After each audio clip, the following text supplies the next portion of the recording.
shouts. Yet Lightning smiled. His body began weaving through the hail of bullets at a speed utterly beyond human perception. Each sidestep, each twist seemed calculated through countless iterations, always slipping perfectly through the narrowest gap between two bullets. Bullets whistled past him, sending puffs of snow flying beneath his feet. Yet not even the hem of his coat was grazed. In the split-second gap while the machine gun turret reloaded, it was his turn. The bullets from his rifle traced several icy arcs through the air.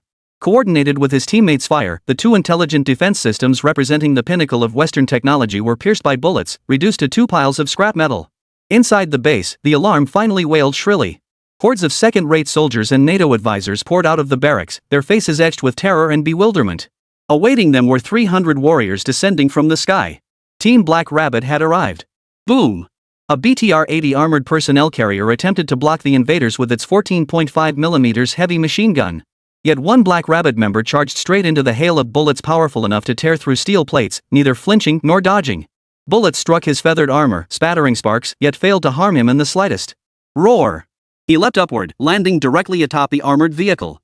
With a deep, furious roar, he thrust his arms with such force that he literally ripped the hatch off the driver's compartment. Then he leapt inside, unleashing a massacre. Inside the underground command bunker, General Belenko and the NATO advisors watched the one-sided battle unfold on the surveillance screens, their faces ashen. Are they even human? A young advisor stammered, his voice trembling. General Belenko's body shook like a sieve. He recalled the arrogance and overconfidence just days ago when he had ordered the missile launch. Back then, the American advisors had assured him with absolute certainty that China would respond to provocation with nothing more than diplomatic condemnation, that they couldn't possibly do anything. But now, the Chinese had arrived. Boom! Several PRG rounds blasted open the blast-proof door of the command center, forged from a special alloy. The dust settled. A tall figure clad in black feathered armor slowly stepped inside. It was Thunder God. Behind him followed Lightning and several dozen other team members. Polenko and the NATO advisors instinctively raised their pistols. But they didn't even get the chance to pull the trigger. Several white afterimages flashed by. Their weapons flew from their hands, and an unbearable pain shot through their wrists. Watching their agonized expressions, Thunder God showed not a flicker of emotion. He turned, his gaze sweeping over the remaining executives and advisors, trembling in fear. Operation Thunderbolt, Phase 1, mission accomplished. Notify headquarters, all targets eliminated. Chapter 122, Beautiful Country, You Used to Be Different. This assassination operation, within mere hours, had escalated into a storm sweeping across the Eastern European plains. Though merely an act of retaliation by Huadwa, the success of Operation Thunder directly crippled the overall command system. Without leadership, the tens of thousands of troops on the front lines instantly disintegrated into scattered sand, a swarm of headless flies. Amidst this chaos and panic, the bear who had long been in cahoots with China moved with lightning speed. Yura! Thousands of tanks thundered across the frozen land. Dense artillery fire painted the sky crimson. The bear nation launched a full-scale counteroffensive.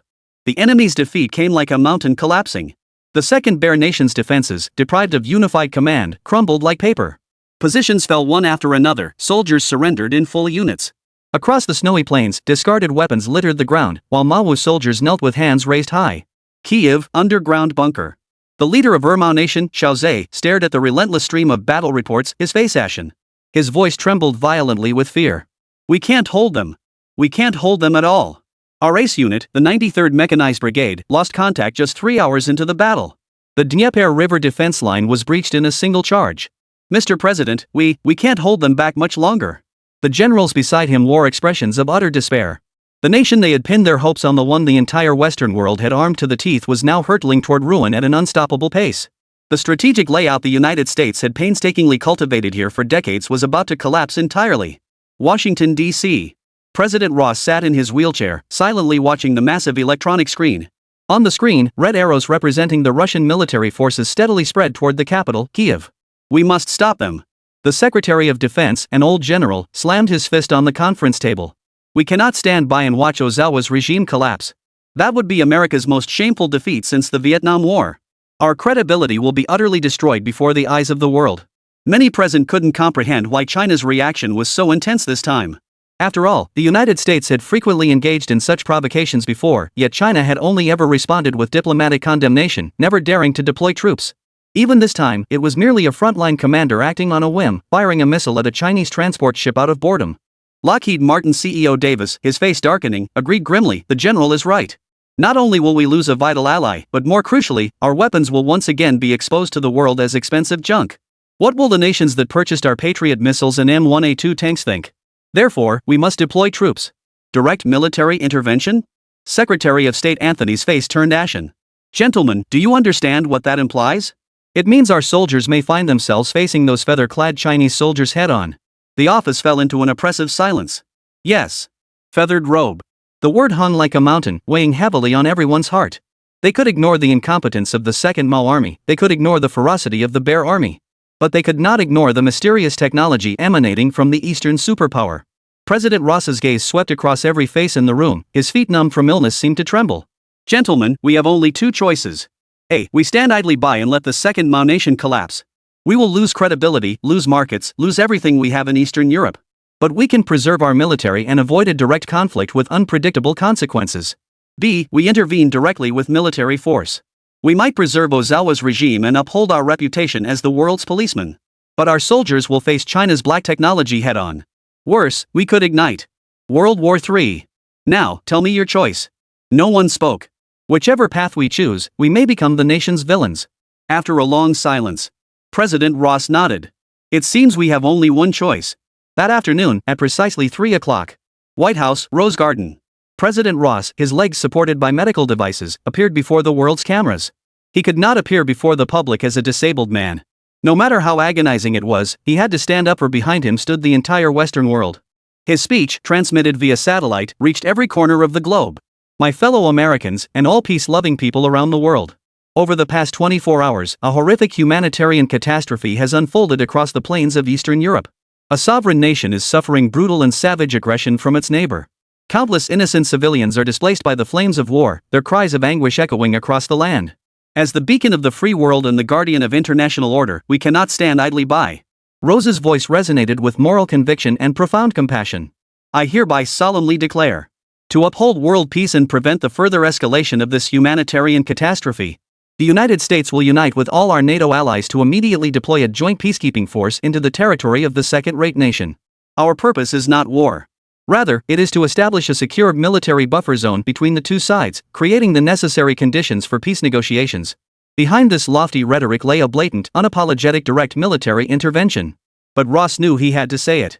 After the speech, on his way back to the Oval Office, Ross repeatedly cautioned his national security advisor, Dr. Reed. War may be initiated, but its intensity must be strictly controlled. The battlefield must remain confined within the territory of the second Mao. If necessary, it may extend into the territory of the Mao Bear, but under no circumstances must it reach the mainland of China. Dr. Reed nodded repeatedly, jotting down the instructions in his notebook to relay further. The order spread across the globe at the speed of light. 1,000 days of training, 1 moment of action. U.S. military bases across Europe sprang into high gear. C-17 Globemaster transport aircraft, loaded with the elite soldiers of the 101st Airborne Division, roared into the sky from Ramstein Air Base in Germany. The 6th Fleet in the Mediterranean altered course, heading toward the Black Sea. At military bases in Poland, clusters of M1A2 main battle tanks roared to life, their tracks thundering across the earth as they rolled eastward toward the border. At the very forefront of these conventional forces, a mysterious special forces unit codenamed Atom had already set out in silence. They no longer wore conventional combat uniforms. Instead, they were clad in futuristic, silver-gray exoskeleton armor. This was the first experimental prototype developed by numerous scientists in the United States, modeled after the feather robe. Though still vastly inferior to the feather robe in performance and limited to a 5-hour energy supply, it granted an ordinary soldier superhuman strength and defense. Chapter 123, Strike First to ward off 100 strikes. Capital City, Supreme Strategic Command Center. More meetings had been convened in recent days than in the previous decade combined, yet the senior officers attending remained tense. They've deployed forces, Army Commander Li Chao murmured. According to intelligence from our networks across the regions, openly engaged units include the 101st Airborne Division, the 6th Fleet, M1A2 tank clusters. This is a declaration of war. His gaze swept across every general and high-ranking official present. In those hawk-like eyes burned an unprecedented intensity of battle resolve. I propose we activate the highest war response immediately. We cannot wait any longer. Since they've torn off the mask, we'll see them through to the end. Our feathered garment corps has long been ready for battle. It's time to show the world who truly reigns supreme as the land warfare champions of this planet. I concur with Commander Li. Another admiral from the Navy abruptly stood. They walked away from the South China Sea without paying their dues, and now they dare stir trouble in Eastern Europe? Do they truly believe our nation is made of clay? We must fight. In the conference room, the military commanders were fired up, their fighting spirit soaring. They had waited far too long for this day. From the humiliation of the Galaxy incident, to the bitter anger of the embassy bombing, to the frustration of the South China Sea collision. Decades of endurance, decades of grinding their teeth and sleeping on brushwood, all for this moment. Yet starkly contrasting the military's fervor, officials from the State Council and Ministry of Foreign Affairs wore expressions of profound gravity. Sun Chang'an, the State Council's vice chairman, frowned deeply. Rising to his feet, his voice hoarse and heavy, he declared, "Comrades, I understand your feelings. But we cannot let anger cloud our judgment. Who can foresee the consequences of direct military confrontation with the United States, even if it's only a localized conflict? Who can bear the burden? Our economy is booming, our livelihood projects are at a critical juncture, and the integration of the Indochina Peninsula has only just begun. What we need most now is peace and a stable environment for development. If war breaks out and we cannot achieve swift victory, both our economy and development will be stalled, exactly the outcome the United States most desires." A foreign ministry advisor chimed in, "Indeed, our current strategic advantage lies in technological superiority. We can continue wearing down the United States through proxy wars, supplying the bear with its feathers. There is no need, and we absolutely must not escalate this conflict into a direct confrontation between two great powers." Proxy war? Li Qiao sneered coldly. "Deputy Minister Sun, Mr. Advisor, please see clearly, it is the United States regular army, its elite, fully formed units that has directly entered the battlefield. If the bear cannot hold them off and lets the Americans into Siberia, then our northern border will truly be in grave danger. This mirrors our North Korean conflict years ago. Retreating now would mean our own downfall, a case of the lips perishing and the teeth feeling the chill. But we can't gamble with the nation's fate." Sun Chang'an's voice suddenly rose sharply. "Commander Li, you only see the battlefield victories and defeats. You fail to see the trillions in economic losses behind this, the countless families that could be shattered." The debate in the conference room instantly reached a fever pitch. Hawks and doves, two diametrically opposed viewpoints, clashed fiercely. One faction advocated striking with thunderous force, confronting the enemy head-on to shatter the old order completely.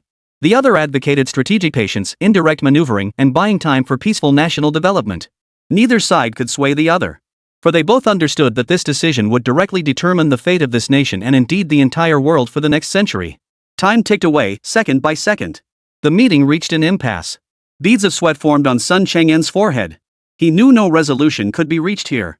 He rose slowly and addressed the assembled group in a solemn voice. This matter is of the utmost importance. I shall seek guidance from the chief. Moments later, in the central study, a room so plain it bordered on Spartan. The scent of tobacco lingered as always. The chief, wearing reading glasses, was intently studying a report on post-disaster reconstruction and livelihood in the southeast coastal region, occasionally circling points with the pencil in his hand. Sun Chang'en sat beside him, relaying the two sharply opposing viewpoints from the meeting room in full detail. The chief listened quietly, not interrupting once, not even lifting his head. When Sun Chang'en finished his report, a long silence fell over the study. Only the hands of the old-fashioned wall clock ticked steadily, marking the passage of time. Finally, the chief laid down the report in pencil. He rose slowly, walked to the enormous world map he knew by heart, and gazed intently at the vast expanse of the Pacific Ocean.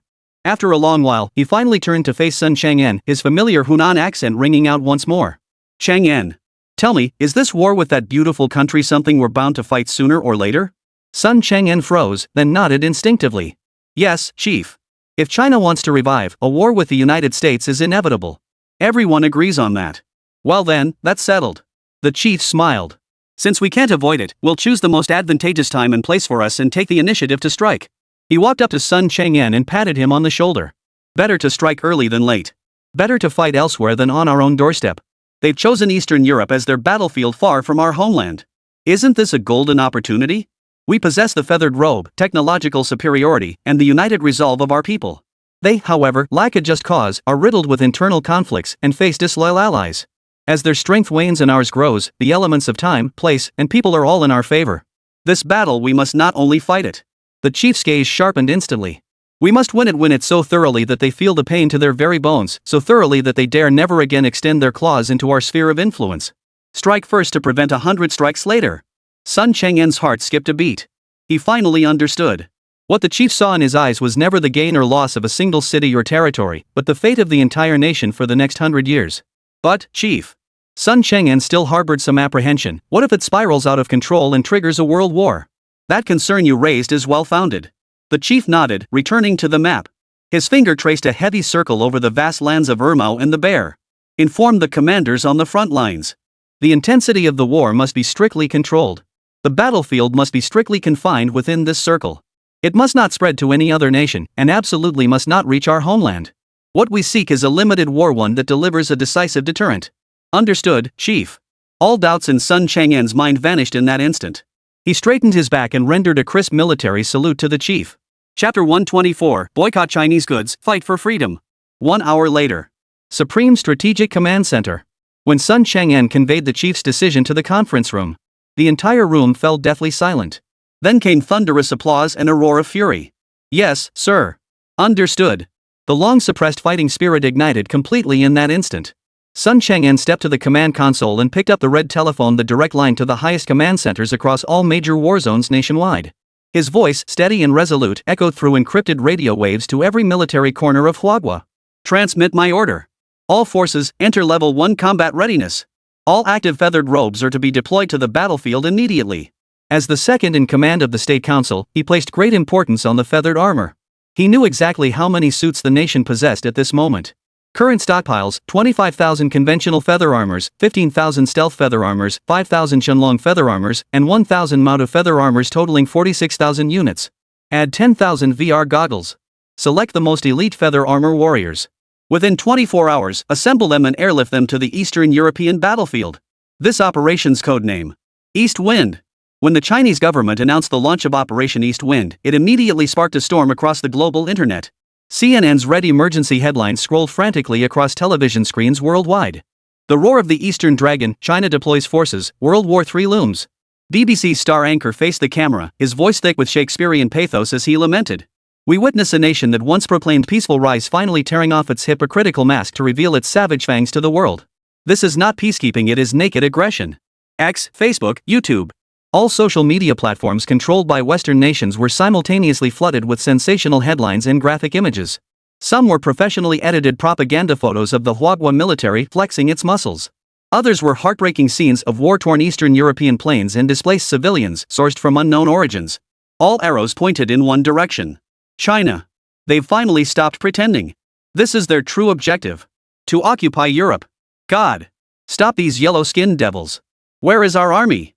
Hashtag boycott Chinese goods. Hashtag fight for freedom. Countless hashtags trended, countless rumors spread like wildfire. A meticulously orchestrated propaganda war by Western mainstream media, aimed at portraying China as the world's public enemy, had fully erupted. Through this tactic, they sought to incite global hostility and fear toward China, paving the moral path for their impending military intervention. Yet on the other side of the Great Firewall, China's online world presented a starkly different picture. Here, there was no fear, no blame, not a hint of wavering. Only a seething sea of crimson, formed by the patriotic fervor of hundreds of millions of netizens. The top 10 trending topics on Weibo were entirely dominated by related hashtags. Hashtag Operation East Wind. Hashtag those who offend China will be punished no matter how far. Hashtag let it be known that we warned you beforehand. Hashtag. Each hashtag represented hundreds of millions of views and tens of millions of discussions. On Bilibili, videos related to military affairs and current politics were flooded with so many bullet comments that the original footage was barely visible. Finally, the day has come. Brothers, let's get fired up. DF missiles, mission accomplished. Those who dare to offend China will be punished, no matter how far they are. From the Galaxy incident to the embassy, from the South China Sea collision to the trade war, we've held our breath for decades. Today, we finally breathe easy. Screw international law. All I know is, anyone who dares touch us gets crushed. Cut the crap. The betting's open. I'm putting my money on us sending that so-called UN peacekeeping force packing within a week. United in shared hatred. Unprecedented unity. In the face of our nation's true core interests, all differences and distractions have been temporarily set aside. 1,400 million people, in this moment, became one, forged into an indestructible will. That will is, strike. Strike first to prevent 100 blows. Fight for our dignity. Strike for our national prestige. Fight for a century ahead where no one dares to challenge us. Yet amidst this roaring tide of fervor, a discordant voice suddenly emerged. A prominent financial influencer known for rationality, neutrality, and objectivity, with over 30 million followers on Weibo, Clear Wind and Bright Moon, published a lengthy article. The title read, "The Cost of War, Are We Truly Prepared?" In the article, he calmly and meticulously analyzed the immense risks this war could bring from multiple angles, including the economy, people's livelihoods, and international relations. A full-scale military confrontation with the Western world would destroy decades of economic achievements accumulated by our country. Foreign capital would flee en masse, the stock market would face collapse, countless small and medium-sized enterprises would go bankrupt, and unemployment would skyrocket. When the guns of war begin to fire, it is ultimately each and every ordinary citizen who will pay the price. We will face soaring prices, resource shortages, and even rationing of daily necessities. Diplomatically, we would be utterly isolated, branded as warmongers by the global community. The peaceful development image we have painstakingly cultivated over years would vanish without a trace. I understand everyone's patriotic fervor, but I earnestly appeal to all of you and to the nation to exercise the utmost restraint. War must always be the last resort. We still have room for negotiation and avenues for diplomacy. This article is eloquently written, backed by detailed data, and logically sound. Under normal circumstances, it might garner countless likes and shares, hailed as a voice of reason. But now, its timing couldn't be more off. The moment it was published, the comments section was immediately flooded with angry netizens. Restraint? My ass. They're firing missiles right at us, and you're telling me to exercise restraint? Here we go again. Classic rationalist, classic self-reflective weirdo. Translation, stop fighting, or my mansion in the US will lose value. Investigate this bastard's funding sources. I bet he's a paid troll, definitely pocketed 500 grand. My grandpa fought North Korea eating fried noodles while facing planes and cannons. Now we have hypersonic missiles and aircraft carriers and you tell me we can't afford to fight? You're the kind of person who's been on his knees too long to stand up. Guys, don't waste breath on him, just report him en masse. Insults, skepticism, personal attacks. Like an avalanche of public opinion, it instantly buried that seemingly rational and objective article. Under immense public pressure, within an hour, the lengthy post was deleted.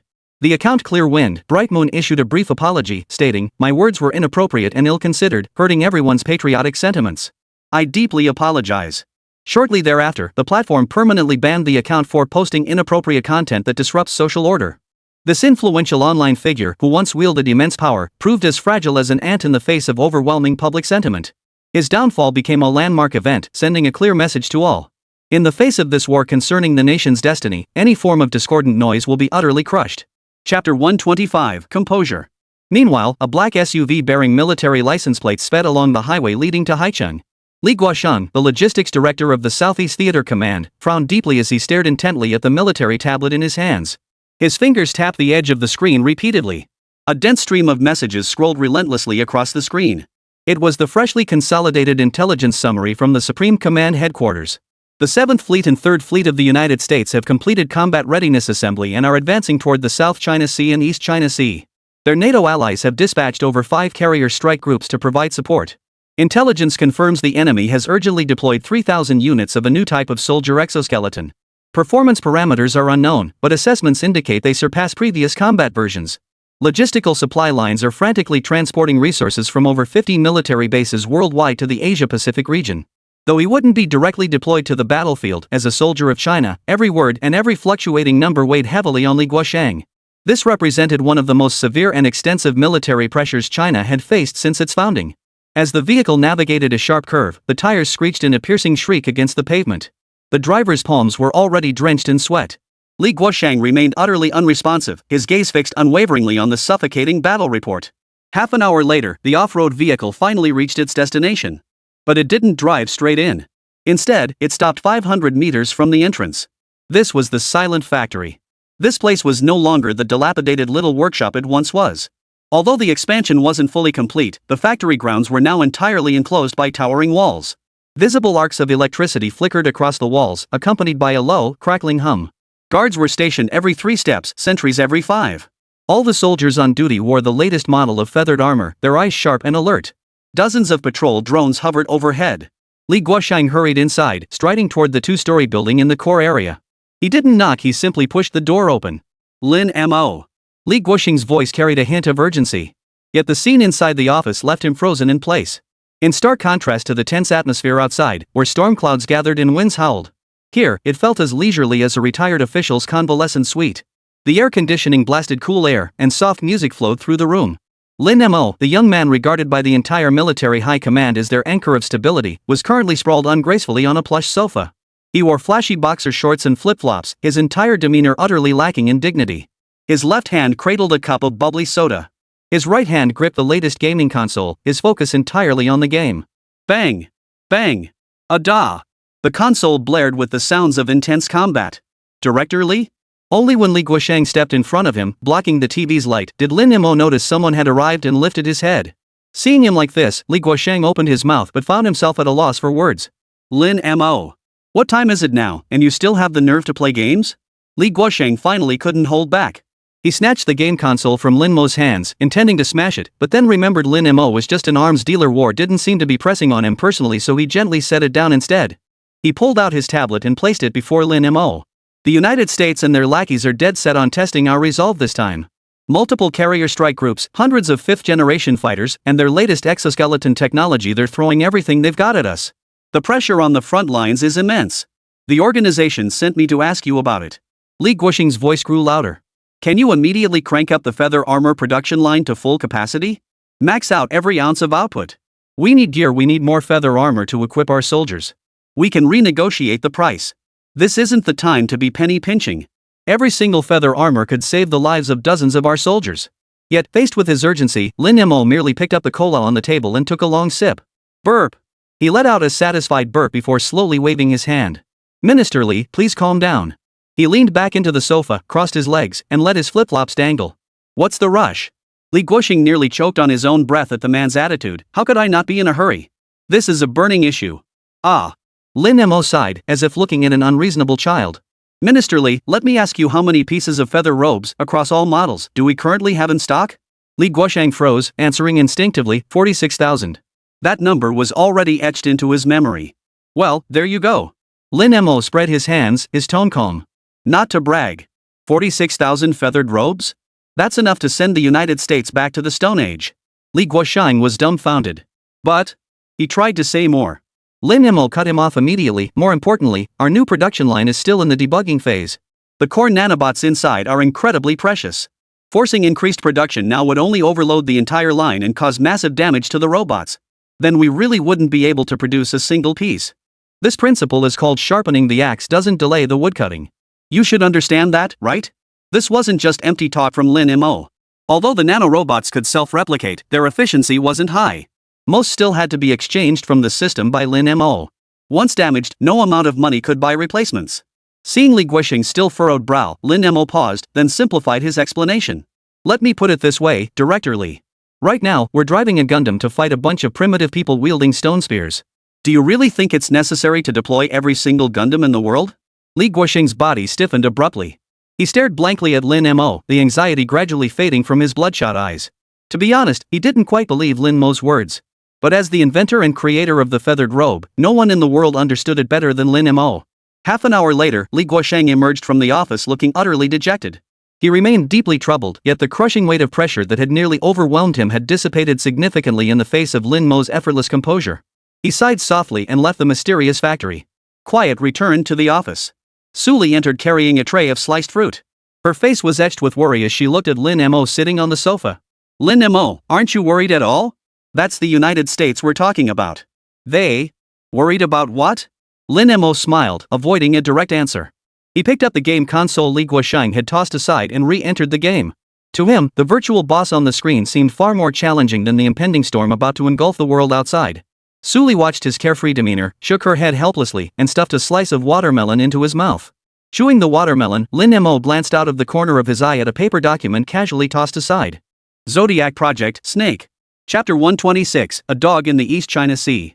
Days later, the massive expeditionary fleet sailed solemnly through the East China Sea. This stretch of water, often jokingly called a bathtub by countless netizens, now appeared deep and ominous due to the fleet's presence.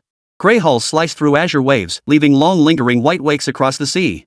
A crimson flag fluttered fiercely atop the flagship's mast, proclaiming China's resolve to the world. The deck was packed with soldiers clad in uniforms of various colors. For many of them, this was their first glimpse of the boundless expanse of the ocean. The salty sea breeze swept across their young, determined faces.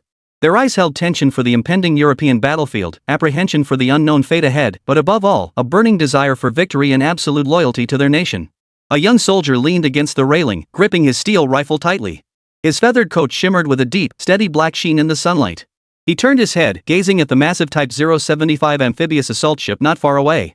Within its hull lay all the heavy equipment needed for their mission, along with 300 comrades from the Sword Squadron, just like him. Suddenly, without warning, boom! A deafening roar that seemed to tear the heavens apart erupted from the side of the Type 075 amphibious assault ship. The terrifying blast instantly hurled thousands of tons of seawater skyward. A massive fireball, churning with twisted steel plates and thick black smoke, shot skyward, staining half the sky crimson. A shrill alarm instantly pierced the entire fleet. Enemy attack! Enemy attack! Kunlun Shan hit on port side, requesting support. The young soldier's pupils contracted sharply as he watched helplessly. The massive warship's hull tilted violently to port, seawater gushing frantically through the gaping wound. Chaos erupted instantly on the deck. But the chaos lasted less than 10 seconds. All combat personnel, immediately to battle stations. Damage control teams, board the ship immediately for rescue. The commander's roar echoed clearly through the headsets, reaching every ear. On the Kunlun Shan, the warriors of the Sword Squadron, who had just been adjusting to the sea breeze on deck moments before, steadied themselves instantly amidst the blast wave. They showed no sign of panic, demonstrating superhuman composure. Dozens of soldiers charged directly toward the massive breach.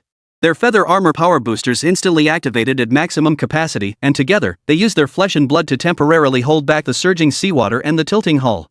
More feathered robed soldiers, like tireless worker ants, poured into the smoke-filled compartments, rescuing the wounded and sealing the breaches. Their movements were efficient and precise. On the bridge of the fleet flagship, the Bei Chang, Li Chao's eyes burned crimson as he gripped the control console before him, knuckles turning slightly white from the force of his grip. Locate the enemy's position immediately. Report. The Chenlong unit has entered the water. Report. Sonar scans activated, locking onto the attack source. The instant the Kunlun Shan came under attack, dozens of blue figures from the escort fleet shot like arrows from a bow, silently gliding into the depths of the ocean. One of the 12 Zodiac forces, Dragon Force. Through Chen Chang's VR goggles, the entire undersea world transformed into a three-dimensional battlefield composed of data streams and sonar ripples. The deafening explosion and chaotic currents raged like a storm, disrupting all detection systems. But this did not faze them. Abnormal underwater acoustic signature detected. 7 o'clock direction, depth 300 meters. Submarines. 3 of them. Evading at high speed. Cold, efficient commands flashed across the channel in the glasses as text updates. Within 3 minutes. Clear 3D models of 3 submarines frantically fleeing through the deep sea appeared on the retinas of all Qianlong team members. The distinctive cross-shaped rudder. They're Japan's Soryo-class submarines. Confirmed. No national markings on the hull. They've erased all traces. But I can tell this is their ace in the hole. Locked on target. Requesting authorization. Repeat, requesting fire authorization. The message instantly relayed back to the bridge of the Beichang. Li Chao watched the 3 red dots darting across the screen, his teeth grinding audibly. Japan. Those damned dogs again, never ceasing their attempts to destroy us. They dared to ambush China's expeditionary fleet in the East China Sea at this sensitive moment using such a despicable and shameless tactic. This is a declaration of war. Blatant acts of war. Connect me to the Central Command headquarters in the capital. Li Chao's voice sounded as if he were grinding his teeth. I demand the highest authorization. Immediately. Sink these 3 submarines on the spot. An emergency remote military conference convened at light speed within the flagship command center. On the massive electronic screen appeared the faces of commanders from all major war zones at the capital's Supreme Command Center. Fury was etched on every face. I approve Li Chao's request. We must strike. Right here, send them all to feed the fish at the bottom of the sea. This is a blatant provocation. If we don't respond with the utmost force, they'll only grow bolder. Strike. Let them know that the East China Sea belongs to Huagua, not a place for them to run wild. The military commanders were in a state of frenzied fervor. However, the faces of the moderates, led by Vice Premier Sun Chang'en, were grim. Comrades, calm yourselves. Sun Chang'en shouted, drowning out the voices of the radicals. I understand your anger. But we cannot open a second front at this critical moment. Our primary strategic focus lies in Europe. Operation East Wind remains our core mission. If we engage Japan in the East China Sea, we'll be playing right into the hands of the United States. They'd love to see us bogged down fighting on 2 fronts. Are we just going to stand by and watch them escape? Li Chao struggled to contain his emotions. 7 soldiers sacrificed their lives on the Kunlun mountain, and over 30 were critically wounded. Are we not going to avenge this? Silence fell over the command center. On one side, a raging fury demanding blood for blood. On the other, the cold logic of avoiding a 2-front war. The choice was agonizingly difficult. The chief was elderly and unable to attend immediately. All eyes ultimately turned to Sun Chang'en. He watched silently as the 3 red dots on the screen grew distant. After a long moment, he spoke slowly. Record the coordinates. Secure the evidence. Hold off on retaliation. Order the fleet to proceed toward Europe as originally planned. Chapter 127, far more powerful than us. This order left every hawkish commander in the command center feeling profoundly powerless. Yet none voiced dissent. For they understood the subtext in Sun Chang'en's words. No counterattack for now. Not that we won't retaliate. This blood debt is recorded. Once we've dealt with our troubles in Europe and freed up our hands, we'll settle the score with interest. Yes, sir. Li Chao snapped to attention, saluting the screen with a military-style salute. He turned and picked up the communicator. Dragon Force, cease pursuit. All units return to base. All fleet units, maintain course. The orders were issued. After a brief pause, the massive expeditionary fleet resumed its course. The damaged Kunlun mountain, escorted by several frigates, slowly caught up with the formation. Half a day later, Eastern European plains. In muddy trenches, soldiers of the Bear Nation huddled, their eyes vacant. Their military overcoats were soaked through with muddy water and bloodstains, while the AK-47s in their hands were relics from the days of the old alliance. The command post was set up in a church with half its roof blown away. Commander General Volkov, a balding old man, wiped his binoculars with a grimy rag. His gaze fixed on the scorched earth in the distance, repeatedly plowed by artillery fire, his eyes held an exhaustion that could not be dispelled. With the United States lifting restrictions and NATO's frenzied support, the second-rate army charged like a pack of crazed dogs on steroids, armed with the most advanced American equipment, launching wave after wave of assaults against the defenses. His forces were retreating steadily. General, the Chinese have arrived, a young aide ran in, his voice tinged with anticipation. Volkov lowered his binoculars and turned. He saw Li Chao leading a 100-strong advance team of Huagua soldiers into the dilapidated church. Volkov's pupils contracted sharply. Shock. A shock beyond words. The combat uniforms worn by those Huagua soldiers were clean, crisp, and radiated power, a stark contrast to their own mud-covered figures. Their combat boots were spotless, their weapons gleaming with newness. What unsettled him most, however, was the look in their eyes. Calm. Confident. Hello, Comrade General, Li Chao extended his hand, a polite smile on his face. We've come to offer assistance. Volkov shook his hand, his heart filled with mixed emotions. He had heard the rumors back home about the heavenly soldiers of Huagua, the feathered armor that defied blades and bullets, the spirit mirrors that connected worlds. But like most Russian commanders, he remained skeptical. In his view, it was merely propaganda tactics the Chinese were accustomed to employing. Their own feathered armor was likely no more advanced than what they used. How could it possibly be as miraculous as the online rumors claimed? Yet now, as this unit stood before him in the flesh, his doubts began to waver. At that very moment, boom! A deafening explosion shook the entire church to its foundations. General! The enemy has launched their final assault, a communications soldier screamed in terror. Their atom exoskeleton forces have breached our front lines. Volkov's face drained of color. He rushed to the command console, staring at the real-time footage transmitted by the drones.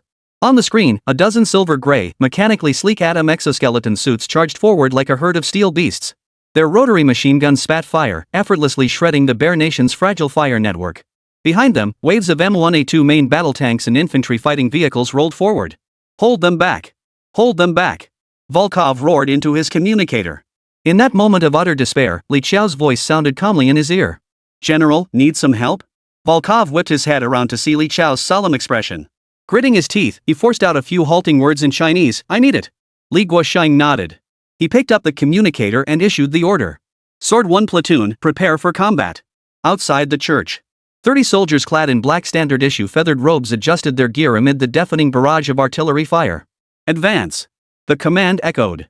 30 black figures burst from the church's cover like 30 shells leaving the barrel, charging headlong into the surging tide of steel.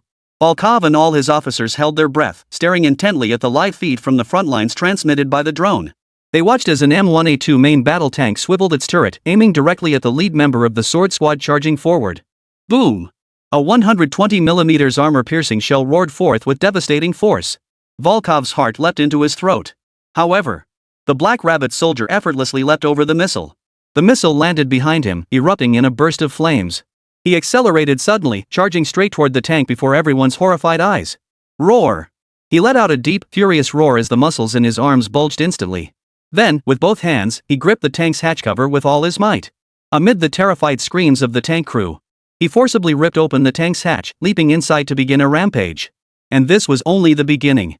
The 30 Black Rabbit operatives, like 30 wolves charging into a flock of sheep, launched a one-sided slaughter.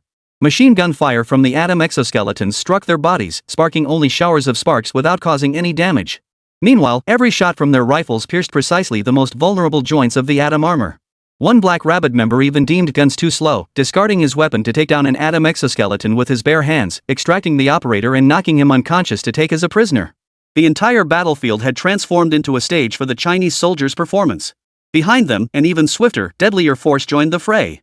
200 warriors clad in white Mao rabbit feathered robes streaked across the battlefield like flashes of white lightning.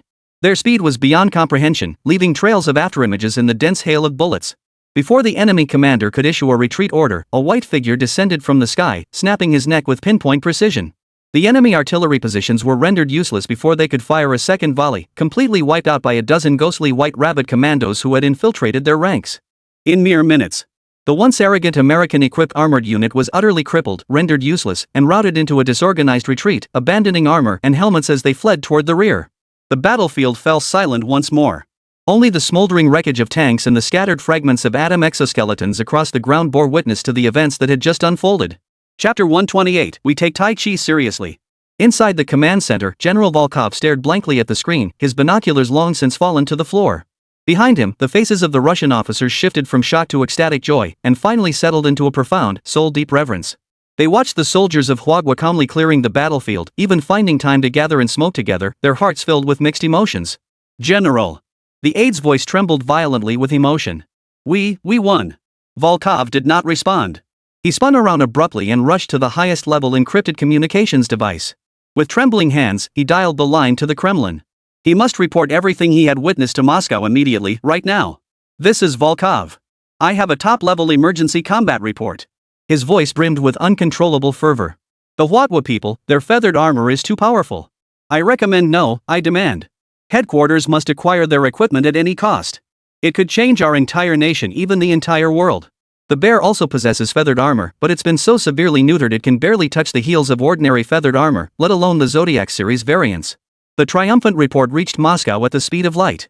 Within the Kremlin, the Russian leadership, already overwhelmed by the war situation, felt both exhilaration at this unexpected victory and profound apprehension, mixed with desire, upon reading the report's description of the feathered armor. An urgent military procurement request, worded with earnest urgency, was immediately drafted and dispatched to the capital through the highest diplomatic channels. The bear's efficiency was unusually high this time. Within just a few hours, at the military airport in the western suburbs of the capital city, a private jet bearing no markings touched down silently. Ivanov, the special envoy from Bear Country, descended the steps. This was not his first visit to China. But this time, his mindset was entirely different from before. No red carpet welcome. No flashing cameras. A black Hongqi sedan had been waiting quietly in the shadows of the tarmac. Ivanov got into the car, which immediately started up and merged silently into the flow of traffic. The next day, at Army headquarters, in a top-secret conference room not open to the public, Ivanov sat upright and composed. Opposite him sat Sun Chang'en, vice chairman of the State Council and a senior advisor from the Ministry of Foreign Affairs. Mr. Sun, Mr. Advisor. Ivanov rose to his feet, adopting an extremely humble posture, even bowing slightly. With utmost solemnity, he drew from his breast pocket a letter encased in a deep red velvet folder. This is a personal letter from our nation's supreme leader. Li Chao did not reach out to take it, merely gesturing calmly for him to sit down. Mr. Special Envoy, we understand your country's position very clearly. The Foreign Affairs advisor's voice was gentle, yet carried a sense of distance. The profound friendship between our two nations has stood the test of history. We will never stand idly by when an ally faces hardship. Ivanov felt a slight easing of tension in his heart. He took a deep breath and spoke in halting Mandarin with utmost sincerity. Deputy Chief, Mr. Advisor, I have come bearing our deepest sincerity. The performance of the bear feather robe on the battlefield has surpassed our expectations. But, we are facing the combined military might of the entire Western world. The bear feather robe alone is not enough. He lifted his head, his gaze intense as he looked at Li Chao. We wish to procure the original, fully functional feather robe identical to the model currently in service with your nation's military. Quantity, 50,000 units. The price and all additional terms are entirely up to you. Everything is negotiable. After he finished speaking, a brief silence fell over the conference room. Sun Chang'en lifted his teacup, gently blew on the steam, and remained silent. Beside him, the diplomatic advisor flashed his signature, warm smile. Mr. Special Envoy, we have received your request. First, allow me to express, on behalf of the Republic of China, our highest respect for the courage and fearlessness demonstrated by your military forces on the Eastern European battlefield. He paused, then shifted his tone. Regarding the procurement of the feather robe, we fully understand your urgency. Rest assured, our Momo factory is operating around the clock, fully dedicated to producing the most advanced bear feather robes for your nation. We pledge that the next batch will be delivered 1 week ahead of the original schedule. Ivanov's brow furrowed imperceptibly. He was playing games again. Mr. Advisor, I'm not referring to the bear feather robe. He attempted to steer the conversation back on track. What we require is... I understand. The diplomatic advisor smiled, cutting him off. Mr. Special Envoy, you must realize that every weapon system is optimized for its specific battlefield environment. Our current feather robe models are designed for Asian soldiers' physiques in China's combat systems. They aren't fully suited for European battlefields, let alone your burly Russian soldiers. The bear feather robe, however, is the most suitable version tailored specifically for you by our top experts. It will better leverage the strengths of your military. This is what it means to be truly responsible to our allies. The speech was flawless, brimming with the sincerity of thinking of your best interests. Yet Evan's heart sank to the bottom. He understood. The Chinese had no intention of selling them the genuine feather robe. They were willing to offer assistance, but this assistance must be tightly controlled within the boundaries they permitted. He wanted to argue, to play the trump card of that handwritten letter. But looking into Li Chao's calm, unruffled eyes and the diplomatic advisor's flawless smile, he knew any argument would be futile. They had already paid a heavy price just for the bear feather robe. From the very start, he had held no bargaining chips in this negotiation. Meanwhile, on the Eastern European plains, across the vast snowy plains, the nature of the war was quietly shifting. The NATO coalition led by the United States, having endured several devastating blows early on, swiftly adjusted their tactics. They ceased all direct engagements with the People's Republic of China's ground forces. Instead, they unleashed overwhelming strikes from the skies in distant ranges. Alert! 2B2 strategic bombers have entered our air defense identification zone. Alert! Tomahawk cruise missiles incoming. Coordinates XXX, targeting our temporary supply depot 3. Report.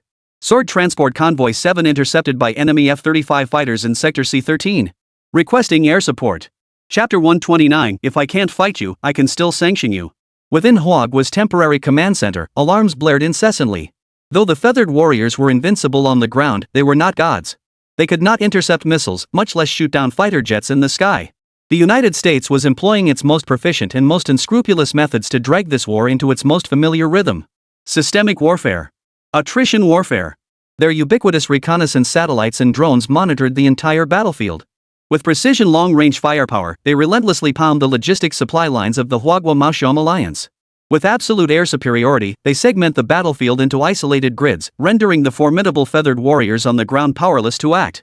Like circling vultures in the sky, they patiently waited for the lions on the ground to show weakness from hunger and exhaustion. The Eastern European plains descended into an eerie and perilous stalemate. At the front lines, inside a makeshift command post disguised as a farm, Li Chao stood before a massive electronic sand table, his brow furrowed into a deep crease. On the map, points of light representing enemy and friendly forces were intertwined in a tangled mess. The red arrows, though still sharp, could no longer advance with the same unstoppable momentum as before. Blue dots, like countless irritating flies, flickered incessantly around the periphery and rear of the red forces. Each flash signified a harassment operation neither major nor minor, yet sufficiently disruptive to unsettle the nerves. "They're using their entire war system to wear down our individual soldier advantage," a young staff officer said gravely. "Our logistics and air defense are already showing cracks under their systemic suppression. We're being bogged down." Li Chao remained silent, his gaze fixed intently on the complex battlefield situation map. The weathered face bore no trace of the confidence and composure he'd carried upon first arriving in Eastern Europe. He had long known this wouldn't be straightforward. The Axis powers had employed blitzkrieg tactics during World War II. The United States couldn't possibly be unprepared. What lies ahead will be a protracted, brutal, and truly comprehensive war that tests a nation's overall strength. Just as the eyes of the world were focused on Eastern Europe, China suddenly took an unexpected action. Beijing, Ministry of Foreign Affairs. An emergency press conference captured the attention of all major global media outlets. Amidst the flashes, Ambassador Fu Ming's face was as cold as ice. "Today, on behalf of Huaguo, I present evidence to the world." Without further ado, the massive screen behind him illuminated instantly. The footage depicted the deep, dark ocean floor.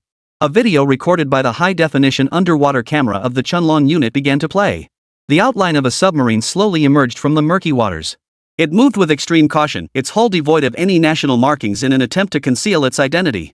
Yet, under the ultra-high-definition lens, the submarine's distinctive cross-shaped rudder at the stern and an extremely minute, deliberately scraped-off emblem outline on the hull still leaving faint traces were clearly captured, magnified, and frozen in frame.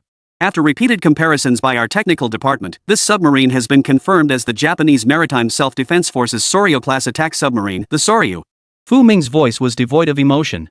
Immediately, the video feed switched. The torpedo tube opened, and a black torpedo, trailing deadly bubbles, roared out. Finally, it struck the Chinese Type 075 amphibious assault ship Kunlun Shan. Boom! The violent explosion replayed before all the journalists' eyes. The press conference hall fell into complete silence. The evidence was irrefutable. Irrefutable. Hereby, on behalf of the Huaguo government, I formally announce. Fu Ming surveyed the room, each word like a heavy hammer striking everyone's heart. We will impose comprehensive, unlimited economic and trade sanctions against the Dai nation. These sanctions will not cease until the Japanese government formally hands over the war criminals responsible for orchestrating this terrorist attack and issues a profound apology. As the words fell, the world erupted in uproar. The reckoning has come. And it came at a time no one anticipated, delivered in a manner no one could have foreseen. Instead of direct military retaliation, China chose to strike this Western lackey using the very tactics Western nations themselves had most frequently employed and cherished. The news traveled to Tokyo at the speed of light. Japan's financial markets collapsed in response. Within 10 minutes of the opening bell, the Nikkei index plummeted in an unprecedented cliff-like plunge, triggering an instant circuit breaker. Countless stocks plummeted to their daily limit at the opening bell, turning a sickening shade of green. Damn it! Have the Chinese lost their minds? Quick! Quick! Sell everything. All stocks. Sell everything. It's over, completely over. Inside the exchange, traders' wails and cries of despair echoed in waves. And this was only the beginning. Pillar industries heavily reliant on the Chinese market, automotive, electronics, tourism, suffered devastating blows the moment the sanctions were imposed. Orders were cancelled en masse, supply chains snapped instantly, and countless small and medium-sized enterprises declared bankruptcy within hours. Hayek's heavy hand dealt a brutal blow to Japan's entire economy. Inside the Prime Minister's residence. We must seek aid from the United States. Immediately. Right now. The foreign minister's voice trembled violently with fear. Yet the response from Washington plunged them into despair. When questioned by reporters, the White House spokesperson responded in an extremely official tone, "We have noted the relevant situation and expressed serious concern. We call on all parties involved to maintain calm and restraint, resolving disputes through dialogue." Rescue? How? To further provoke China for the sake of a disobedient, rogue filial son? Japan and China were historical rivals. If the United States dared to intervene and truly provoke China, sparking a world war, that was not something the United States wanted to see. Therefore, this time, they chose to stand idly by. And just as the Eastern world descended into chaos, tens of thousands of kilometers away, on the Eastern European plains, the battlefield fell into a calm before the storm. The offensive of the Huagua army also halted. They no longer attempted large-scale ground assaults. Instead, leveraging the Feather Robe's extraordinary engineering capabilities, they rapidly constructed impregnable defensive fortifications across the vast front lines. Across from them, at NATO's temporary airfield, strategic transport aircraft took off and landed around the clock. Countless massive containers, marked with the highest security classification, were unloaded from the cargo holds and escorted by heavy security to the front lines. Inside these containers lay experimental weapons specifically designed to counter the Feather Robe. These were developed overnight by America's top scientists after analyzing all available Feather Robe data. Focused high-energy laser weapons, theoretically capable of melting that indestructible special material. Both sides silently gathered their strength. Each side made final preparations for the next battle, the ultimate showdown destined to decide the fate of the world. Chapter 130, Shattered Jade, Operation Heaven's Wrath. Tokyo, Nagatacho, within the Prime Minister's residence. On the massive LCD screen, the Nikkei Index's precipitous green curve stabbed painfully into the eyes of every cabinet minister present. Prime Minister, just moments ago Sony, Toyota, Panasonic, our top 50 leading corporations saw their market value evaporate by over 30% on average within the first 10 minutes of trading. The finance minister's voice was hoarse. Our foreign exchange reserves are being shorted at an unprecedented rate. The banking system is already showing signs of a run. The pace of this economic downturn is now faster than the entire lost decade. The foreign minister's face was paler than death. Rising to his feet, his voice trembled with emotion. Prime Minister, China has rejected all our diplomatic communication requests. Their ambassador to the United Nations wouldn't even take our ambassador's call. And our embassy in China is now completely surrounded by an angry Chinese crowd. Damn it! The defense minister slammed his fist onto the conference table. Why must we endure this humiliation? Since when did the Chinese get to ride roughshod over us, the Great Day Empire? His gaze swept the room, eyes blazing with madness. Conventional methods are useless. Without the United States, we can accomplish nothing economically or diplomatically. Since that's the case, we'll go all out. Kid-Ada-kun, what do you propose? Prime Minister Abe Enshi's voice rang out. Despite his middle age, his tone was unexpectedly hoarse. The defense minister, known as Kid-Ada, rose slowly. His gaze swept over every person present, finally settling on the Prime Minister's face. Since all our troubles stem from that mysterious factory in China, from their unfathomable technology, then why not eliminate the problem at its source? He lowered his voice, speaking softly. I propose we activate Operation Heaven's Judgment. Assassinate the factory's key figure Lin Mo. The moment these words left his lips, the conference room fell into a deathly silence. Everyone froze in place, their expressions frozen stiff. Assassinate a top scientist of a sovereign nation? This was beyond madness. This was declaring war. Have you lost your mind, Kid-Ada? The finance minister leapt to his feet. Do you understand what that means? It means all-out war between our nations. The Chinese army will march straight over us. War? Kid-Ada sneered coldly. What difference does it make if we're already at war? Our economy is collapsing, our society is in turmoil. If this continues, we'll collapse long before the Chinese even attack. War with China is inevitable.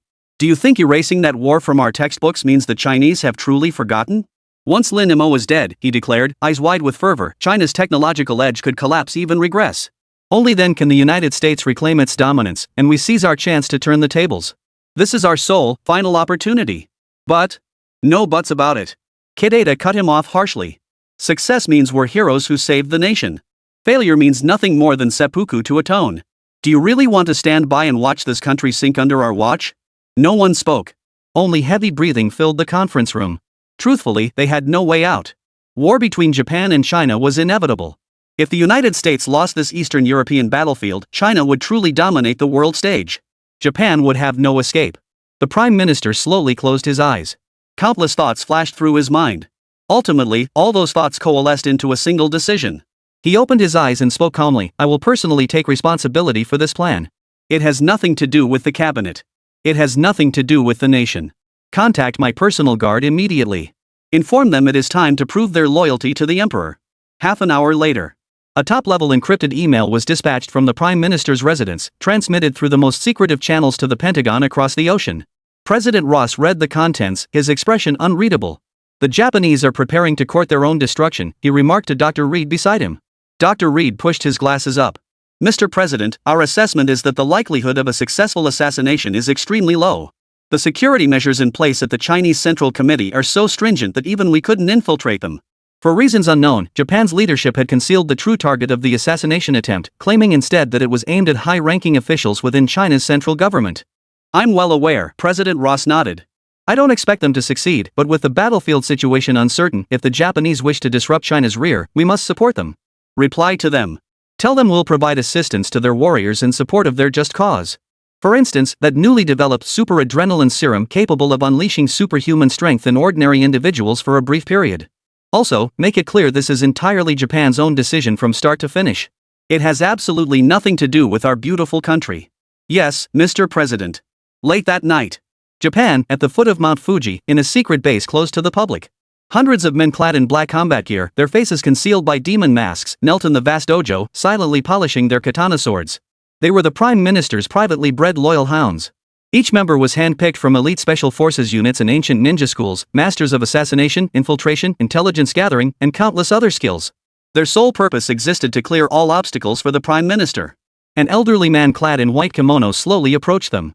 In his hands, he held a wooden tray. Upon it lay hundreds of syringes filled with a deep blue liquid. This was the super adrenaline serum recently airlifted from the United States. Gentlemen. The old man's voice echoed through the silent dojo. The hour has come to serve the Emperor with loyalty and shatter ourselves for the Empire. Hi! Over 100 figures roared in unison, their voices thunderous. One by one, they stepped forward, took syringes, and placed them into their inner pockets. The next day, major international airports and ports across Huagua. The crowds surged as usual. No one noticed the figures mingling among tourists and businesspeople. Some wore suits and carried briefcases, appearing as businessmen investing in China. Others wore backpacks and baseball caps, appearing as independent traveling college students. They dispersed across various cities, traveling by different modes of transportation, yet silently converging toward the same destination. Their destination: Haicheng. Chapter 131, Closing the Door to Beat the Dog. Momo Factory, Office. Moonlight streamed through the massive floor-to-ceiling windows, glinting across the floor. Lin Mo sank into the sofa, wearing a pair of blue-framed smart glasses, engrossed in an old sci-fi film. On screen, a massive starship slowly departed the spaceport, accompanied by a majestic and solemn score. Old movies ported to these smart glasses really do have a certain charm, Lin Mo remarked casually. Yeah, it has a clumsy kind of romance to it.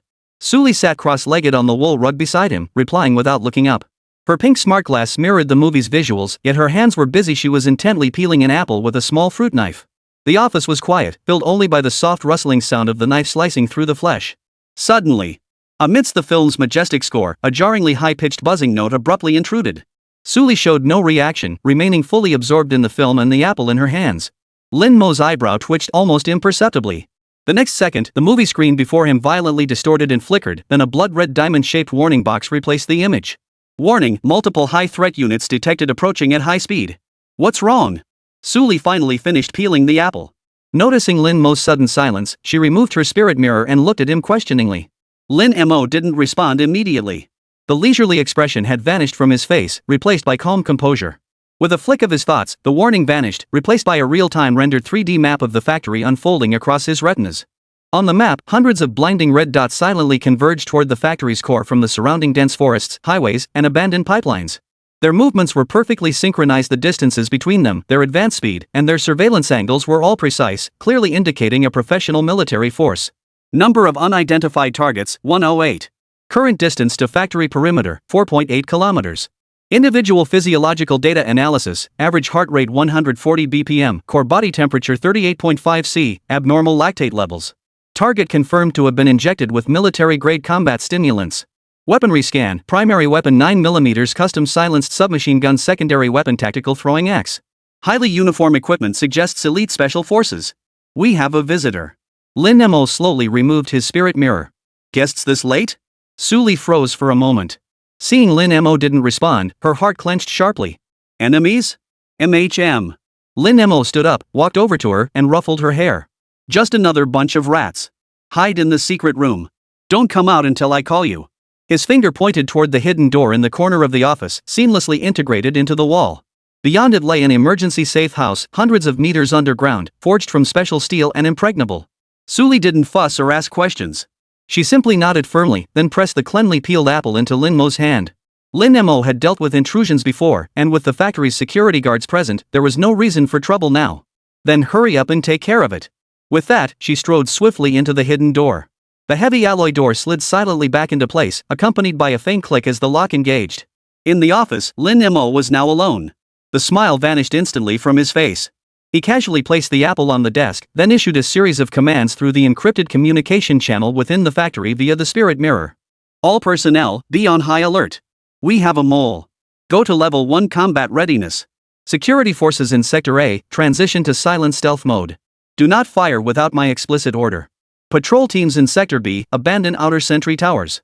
All squads retreat to assembly points C2 and C5 in 3-man combat formations. Establish a crossfire network. Zone C defense systems, temporarily deactivate permissions. Open perimeter access points 1, 3, and 7. Clear the way for them. I repeat, let them in. This was a standard pocket formation designed to lure the enemy deeper. He intended to shut the door and fight the dogs. His written order appeared on the security guard's spirit mirrors throughout the factory grounds. The soldiers were startled, but their exceptional professionalism kicked in immediately. A message flashed before Lin Mo's eyes. But Mr. Lin, our orders are to protect your safety at all costs. The guards understood Lin Mo's intent, but they were even more reluctant to let him serve as bait. Seeing their response, Lin Mo felt somewhat reassured, yet he still sent another message. The situation is urgent. Obey orders. Roger that. Seeing they couldn't dissuade him, the guards responded in perfect unison. After issuing the command, Lin Mo turned and sat down at his desk. He took a deep breath, reached out, and pressed lightly on the fingerprint lock of one of the cabinets. Buzz. The cabinet automatically slid open after scanning his fingerprint. Cool white lights illuminated the interior. Inside lay a form-fitting combat suit, entirely black. Its color was deeper than night, purer than the abyss. Crafted from a unique material, it absorbed all surrounding light, making even the cabinet's direct illumination struggle to reveal its details. Its surface bore no unnecessary decorations or patterns, only a flowing, mercury-like metallic sheen. This was the most sinister and deadly piece in Lin Mo's Zodiac series, into which he had poured immense effort. Codename Snake. Lin Mo stepped forward and reached out. As if sensing its master's call, the snake feather robe transformed into a pool of animated, liquid shadow, swiftly enveloping Lin Mo's body. The icy sensation was fleeting as the nanofibers of the feathered robe conformed perfectly to every inch of his muscles, accentuating his agile, fluid physique to perfection. Lin Mo flexed his limbs, then walked to the massive floor-to-ceiling mirror in the equipment room. In the mirror, the figure clad in pitch-black combat gear stood silently, yet radiated a palpable aura of danger. He slowly raised his hand. A faint blue stream of data flashed before his eyes. Thanks to his modifications, this feather robe had successfully integrated with the spirit mirror, allowing direct control through the mirror itself. No more need for a separate remote. Snake system activation complete. Neural synchronization rate 99.7%. Optical camouflage mode activated. Instantly, the figure in the mirror began to blur. His outline, like a drop of ink cast into water, swiftly rippled and dissolved. The entire process took less than a fraction of a second. The next instant, the figure before the mirror vanished completely. Neither the naked eye nor the equipment room's all-seeing infrared sensors and bioradar could detect any trace of him. He vanished into thin air. Chapter 132, The Serpent's Dance, The Ninja's Tragedy.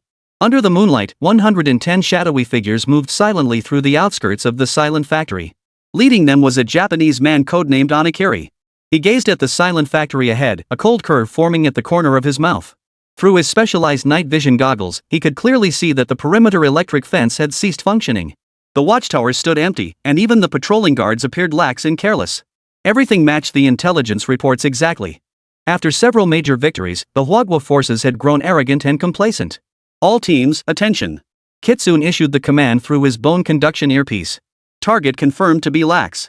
Proceed as planned, infiltrate through channels 1, 3, and 7 in Sector C. Repeating, Operation Codename Heaven's Judgment. Target, Lin Mo. Heaven's Wrath Black Card, on board. 110 shadowy figures instantly streaked toward the open passages. The instant the last ninja stepped into Sector C. Buzz. A shrill alarm pierced the air without warning, echoing throughout the entire factory complex. Hundreds of high-intensity searchlights ignited simultaneously, flooding the area with light as bright as day. Damn it! It's a trap! Anakiri's pupils contracted sharply as he instantly sensed something was wrong. But it was already too late. Rat-a-tat-tat-tat-tat-tat.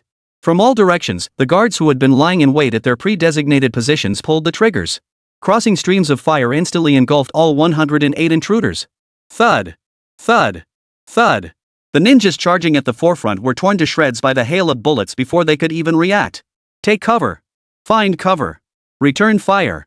Anakiri roared. The surviving ninjas demonstrated exceptional tactical discipline. They rolled and dodged through the hail of bullets, using the complex structures and equipment within the factory grounds for cover. Their silenced submachine guns began a furious counterattack. But the guards, entrenched behind sturdy fortifications, maintained steady, relentless fire, pinning them down in a narrow sector, unable to move. Everyone. Use the potions. Anakiri knew he couldn't wait any longer.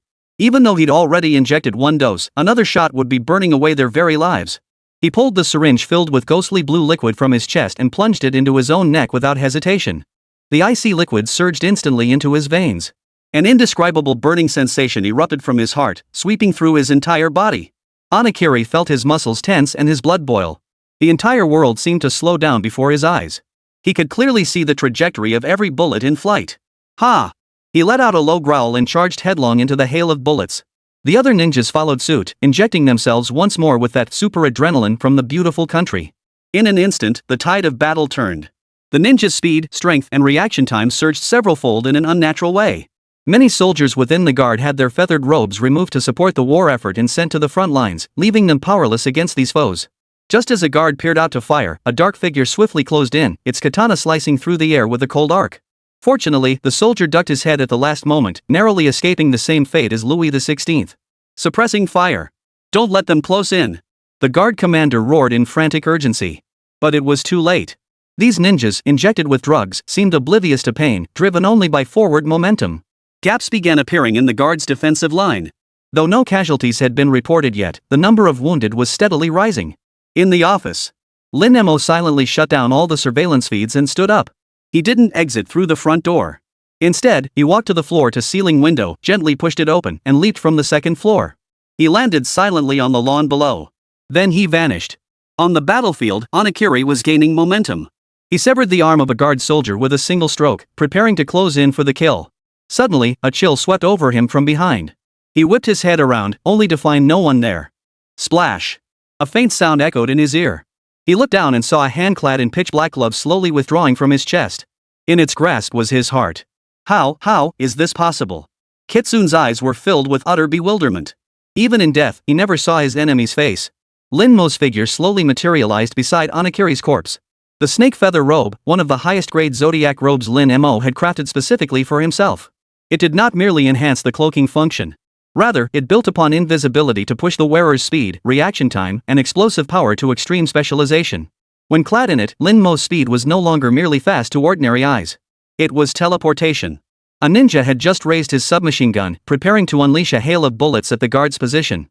Lin Mo's figure appeared behind him, crushing his skull with a single palm strike. Another ninja, wielding a katana, was locked in combat with three guards, clearly dominating the fight. A shadow, impossible to track, flashed past. The ninja's movements halted abruptly as his body was cleanly severed in two. The snake Hagoromo's arms were equipped with razor-sharp blades. Later, Lin Mo planned to replace them with even deadlier blades. Facing the people of the Sun Country, Lin Mo felt no psychological burden in killing them, especially since these men had come to kill him. Those self-important ninjas, pumped full of drugs, proved as fragile as infants before Lin Mo. They couldn't even catch a glimpse of their enemy's shadow before their lives were reaped one by one in despair and terror. The remaining ninjas, watching their comrades dwindle, began to break down. They began wildly spraying bullets in all directions, attempting to force the invisible Grim Reaper out with a hail of fire. But it was useless. Lin Mo's blinding speed effortlessly evaded every attack. Then, in the brief moments they reloaded, he delivered the most lethal blow. 10 minutes later, 110 elite ninjas from the land of the rising sun were annihilated. The entire factory complex fell silent once more. The guard soldiers emerged from behind their cover. They stared at the bodies littering the ground, then looked at Lin Mo standing amidst them, their eyes filled with shock. Lin Mo slowly shed the snake-feathered cloak. An unprecedented wave of exhaustion suddenly washed over him. Forcibly activating the snake suit's hyper-speed maneuverability had placed an immense strain on his body. His vision darkened, his legs buckled, and he collapsed unconscious onto the ground. Chapter 133, I Want Them Dead. The next day, Lin Mo awoke to the pungent smell of disinfectant. His eyelids felt incredibly heavy, and it took tremendous effort to force them open just a crack. The snow-white ceiling of the factory infirmary came into view. The burden of the snake feather robe was far greater than he had imagined. It still needed refinement. He tilted his head slightly. A figure lay curled beside his bed, fast asleep. It was Su Li. Her long hair lay slightly disheveled, traces of tears still wet at the corners of her eyes. Her beautiful eyes were red and swollen from crying. Even in sleep, her brow was tightly furrowed, filled with unease. A large wet patch stained the pillow beside her. He tried to lift his hand, only to find his arm limp and utterly devoid of strength. Perhaps sensing his movement, Suli's eyelashes fluttered, and she slowly opened her eyes. When she saw Lin Mo had awakened and was looking at her, Suli froze for a moment. Then, immense surprise and hurt welled up in her swollen eyes. Lin Mo. You're finally awake. Her voice was thick with nasal congestion, and tears streamed down her cheeks once more. Do you know how long you've been asleep? A full day and night. The doctor said your body is severely depleted, and She lunged toward the bedside, wanting to embrace him, yet afraid of touching any sore spot. Her outstretched hand froze mid-air, unsure what to do. Seeing her anxious yet caring expression, a wave of warmth washed over Lin Mo. I'm fine, he said, flashing his usual carefree grin.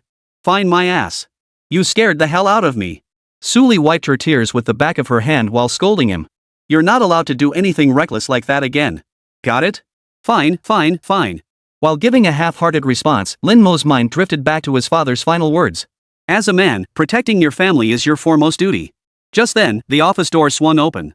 Li Guosheng strode in, followed by Shen Qing, his expression grave. Seeing Lin Mo awake, a flicker of relief crossed Li Guosheng's face. Good to see you awake, he murmured, approaching the bedside. Lin Mo struggled to sit up. Ministerly, those men were ninjas from Japan. We took care of them, Shin Cheng murmured from the side. Not a single one escaped. We also found sufficient evidence on their persons. I will have my revenge.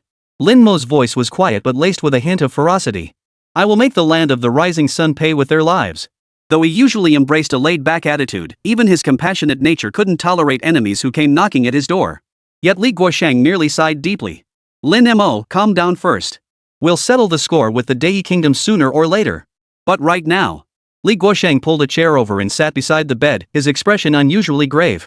The trouble at the front lines is far greater than you imagine. He paused, his voice hoarse as he spoke. The situation in Eastern Europe has reached a stalemate. Lin Mo's brow furrowed slightly. According to his plan, the Feathered Robes Blitzkrieg should have swiftly driven back the United States forces. Our supply lines have been stretched too thin, Li Guosheng's voice carried a note of deep sorrow. The thousands of kilometers from our homeland to the Eastern European plains have become prime targets for enemy attacks. The United States and NATO special forces are like a pack of jackals that have smelled blood, infiltrating everywhere. They blow up our railways, ambush our supply convoys, and even attack our medical teams with utter ruthlessness. Every shipment of food, ammunition, medicine, every single crate of supplies faces extraordinary hardship. Frontline soldiers have even begun rationing their rations. Many wounded soldiers, unable to receive timely medical supplies, simply perished on the battlefield. Li Guosheng couldn't continue. He closed his eyes in anguish. The office fell into a deathly silence. Suli instinctively covered her mouth, her eyes filled with shock and heartbreak. What about the spirit mirror? Lin Mo's voice broke the silence. With the spirit mirror scanning the battlefield, shouldn't logistics be able to ensure safe supply? Li Guosheng gave a bitter smile. It truly is a marvel on the battlefield, but we are severely short on numbers. We've only equipped our most elite vanguard units. Across the vast battlefield, the vast majority of ordinary soldiers are still fighting using the most traditional methods. This creates a fatal flaw in information asymmetry. Soldiers wearing the glasses can clearly see enemy positions, but their comrades without them remain utterly clueless. They cannot coordinate effectively, nor mount efficient offensives or defenses. Often, despite holding the information advantage, our poor coordination allows the enemy to exploit weaknesses and pick us off one by one. The result is that many warriors equipped with spirit mirrors charge too far ahead, become separated from their units, and are captured. Lin Mo fell silent. Theoretically, given the Chinese military's strict obedience to orders, such incidents shouldn't occur. But he had never truly been on the battlefield himself, unable to fully grasp the urgency felt by those soldiers. But that wasn't the most deadly threat. The most deadly threat came from the skies. The United States, with their absolute air superiority, bomb our positions, our supply lines, everything we have, with impunity. Their B-2 bombers could circle overhead as if entering uninhabited territory. Their F-35 fighter jets, like a flock of circling vultures, were poised to swoop down and deliver a fatal blow at any moment. Our feathered warriors are indeed invincible on the ground. They can withstand tank fire and tear through the strongest fortifications. But a flicker of helplessness passed through Li Guosheng's eyes. When faced with airstrikes, they are just as vulnerable as ordinary soldiers. A single 500-kilogram aerial bomb can lay waste to everything within 100 meters. Even the toughest armor can't withstand that kind of devastating shockwave. Our fighter jets are no less capable than theirs, but we're facing the entire Western world led by the United States. Their air power is overwhelmingly vast. Holding the front lines without retreat is already pushing our limits. Ensuring battlefield safety is simply impossible. In truth, Li Guosheng had withheld part of the story. The primary reason for the air combat defeat was the war's sudden onset. China's factories hadn't fully mobilized. Given time, China could have shown the entire Western world what an industrial Cthulhu looked like. But now, he was playing the victim card. Naturally, he couldn't speak so bluntly. Just before I arrived, one of our sword squadrons was detected by enemy drones while executing a penetration mission. Then came a half hour of relentless saturation bombing. 30 of our most elite warriors. We couldn't even find intact remains. Chapter 134, Swarm Drones. America's in for a world of hurt. Li Guosheng could say no more. Even if it sounded like he was exaggerating, the horrors on the front lines were all too real. This iron-blooded general, who had once shed blood but never tears on the battlefield, now had reddened eyes and a choked voice. Lin Mo sat silently on the hospital bed, listening expressionless. No wonder Li Guosheng looked so exhausted. Lin Mo. Li Guosheng lifted his head, his eyes fixed intently on him. I came to ask you something. Can the feather robe evolve any further? His voice carried a barely perceptible tremor. Can it fight against airplanes? Lin Mo didn't answer. He simply stared silently at Li Guosheng. At this general, worn down by years of national service, his temples already streaked with gray. Li Guosheng watched his silent face, his heart sinking bit by bit. Yes, perhaps he had been too fanciful. How could a piece of clothing possibly stand against an airplane? How could that be possible? This wasn't technology anymore, it was a myth. I'm sorry, Comrade Lin Mo. Li Guosheng slowly sank back into the sofa, looking as if he'd aged 10 years in an instant. He waved his hand dismissively, his voice hoarse. Forget I asked. Lin Mo watched his disheartened expression and finally sighed. He shook his head. Minister Li, the feathered robe is individual soldier equipment designed to dominate on the ground. Expecting it to counter an integrated airspace system is asking too much. So, it's impossible? The last shred of hope in Li Guosheng's heart shattered completely. Just as he prepared to concede defeat, bid farewell to Lin Mo, and return to report, Lin Mo's voice sounded once more. But, who said I can only make feather robes? Li Guosheng's body stiffened abruptly. He slowly lifted his head, and a flicker of disbelief reignited in his dull, lifeless eyes. What did you say? Let's go, Director Li. Lin Mo struggled to rise from the hospital bed. Su Li hurried to support him, but he grabbed her wrist instead. You haven't slept much. Go get some rest. After ordering Su Li to rest, Lin Mo assessed his aching muscles. Though it was a struggle, he managed to stand straight. Minister Li, your preconceived notions about me are seriously off the mark. Come on. I'll show you something new. Despite the excruciating soreness, Lin Mo insisted on walking on his own. He led Li Guosheng to a brand new workshop. The space here featured an extremely high dome ceiling, far larger than any previous production workshop. The center of the workshop lay empty, its floor etched with intricate, precision-engineered array patterns. Li Guosheng stood at the entrance, gazing at this scene straight out of science fiction, momentarily lost in bewilderment. Comrade Lin Mo, what is this? Lin Mo didn't respond. He simply walked to the center of the workshop and slowly put on the seemingly ordinary black-framed spirit mirror. He closed his eyes, as if sensing something. The next second, he snapped his eyes open. Buzz. A deep, dense hum filled the entire workshop. Li Guosheng looked up in shock. He saw the doors of the thousands of hive-like storage pods lining the workshop walls slide open simultaneously, without a sound. Then, countless miniature drones, each no larger than a bee and entirely pitch black, poured out of the storage pods like a silver flood breaking through a dam. Buzz, buzz, buzz. The deafening sound of their wings vibrating at high speed filled the air. Thousands. No.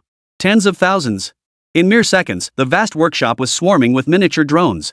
They hovered and danced through the air, maintaining perfect distance from one another without a single collision. Li Guosheng was utterly dumbfounded.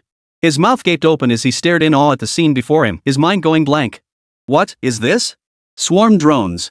Lin Mo's voice echoed as his figure appeared beneath the ever-shifting cloud formed by the silver drones. He seemed small yet divine.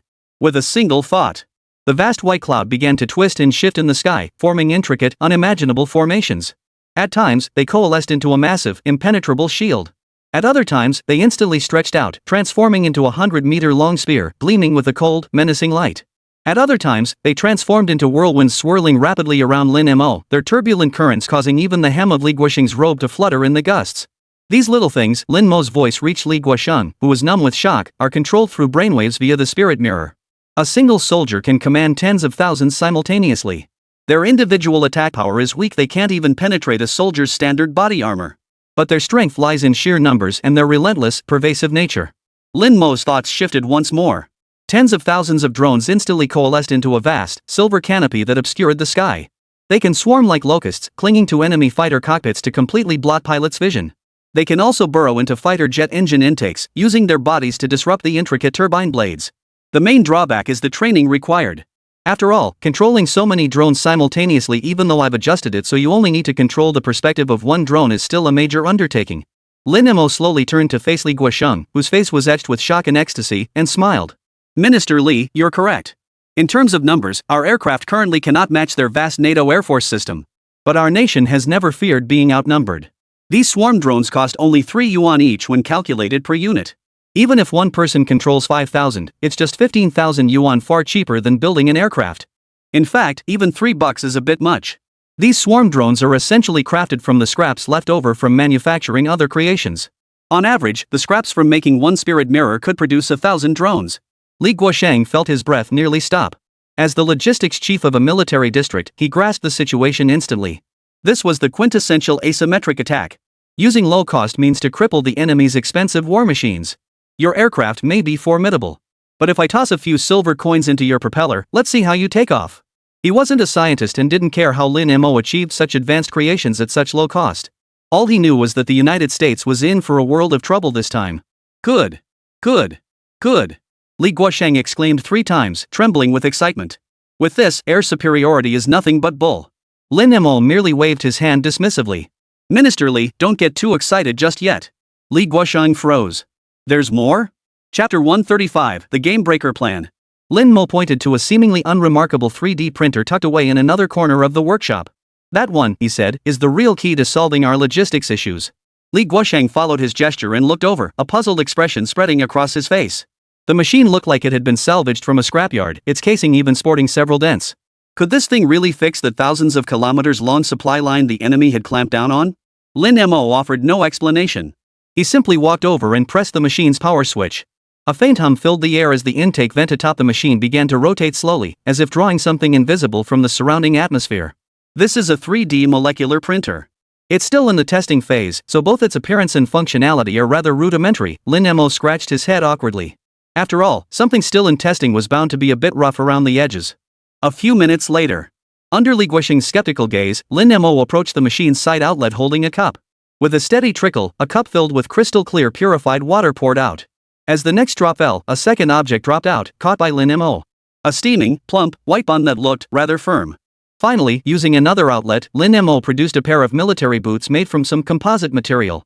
They looked somewhat crude but were undoubtedly sturdy and durable. Li Guosheng was utterly dumbfounded. He stepped forward slowly, as if in a trance.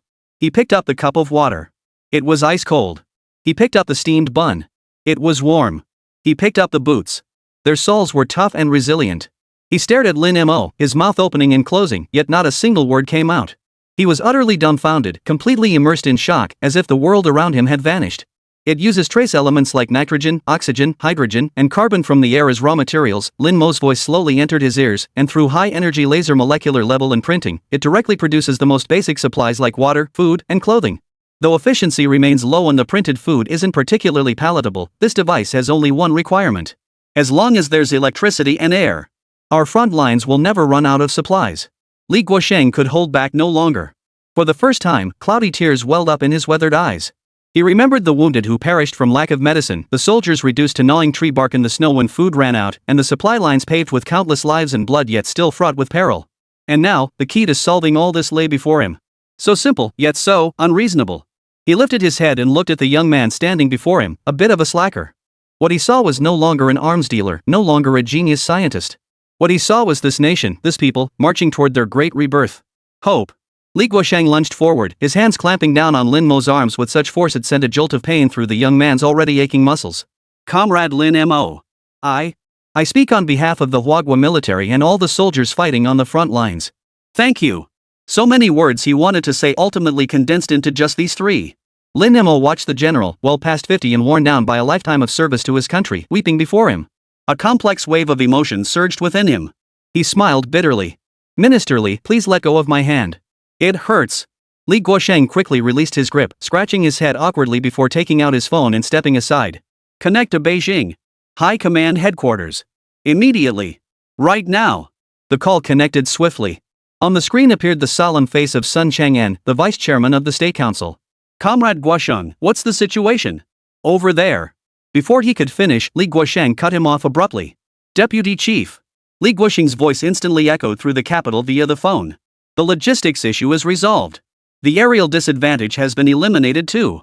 Sun Chang'en froze. The generals and high-ranking officials behind him turned their gaze toward the screen, their faces etched with confusion. Li Guosheng offered no further explanation. He simply aimed the communicator's camera at the creation in the workshop and demonstrated it to everyone. A swarm of drones darkening the sky. A 3D molecular printer conjuring food and water from thin air. Beijing, Supreme Strategic Command Center. Dead silence. Everyone stared blankly at the screen, mesmerized by the miraculous spectacle, their minds going blank. Activate the highest-level strategic plan immediately. After a momentary lapse, Sun Chang'en's voice, now carrying unprecedented resolve, echoed throughout the command center. Formally incorporate the swarm drone and 3D molecular printer technologies into the plan. Game breaker. From this moment onward, all relevant production at Silent Factory shall receive the nation's highest-level resource allocation and security guarantees. The command was issued, and the entire command center erupted in a frenzy. Thus, fueled by the military's urgent request and the massive influx of resources, the production lines at Momo Factory embarked on a new phase of evolution. The first batch, codenamed Hive, portable combat units, commenced secret production. Each unit contained 1,000 swarm drones and 1 spirit mirror. Simultaneously, the first generation of military-supplied base stations rolled off the production line. As long as energy was available, they could continuously supply the front lines with the most basic necessities of food and clothing. 1 week later, Li Guosheng returned to the Silent Factory. Gazing at the containers on the tarmac, ready for transport to the front lines, his eyes brimmed with unrelenting excitement. Before leaving, he sought out Lin Mo, who had fully recovered. Looking at the young man still clad in baggy shorts and flip-flops, he solemnly saluted him. Lin Mo, get ready. The skies over Eastern Europe are about to change. Li Guosheng paused, then spoke each word deliberately. This time, we'll show those Westerners what true. East Wind Express mission accomplished. Eastern European plain, airspace of the Second Mao Nation. Above the endless sea of clouds, 2 F-35 Lightning II fighter jets were conducting routine patrols. Inside the cockpit, pilot John was still sipping his coffee. As the ace pilot of the Atom Special Forces unit, he was well accustomed to the battlefield. Calling Mustang, 3 o'clock direction. Clear skies, no anomalies detected, he radioed his wingman. Copy that, came the relaxed reply from his wingman. The Chinese and Russians probably haven't dared to take off in ages, scared stiff by us. This sky belongs to us. Of course. John chuckled softly, preparing to switch the aircraft to autopilot cruise mode. Suddenly. Beep. Beep. Beep. Beep. A shrill alarm pierced the cockpit without warning. On the tactical display, the red danger alert box flashed frantically. What the hell? John's pupils contracted sharply as the coffee cup slipped from his hand, floating weightlessly in the cabin. He whipped his head toward the radar screen. Then, he witnessed the most terrifying and incomprehensible sight of his life. On the screen, tens of thousands of tiny, densely packed light points appeared out of nowhere, without warning. Like a living, churning cloud, they surged toward them at a terrifying speed, engulfing the sky. Tower. Tower. John's voice trembled slightly. We're encountering unidentified targets. Repeat. Massive numbers of unidentified targets. What are they? Missiles? God. There are too many. Chapter 136, Nightmare Sky, the Swarm's First Cry. Faced with John's distress call, the tower's response echoed his bewilderment. Mustang, our primary radar shows nothing. I repeat, nothing. Are you experiencing heavy electromagnetic interference? Not interference. John's wingman, Rattlesnake, cut in, his voice equally horrified. I see them. My God, what are those things? John jerked his head up, staring through the cockpit glass. His breath caught in his throat. Ahead, the once clear expanse of clouds had been replaced by a constantly writhing mass of white, composed of countless tiny silver dots. It wasn't clouds, not a flock of birds, and certainly not any aircraft he recognized. Like a swarm of locusts, they blocked out the sunlight, carrying a heart-stopping, dense hum as they swept toward them. Evade! Evade immediately! John roared hysterically, yanking the control stick violently. The 2 F-35 fighters executed extreme evasive maneuvers in an instant, attempting to break free. But it was too late. The cloud seemed to possess its own will, instantly dispersing into 2 silver torrents. With speed beyond their comprehension, they struck the fleeing fighters with pinpoint accuracy. They're closing in. John watched helplessly as countless silver drones, each no larger than a bee, swarmed like living vines, instantly covering the entire glass canopy of his cockpit. His vision plunged into utter darkness in an instant. Zzzzzzzzz. Immediately afterward, a high-pitched, teeth-grinding drilling sound emanated from beyond the glass canopy. John watched in horror as fine cracks began to form on the indestructible special-grade glass designed to withstand high-altitude pressure and bird strikes. Our canopy is being breached. Repeat, it's being breached. They're attacking my plane. Boom! A muffled explosion echoed from the wingman's side. On John's tactical display, the green dot representing Cobra vanished instantly. Rattlesnake! Rattlesnake! Come in! No response. John's heart sank into a cold abyss. He knew his comrade, along with that fighter jet worth hundreds of millions of dollars, had become a falling ball of fire. Despair and rage drove John utterly mad. He abandoned evasive maneuvers, throwing himself into violent rolls and spins in the air, desperate to shake off the clinging torment. But it was useless. There were simply too many of those micro-drones. Even if he managed to shake off one batch, another would immediately latch onto the fuselage. The engines! My engines! The engine RPM gauge's needle began to swing wildly. Then, with several muffled explosions, it dropped to zero. Some drones had burrowed into his aircraft's engine air intakes. Stall warning. Hydraulic failure warning. Fire control system collapse warning. The shrill alarms echoed frantically through the pitch-black cockpit. The aircraft began spiraling uncontrollably toward the ground. John knew it was all over. Closing his eyes, he mustered his last ounce of strength and pulled the ejection seat handle. Minutes later, at NATO's forward command post. Dead silence. Everyone sat frozen, listening to the communication channel as the final moments of Mustang and Rattlesnake played on repeat. There were no heroic proclamations, no calm, collected commands in the face of danger. Only the most primal screams and wails, filled with despair and terror. They're eating my plane. Help! Someone save me! What the hell are these things? When John's final, hysterical, distorted roar echoed at the end of the recording, every general present couldn't help but shudder. The skies over Eastern Europe are haunted. President Ross sat in the main seat, his face ashen. He stared at the screen, at the final blurred frame transmitted by the two F-35 fighters before vanishing from radar. In the image, the silver cloud mass that obscured the sky resembled a colossal beast from ancient mythology, opening its abyssal maw wide enough to devour everything. Orders. Ross's voice was hoarse, as if he had expended every ounce of strength. All air units, return immediately. Until we determine what the hell that thing is. No aircraft is authorized to enter Eastern European airspace. The order was given. For the first time, the skies over Eastern Europe fell into an eerie, suffocating silence. The air supremacy once firmly controlled by NATO air forces, a symbol of absolute dominance, was shattered in that moment by those mysterious flying objects. China declared to the world in a manner no one could have anticipated. The skies had changed hands. While the United States leadership reeled in shock, deep within a makeshift trench on the Eastern European plains, a place repeatedly ravaged by artillery fire. Wang Dali, a soldier from China's sword squadron, transformed his feathered robe into a vest and carefully nibbled on a hardened ration biscuit tougher than a brick. The weather grew increasingly hot, but the scorching temperatures unbearable to ordinary people were nothing to him at that moment. What tormented him was hunger. Their supply lines were being relentlessly targeted by enemy drones and long-range fire. Supplies dwindled daily, reducing each soldier's ration from self-heating rice to these teeth-shattering biscuits. "Damn it," a young soldier beside him muttered, flinging his half-eaten biscuit into the snow. "Never in my life have I put up with this." Back on the ground, those NATO bastards wouldn't dare come within 100 meters of us. All they know how to do is drop bombs from the sky. Wang Dali said nothing. He silently picked up the discarded half-biscuit, blew off the dust, and slipped it into his pocket. He knew this half-eaten biscuit might become a life-saving ration in just a few hours. Just then, a deep rumble of engines echoed from behind. Several heavy transport trucks disguised as civilian cargo vehicles, escorted by a few feathered warriors, laboriously rolled into the artillery-scarred battlefield. Reinforcements are here? Bull reinforcements. Probably just more hardtack. Soldiers in the trenches peered out, their eyes dull with resignation. No one held much hope. Yet when the rear doors of the transport vehicle swung open, everyone froze in shock. Instead of the food and ammunition boxes they'd expected. Instead, dozens of unassuming machines resembling miniature execution platforms were delivered. What the hell is this? Did the logistics guys lose their minds? Sending us a bunch of toys? Did they deliver to the wrong place? Chapter 137, The day of clanking and making giant steamed buns has arrived. Disappointment and confusion washed over the soldiers' faces as the faint glimmer of hope they'd just kindled was instantly extinguished. Wang Dali frowned too. He couldn't make heads or tails of what these gray metal contraptions were for. As the machines were unloaded one by one, a man dressed in a clean flight suit, who looked like a technician, jumped out of the cab. Ignoring the soldiers' murmurs, he walked straight to one machine, pulled a thick cable from the transport vehicle, and plugged it into the machine's port. Bzzz. The machine emitted a low hum as several indicator lights on its body lit up in sequence. The technician tapped rapidly on a touchscreen panel on the machine's side, then shouted to the gathered soldiers, "Everyone step back. Find me a clean basin." A platoon leader, looking skeptical, fetched a relatively clean mess kit from nearby and placed it beneath a pipe that appeared to be an outlet. Everyone craned their necks in curiosity. Seconds later. Drip, drip.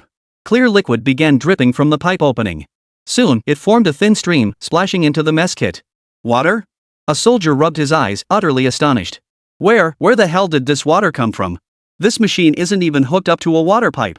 The technician wore a mysterious smile, offering no explanation. He simply gestured for the platoon leader to taste it. The platoon leader hesitated, staring at the crystal-clear water in the pot, still emitting a faint chill. In the end, he couldn't resist.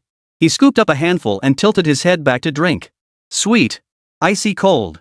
It tasted like water. Clean water. It's real water, the platoon leader exclaimed, his voice cracking with emotion. It's clean. It's drinkable.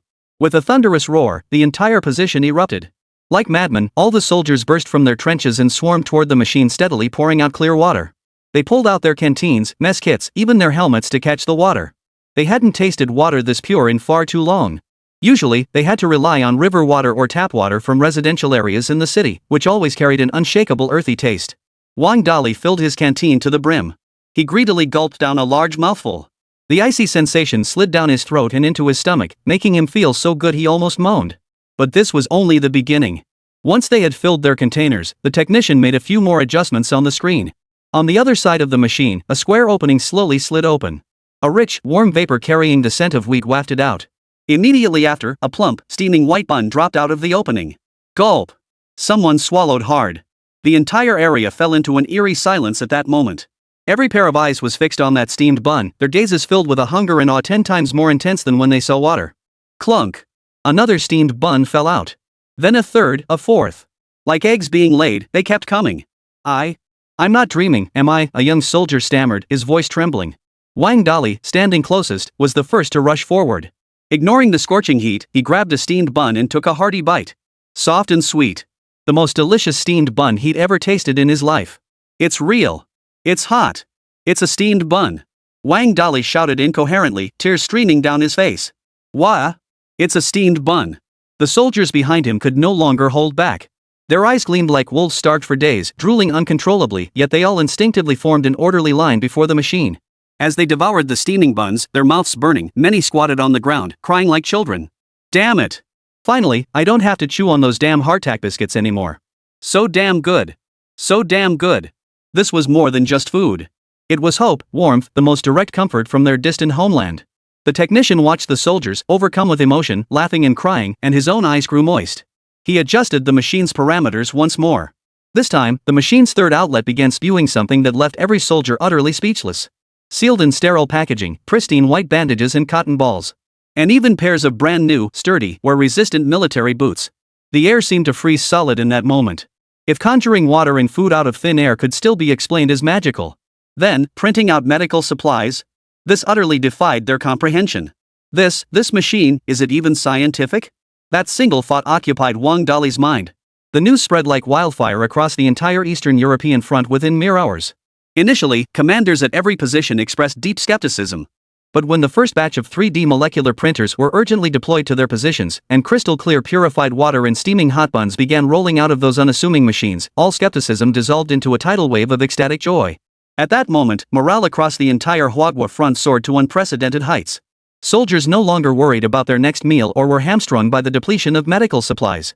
They began launching proactive offensives, using fierce and sustained firepower to drive NATO drones and fighter jets, still flaunting their might in the skies, into a panic-stricken retreat. In the trenches, the former sighs and groans were replaced once more by the resounding military songs and hearty laughter. Yet this jubilant scene on the Huagua front stood in stark contrast to the atmosphere elsewhere. The atmosphere in the NATO coalition's temporary command center was oppressively heavy. This can't be. Their supply lines were clearly severed by us. How can they still be so full of life? A U.S. intelligence analyst roared in disbelief, staring at the drone footage streaming back from the Huagua front lines. Their satellites and drones had been monitoring the supply route to Huagua's mainland around the clock. In the past 24 hours, not a single Chinese supply vehicle had successfully reached the front lines. Yet the Chinese forces' momentum was tenfold stronger than before. It was as if every single one of them had become a Chinese superhuman who didn't need to eat. Report. Our Atom Squad encountered unprecedented resistance during the night infiltration attempt. The enemy's defensive density is 3 times higher than our estimates. We suffered heavy casualties. One piece of bad news after another reached the command center, plunging everyone into deep confusion and unease.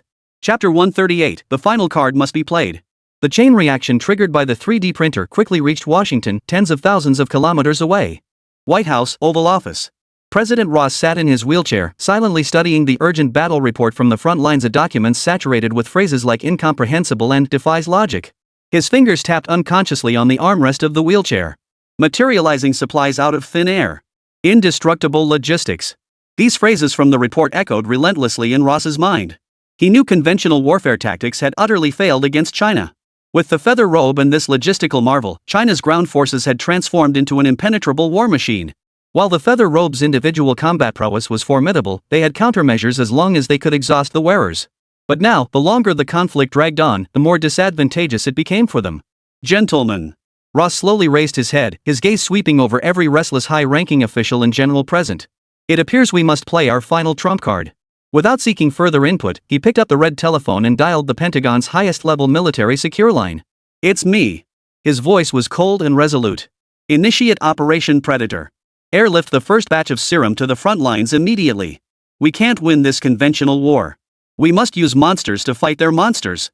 At Ross's command, a massive shipment of supplies was secretly transported to the Western European front. Outskirts of Kiev, an industrial zone reduced to ruins by artillery fire. A detachment of China's Sword Squadron was conducting a mop-up operation here.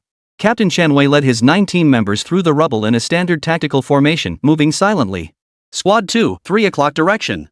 Copy. 2 members immediately broke off from the formation, stalking forward like cheetahs. Seconds later, the sound of a military knife slicing through flesh echoed. Target eliminated. Everything unfolded with the same efficiency and precision as countless missions before. Suddenly, the communication channel crackled with the startled voices of Team 2. Captain, something's wrong. They're getting back up. Chen Wei's pupils contracted sharply as he immediately accessed the shared field of view from Team 2 through his spirit mirror.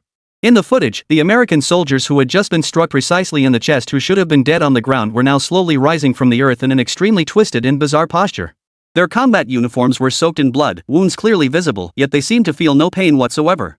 They lifted their heads, their eyes devoid of any human emotion, filled only with a terrifying crimson glow. Roar! A low, inhuman roar erupted from the depths of their throats.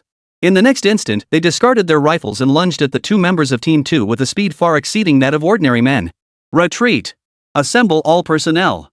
Chen Wei ordered decisively. But it was too late. One team member was knocked to the ground by a berserker. Ignoring the rifle in his hands, the creature opened its mouth and sank its teeth viciously into his neck. Snap! Yi's defensive layer emitted a bone-chilling sound. Though it blocked the fatal blow, the sheer brute force still forced a muffled groan of agony from the fallen team member. Fire! Fire at will! Chen Wei roared, his rifle spitting fire. Bullets pierced the berserkers' bodies with precision, sending bursts of blood mist flying. Yet these wounds, enough to kill any normal person instantly, seemed to them merely a tickle. They fought with utter disregard for death indeed, they seemed to have lost all fear of it. The battle instantly devolved into a brutal meat grinder. The powerful defense of the feathered armor could withstand bullets and various attacks, but it was no match for these warriors who hacked, tore, and bit like madmen. Rip! 2 berserkers seized a team member's feathered armor, tearing at it like hyenas ripping apart prey. They managed to tear a small gash in the resilient fabric. The soldiers clad in feathered armor froze in shock. For the first time on the front lines, they felt the threat of death. At this critical moment, the battle took a bizarre turn. A charging berserker suddenly froze in place without warning. He let out a shrill, inhuman scream, and then his bulging muscles began to burst like an overinflated balloon, 1 inch at a time. Blood and flesh splattered everywhere. He fell stiffly to the ground, his body convulsing violently before finally collapsing into a blurred pool of flesh and blood. Immediately after, another berserker halted his attack. He stared blankly at his own hands, then let out a furious roar and lunged at the nearest American soldier. They've lost control. Chen Wei keenly grasped this development. Through the spirit mirror, he instantly transmitted everything unfolding on the battlefield, including the berserker's entire journey from fearless combat to self-destruction back to Rear Command Headquarters in real time. Eastern European Plains, Hua Nation Frontline Command Center. Li Chao stared intently at the massive electronic screen, his weathered face twisted with fury and murderous intent. Those beasts. He slammed his fist hard onto the command console. They don't regard their own soldiers as human. These are inhumane biological weapons. The staff officers beside him all wore ashen expressions. General, a young staff officer, suppressed his anger and analyzed calmly. Based on this footage, while this modification temporarily grants soldiers extraordinary combat prowess, the side effects are immense. Their bodies simply cannot withstand such frenzied power. It won't last long. Moreover, their impaired mental states make them highly susceptible to losing track of friend and foe. Li Chao's gaze darted rapidly across the electronic sand table. His mind raced at full speed in that moment. Within seconds, the veteran general, hardened by decades on the battlefield, reached his decision. Transmit my orders. His voice instantly reached every corner of the front lines through the encrypted communication channel. All sword squads, cease all direct engagement with enemy forces immediately. Withdraw and fall back. Order all bare-winged armor units assigned to the Russian side to advance immediately and establish a frontal defensive line. Tell that old codger Volkov to have his men take the front line. Use their thick, tough bear hides to hold back those mad dogs for me. Chapter 139, The Forbidden Biochemical Experiment. Their sole mission is delay. Delay at any cost. Simultaneously, Li Chao's gaze shifted to the white dots on the sand table representing the Mao 2 unit. Order all Mao 2 squads to deploy immediately. Exploit your speed advantage. Avoid direct confrontation.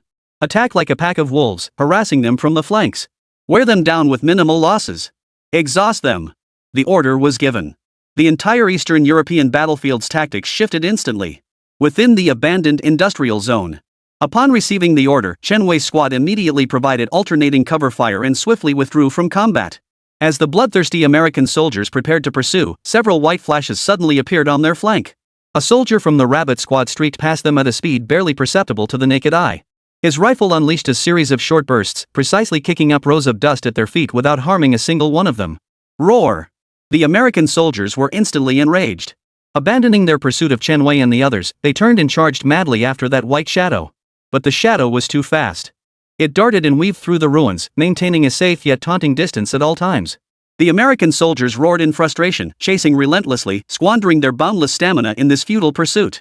The same scenario played out thousands of times across the Eastern European plains. Fueled by the United States' still imperfect predator serum, the entire Eastern European battlefield had become a meat grinder. The bear troops of Bear Country, clad in their bear-feathered armor, held the fearless Iron Blood warriors firmly at bay on the main battlefield. Meanwhile, China's rabbit troops, like deadly white specters, relentlessly harassed and bled the enemy from the flanks, wearing down their lives and sanity at minimal cost. But war is never just cold numbers. Arnold Schwarzenegger, a German war correspondent, lay prone behind a crumbling wall less than 500 meters from the front lines. His telephoto lens relentlessly scanned the land shrouded in death. As a veteran who had crawled through battlefields in Iraq, Afghanistan, and Syria for 2 decades, Arno believed he had long since grown accustomed to life and death. His heart, like his lens, had grown cold and detached. Yet today, what he witnessed sent a shiver through the veteran's very soul. He witnessed a U.S. soldier, injected with a serum, chasing a member of the Mao 2 unit as the drug's effects seemed to wear off. He halted abruptly, standing rooted to the spot, his powerful muscles beginning to convulse violently and uncontrollably. Then, captured in Arno's ultra-high-definition lens, a scene unfolded that would haunt him forever. The soldier's body began to swell like an overinflated balloon, tiny beads of blood seeping from his skin. Ugh! Ah! He emitted a wail unlike any human sound, filled with the most excruciating agony. Put! Blood gushed forth like a fountain from his eyes, ears, mouth, and nose. His body went limp, collapsing to his knees in violent convulsions as fragments of his entrails mixed with bloody foam churned from his mouth. Within seconds, his vital signs vanished completely, leaving only a corpse with blood streaming from all 7 orifices, its death horribly gruesome. Arno's hands shook violently. His stomach churned violently, a wave of nausea surging up his throat. This was not war. This was a living human experiment, a crime against humanity. Ugh! He couldn't hold it in any longer. He ripped off his helmet, leaned against the crumbling wall, and vomited until he was black and blue. After vomiting, he stared at the footage in the camera, a complete recording of the death process, a flicker of struggle passing through his eyes.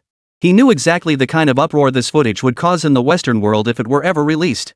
Such biochemical weapons were undoubtedly developed in secret by the United States, with no evidence allowed to leak out.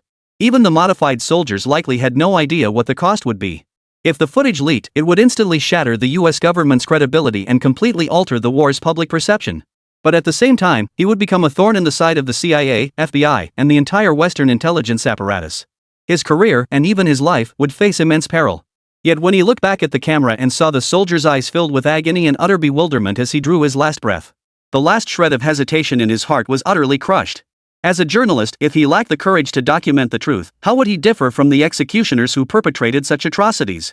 That very night, Arno anonymously sent the video footage, along with a detailed written account, through an absolutely encrypted channel to Europe's largest independent investigative journalism organization. He did not sign his name. At the end of the email, he left only one sentence: "I am merely a recorder. Let the world see the truth." The video exploded like a nuclear bomb, sweeping across the global internet with unstoppable force within just 1 hour of its release. No blurring. No editing. The entire process from the US soldier's descent into madness and convulsions to the blood streaming from his 7 orifices and finally his bodily functions shutting down was captured in stark, bloody detail by a telephoto lens, laid bare before the eyes of the entire world. Initially, social media in the Western world fell into a deathly silence. People were stunned by the overwhelmingly real, hellish imagery, their minds blank, unable to form coherent words. Then came the avalanche, a complete collapse. My God! What am I seeing? Is this our soldier? This isn't CGI. This isn't a movie. That agony is real. I can practically smell the blood through the screen. The government lied to us. They only told us that serum would make us stronger. Monsters! Our government turned our children into monsters. Then sent them to die in agony on the battlefield like trash. Rage, fear, and the betrayal of deception instantly ignited public opinion across the Western world. Countless citizens of the United States poured into the streets. They gathered outside the White House, the Pentagon, and recruitment centers nationwide, holding printed video screenshots and photos of their children before enlistment. Give us back our sons.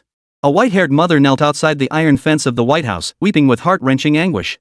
Her son had been deployed to the Eastern European battlefield just 3 months prior. You murderers! You warmongers! You don't deserve to lead this nation. A veteran violently hurled his Purple Heart medal at a White House guard. Chapter 140, Huawei remains a nation of integrity.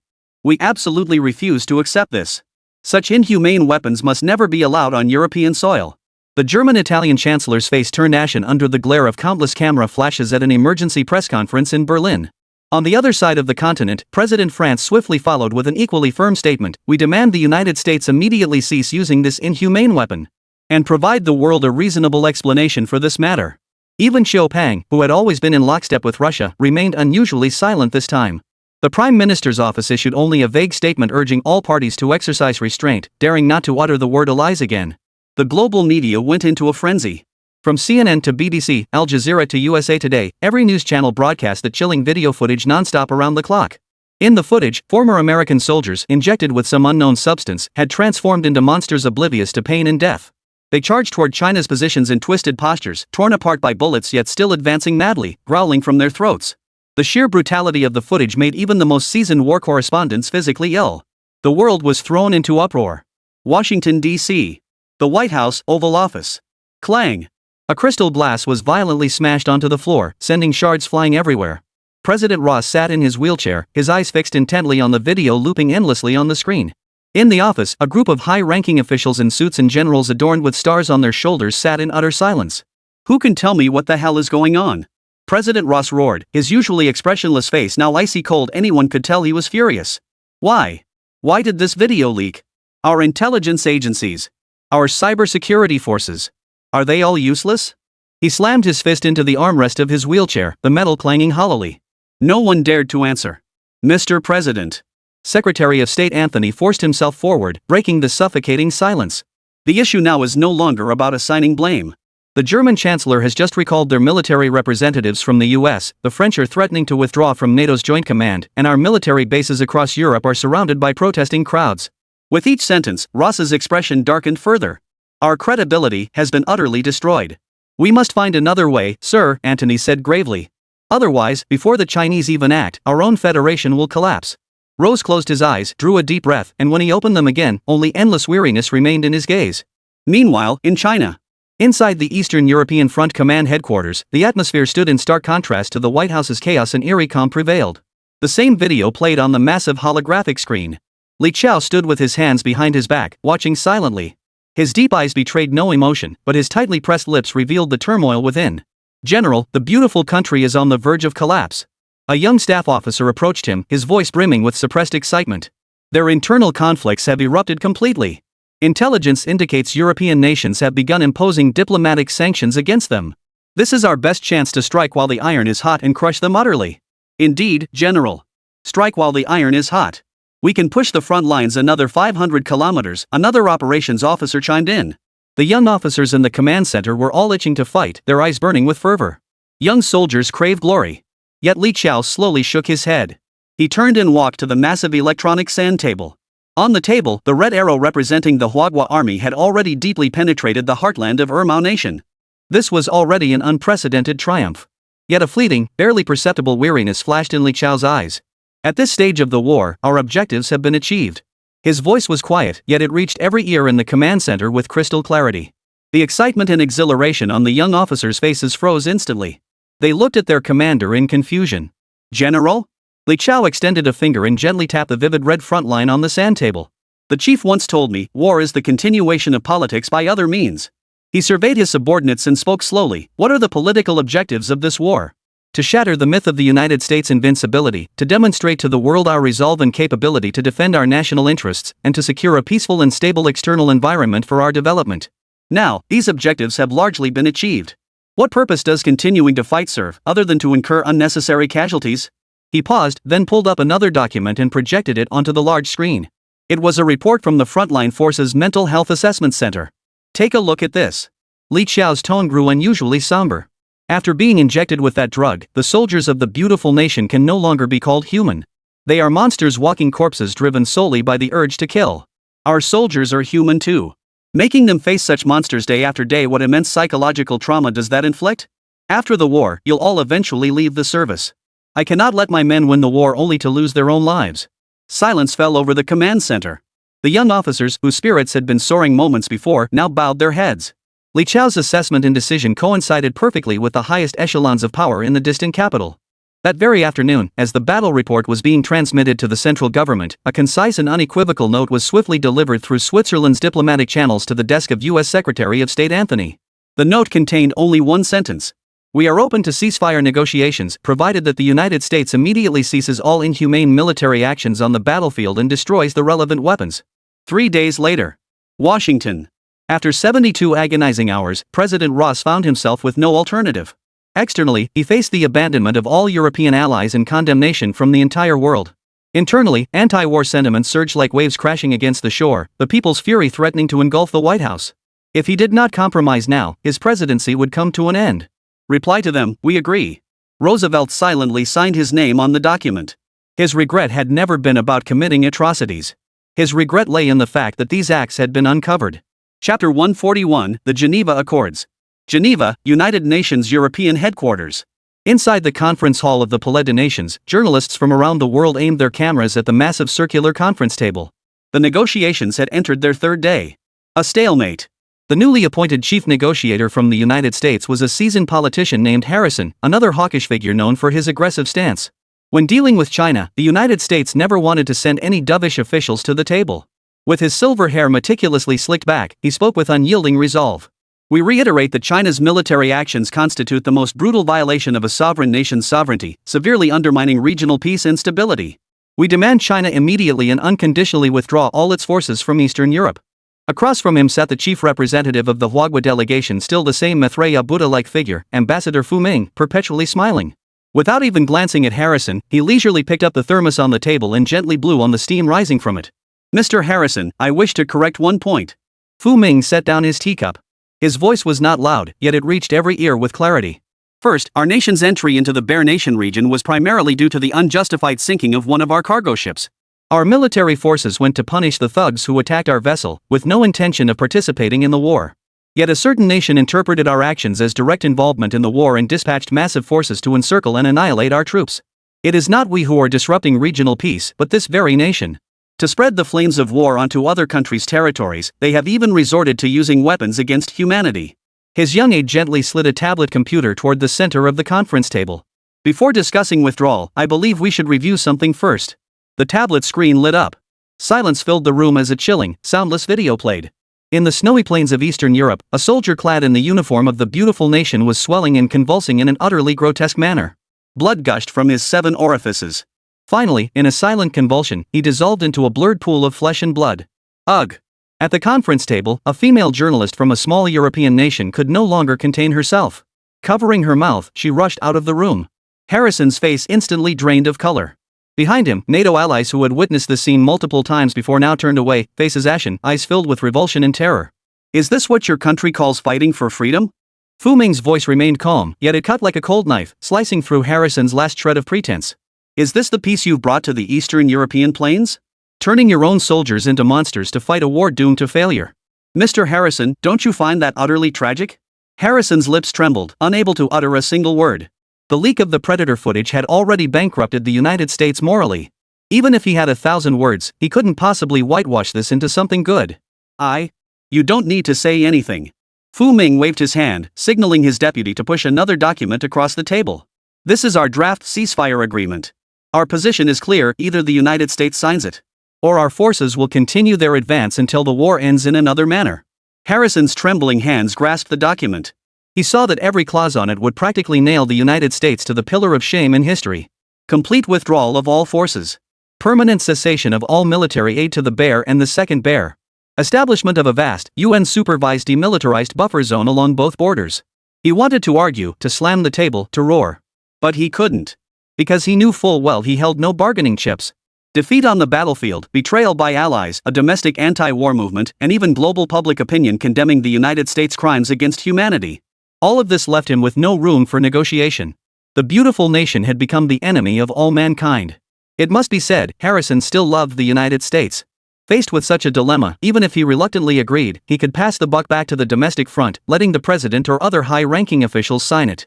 But after a full 10 minutes of suffocating silence, Harrison picked up the pen. Before the world's live cameras, his face ashen, he signed his name on the document titled Framework Agreement on the Demilitarization of Eastern Europe. As the agreement was signed, camera flashes erupted in a frenzy. In stark contrast to the historic signing ceremony in Geneva, 10,000 miles away, in the office of the silent factory, the atmosphere was as relaxed as any ordinary weekend afternoon. Lin Mo lounged on the sofa in boxer shorts and flip-flops, wearing his smart glasses and watching the TV intently. The massive LCD screen wasn't broadcasting world news, but a culinary documentary, A Bite of China. This looks good. I'll have Suli try it next time. He commented casually as he watched. The news is over, and you're still watching food? Suli walked over carrying a plate of freshly sliced watermelon. She placed it on the coffee table in front of him, then grabbed the remote and switched the channel back to the news. The TV screen was replaying news of the Geneva signing ceremony. The anchor declared in an impassioned tone, "A new multipolar world order is now unfolding." Suli glanced at the television, then at the man beside her who seemed utterly indifferent to the shifting winds outside the window. She couldn't help but sigh. The war's over, and you're not even a little happy? I am happy, Lin Mo said, taking a large bite of watermelon, his words muffled. Then why aren't you reacting at all? Lin Mo swallowed the watermelon in his mouth and turned off the television. The office fell silent in an instant. He leaned back on the sofa, staring at the ceiling with a distant look in his eyes. Suli, do you know? What? When my dead old man was still around, he kept reciting this poem to me. When a dynasty rises, the people suffer. When it falls, the people suffer. Lin Mo's voice was soft. War, no matter who wins or loses, it's always the ordinary people who suffer. Now that it's over, that's good. He turned to look at Suli, his face breaking into that familiar, carefree grin. Let's not talk about this. It's pointless. Let's discuss what position we should try tonight instead. Suli flushed at the suggestion. Get lost. Chapter 142, Post-Battle Settlement. The standoff with the United States concluded in a manner no one could have foreseen. The flames of war in Eastern Europe were extinguished, and the dark clouds of conflict hovering over the world finally began to dissipate. China, having weathered this unprecedented global contest, not only avoided the collapse the Western world had predicted but instead stood tall at the center of the world stage with an unparalleled presence. Year's end. As the first snow of winter drifted down upon the red walls and green tiles of the capital, the nerves stretched taut by the war finally began to relax. Economic sanctions were fully lifted, and international trade resumed. The integration of the Indo-Chinese peninsula, facilitated by both Feather Robe and Spirit Mirror, was also nearing completion. The three nations of Asia had suffered a severe beating, and the borders had grown much more peaceful. Everything seemed to be moving toward a peaceful and prosperous future. Yet one matter remained unresolved.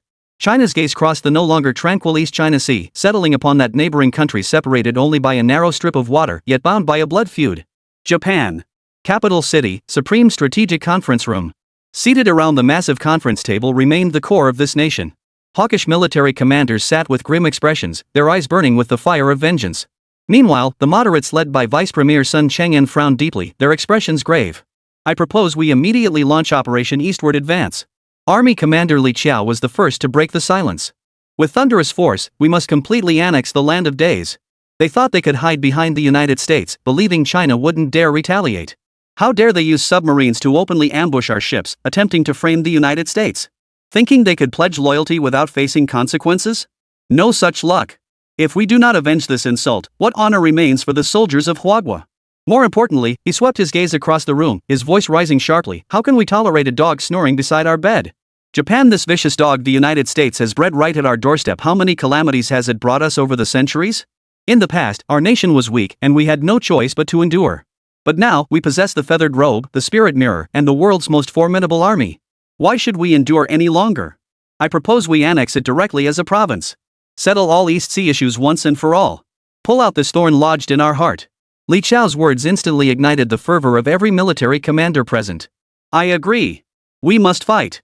And fight to the death. Let them learn what it means to pay for bloodshed with blood. This is a once-in-a-lifetime opportunity. Victory here will secure our southeastern maritime borders for a century. Voices rose in passionate succession, the air in the conference room seemingly ignited. Yet amidst this fervor, a single, cool voice cut through the din. I object. Sun Chang'an rose slowly, his gaze sweeping over every person present. His eyes held not a trace of emotion, only a heart-stopping stillness. Comrades, I understand your anger. But we all know war is never solely a military matter. His voice was not loud, yet it clearly drowned out all the clamor. Annexing Japan sounds satisfying. But then what? A nation of over 100 million people, with an extreme national character and deep-seated hatred toward us. How would we govern it? How many troops would we need to maintain order? How much of our budget would be drained annually into this bottomless pit? Sun Chang'an walked to the enormous world map and slammed his finger down on the narrow archipelago.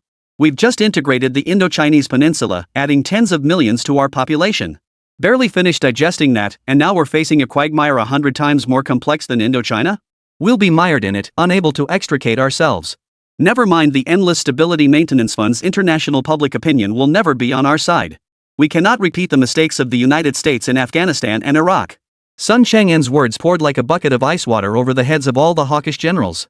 The meeting room, which had been filled with heated passion moments ago, fell instantly silent. Then what do we do? A young major general demanded, unwilling to accept defeat. Just let it go? Did our fallen soldiers die in vain? Of course we can't just let it go. Another advisor from the Ministry of Foreign Affairs immediately stood up. My recommendation is to focus on punitive measures. I propose doubling the existing sanctions, then joining forces with other nations to completely destroy their pillar industries. Using our navy, we should blockade all their ports, forcing them back into an era of isolationism. We can support pro-China factions within their country to undermine them from within. In short, our goal is to weaken it, control it, and turn it from America's lapdog into ours. Rather than setting ourselves on fire and dragging ourselves into the mire. Scholars nonsense. Li Chao roared. You know full well how treacherous the Japanese are. As long as they exist, they will forever be a grave threat to our heartland. Only by completely erasing this nation can we achieve true security. The debate once again reached an impasse. One faction advocated a thunderous strike to swallow it whole. One faction advocated slow, methodical subjugation to force their submission. These two approaches, one martial, one civil, represented starkly divergent paths for Huagua's future. Neither side could sway the other. The meeting dragged on from day into night, yet still yielded no results. Sun Chang'an massaged his throbbing temples, gazing out the window at the heavy snow that had begun falling again without warning. His heart felt heavy. He knew this decision had already exceeded the scope of authority at their level. Call in reinforcements. After the meeting, he didn't go home. Instead, he instructed his driver to head straight for the place surrounded by red walls. The night was deep, the wind and snow swirling wildly.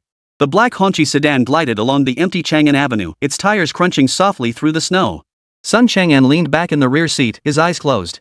His mind drifted back to the last time, also on a snowy night like this, when he had urgently sought an audience with the chief regarding the Eastern European conflict. Each time, the chief's decisions reshaped the landscape for Huagua. He seemed like a sage, never faltering, causing everyone to depend on him instinctively, like children relying on their parents. But what about this time? The car slowly entered the quiet, solemn courtyard. Sun Chang'an stepped out, and the blizzard instantly lashed his face, sending a shiver through him. He looked up, and his heart sank. The guards within the courtyard were more numerous and more heavily armed than ever before. Every face bore a look of considerable gravity. He quickened his pace toward the familiar study, its warm light always aglow. Chapter 143, The First Move Beheading. Before he could draw near, however, the chief's longtime bodyguard, one who had followed him for decades, emerged from the shadows of the porch and blocked his path. The guard's face was etched with exhaustion and worry. Deputy Chief Sun, you're here. Sun Chang'an nodded and asked in a hushed voice, has the chief retired for the night? The guard's eyes were slightly reddened. He shook his head, his voice hoarse. The chief hasn't been feeling well lately. He just finished a meeting this afternoon and has been coughing violently ever since. He only fell asleep a short while ago. Sun Chang'an's heart sank to the bottom. He stared at the closed door, waiting in the dim yellow light. He waited for the final decision, one that would determine the fate of millions and shape the future destiny of a nation. Yet the one who needed to make that decision. He dared not think further. The wind grew stronger and stronger. The snow fell thicker and thicker. Sun Chang'an understood what the guard's words meant. The chief was already 80 this year. That lamp which had burned for this nation throughout his entire life, that lamp which had guided the path forward for over 1 billion people through countless stormy nights, might truly be nearing the end of its flame. Sun Chang'an stood motionless in the blizzard, utterly still. He dared not take another step forward, lest he disturb the old man's rest. An unknown amount of time passed. The tightly shut door creaked softly and slowly swung open from the inside. The guard's figure reappeared. A hint of resignation played across his face. "Deputy Chief, please come in. The chief has awakened. He said he knew you would come and asked you to enter." Sun Chang'an's body jerked violently. He drew a deep breath, suppressing the chill within, adjusted his collar dampened by wind and snow, and stepped heavily into the familiar study. The study was warm. No air conditioning was running, only an old-fashioned radiator in the corner emitted faint warmth. The air was thick with the pungent scent of tobacco and the faint aroma of ink. The old man sat behind the large desk. He wore a slightly faded Zhongshan suit, casually draped over a thick military overcoat. Compared to the last time I saw him, his frame appeared even more gaunt and stooped. The speed at which people age is truly swift. In just half a year, his complexion had taken on a sickly, waxy yellow hue. His eye sockets were sunken, and the wrinkles on his face seemed carved by a knife. He was bent over, coughing violently. With each cough, his frail body shook violently, as if he were trying to cough up his entire lungs. The guard hurried forward, gently patting his back. After a long while, the coughing finally subsided. The old man waved his hand, signaling the guard to step back. He slowly raised his head and looked at Sun Chang'an standing in the doorway. In that instant, Sun Chang'an's heart clenched painfully once more. What eyes those were! Weary, yet still clear. "Ahem. You're here?" The chief spoke, his voice hoarse from smoke. "Chief." Sun Chang'an hurried forward, his voice carrying a choke he hadn't even noticed himself. "It's so late. You should rest." "Can't sleep," the chief waved him off, gesturing for him to sit down. "With all this on my mind, how could I sleep?" He picked up the chipped enamel teacup from the table and took a sip of the strong tea. "Speak. Let me hear what new trouble you youngsters have stirred up this time." Sun Chang'an dared say no more. Sitting up straight, he recounted in detail the two sharply opposing viewpoints presented at today's meeting. From the hawkish generals like Li Chao advocating for a decisive strike to swallow them whole, to his own stance alongside the cautious officials pushing for economic blockade, cutting them down slowly. He analyzed the merits, drawbacks, and risks of both approaches with crystal clarity. The chief listened quietly, neither interrupting nor showing any expression. Occasionally, he lifted his teacup for a sip, his deep eyes fixed on the snowstorm outside the window. He seemed lost in thought, or perhaps he had already seen through everything. After Sun Chang'an finished his report, the study fell into a prolonged silence once more. Only the ticking of the old wall clock and the increasingly fierce howling of wind and snow outside remained. A long, long time passed. The chief slowly withdrew his gaze from the window and fixed it on Sun Chang'an's face. "Finished?" "Yes, chief." The chief nodded, then shook his head. "You lot."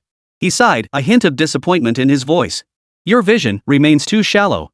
Sun Chang'an's heart sank abruptly. "Whether it's outright annexation or economic strangulation, you've both fallen short." The chief's voice was quiet, yet each word carried the weight of 1,000 pounds. "Annexation, as you said, would drag us into a vast quagmire, slowly suffocating us to death. That is greed." "And mere economic sanctions? To make them submit? To turn them into our lackeys?" The chief shook his head with a smile. "Chang'an, you still don't understand them. That's a nation steeped in the worship of strength, cruelty, and opportunism.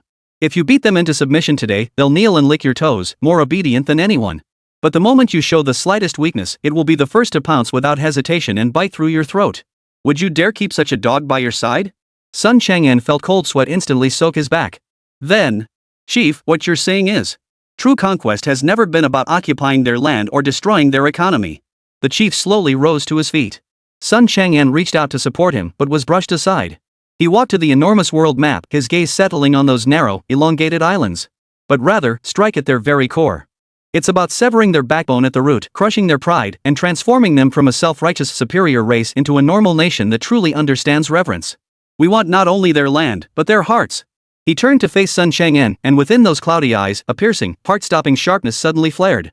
"That little brat Lin Mo, how did he deal with that group of Japanese ninjas at the factory last time?"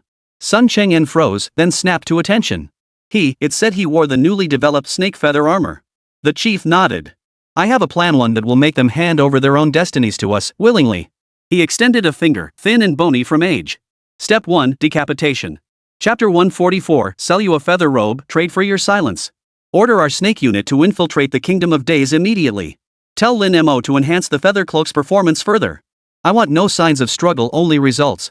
Those right-wing politicians of theirs, those Zaibatsu leaders, those militarist remnants still dreaming of the greater East Asia co-prosperity sphere. The chief's voice turned icy. Within 1 week, make them vanish from this world silently, without a trace. Let them die in the most bizarre, inexplicable ways in their bedrooms, in their offices, in their mistresses' beds. Let panic spread throughout their entire upper class. Make the survivors feel, every time they close their eyes, an invisible blade hanging over their necks. Sun Chang'an felt a chill run down his spine. Step 2, the chief extended a second finger, is to bring the army to their doorstep. Right when chaos erupts within their ranks and panic seizes their hearts. Order our East Sea Fleet, North Sea Fleet, and all strategic bombers of the Air Force to conduct an unprecedented, largest-scale joint military exercise along their borders. Deploy our aircraft carriers to their doorstep. Fly our 5th-generation fighters right over their heads. We won't fire a single shot. Let them live every day, every minute, every second under the weight of overwhelming military pressure. The chief's expression was grave. Facing this nation, he showed not a trace of a smile. Then comes the final step. The most crucial step. He extended his third finger, his voice softening. Democracy. Under immense pressure from both internal and external forces, pressure sufficient to shatter the spirit of any nation. We, through diplomatic channels, propose a peaceful suggestion to them, to the entire world. We propose that the Daisian government initiate a national referendum on its own. The referendum would have only one question. The chief paused briefly, then articulated each word with deliberate clarity. Whether they are willing to become a special administrative region of China and be incorporated into China. Sun Chang'an was utterly stunned. His mind went blank. Decapitation, pressure. Finally, using the very democracy they had learned from Western nations, the system they held in highest esteem and most fervently believed in, to achieve the most complete conquest. What a ruthless, meticulously planned open strategy.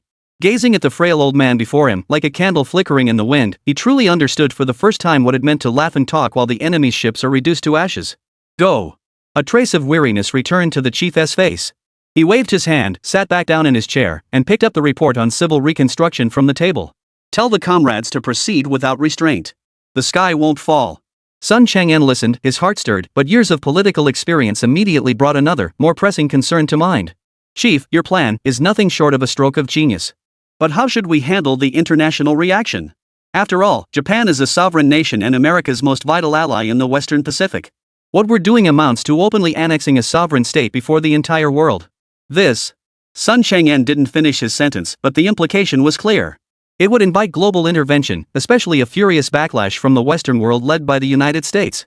At that point, China would once again face the risk of global isolation. Upon hearing this, the chief merely smiled faintly, as if he had anticipated this question all along. He slowly settled back into the old rattan chair, lifted his teacup, and blew away the floating tea leaves. Chang'an, you still only see the surface of things. International public opinion? What is that? It's a piece of scrap paper written by the strong, and only good for the weak to cry over. As long as our fists are strong enough, our words become truth. The chief's gaze sharpened once more. Though he had grown old, the nation he led was brimming with vitality. What you fear are merely those so-called world police, aren't they? We'll deal with them one by one. His finger tapped the map on his desk, landing on the vast frozen wasteland at its northernmost edge. The bear. Their war with the second bear has been suspended, and negotiations are still ongoing. We needn't make any promises to them. We simply need to tacitly allow them to take whatever else they desire from the negotiating table with the second bear. Give them what they want, and they'll naturally give us what we want. Sun Chang'an nodded. The chief's analysis was spot on. The chief's finger traced across the European continent once more.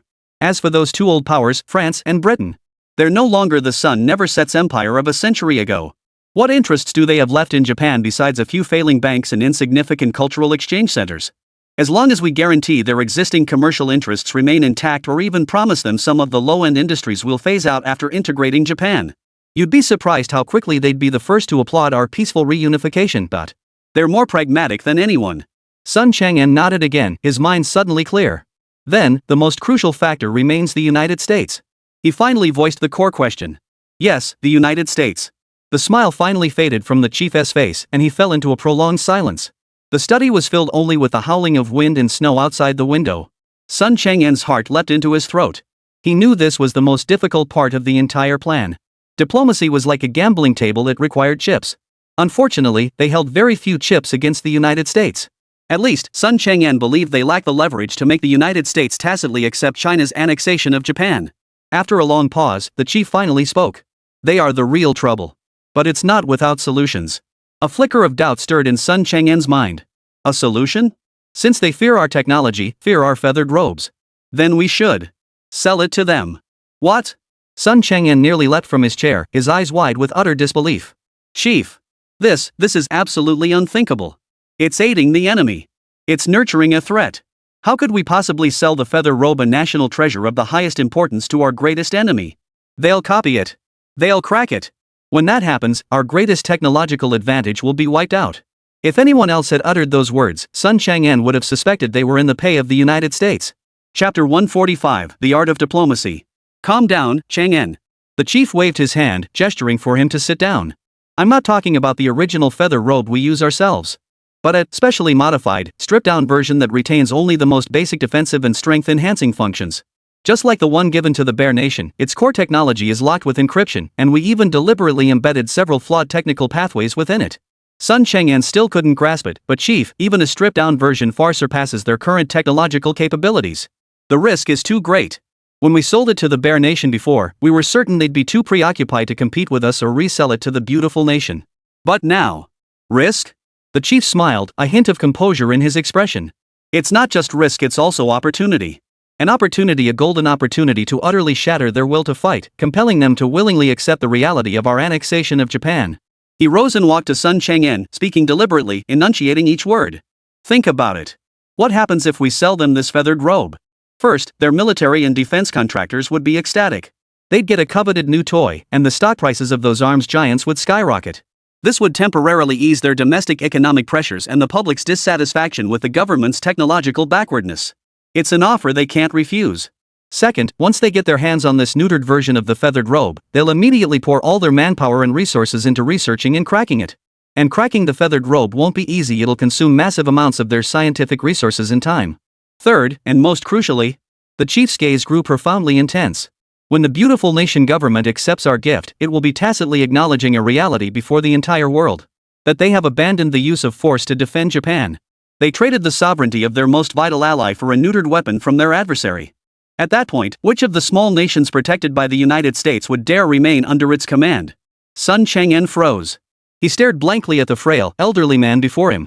Indeed, politics was never a game for the young. Moments later, inside the Supreme Strategy meeting room. With time pressing and tasks demanding, no one left the conference room. All eyes were fixed on the tightly closed conference room door. They waited for the man who had gone to meet the chief. Squeak!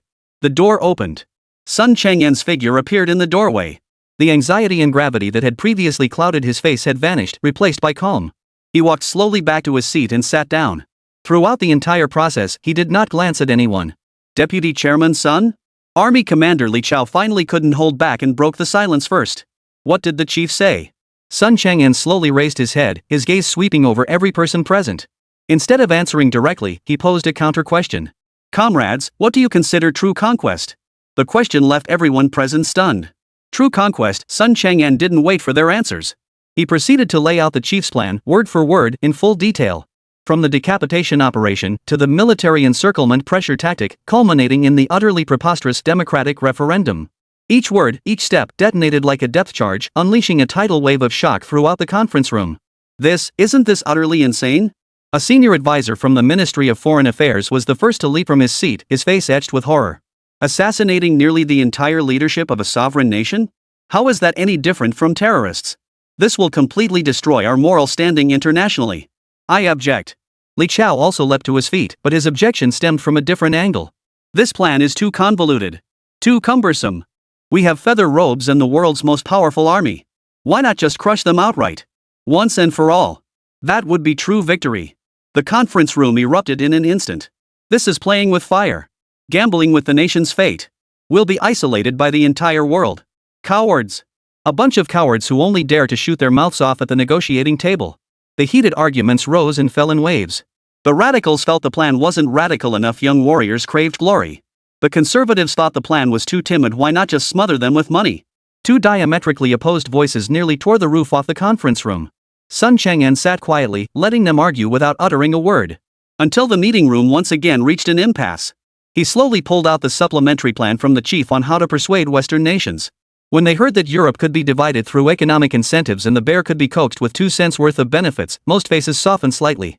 But when Sun Chang'an revealed the most crucial and most insane part of the plan, The entire conference room fell into a deathly silence once more. What did you say? Li Chao's eyes widened like copper bells as he stared intently at Sun Chang'en, asking each word deliberately. Sell the castrated version of Feather Robe to the United States? His voice was thick with disbelief. Sun Chang'en, do you know what you're saying? I absolutely refuse to agree. This time, it wasn't just Li Chao. Nearly every military commander leapt to their feet, their faces etched with fury. Sun Chang'en's expression, however, remained calm.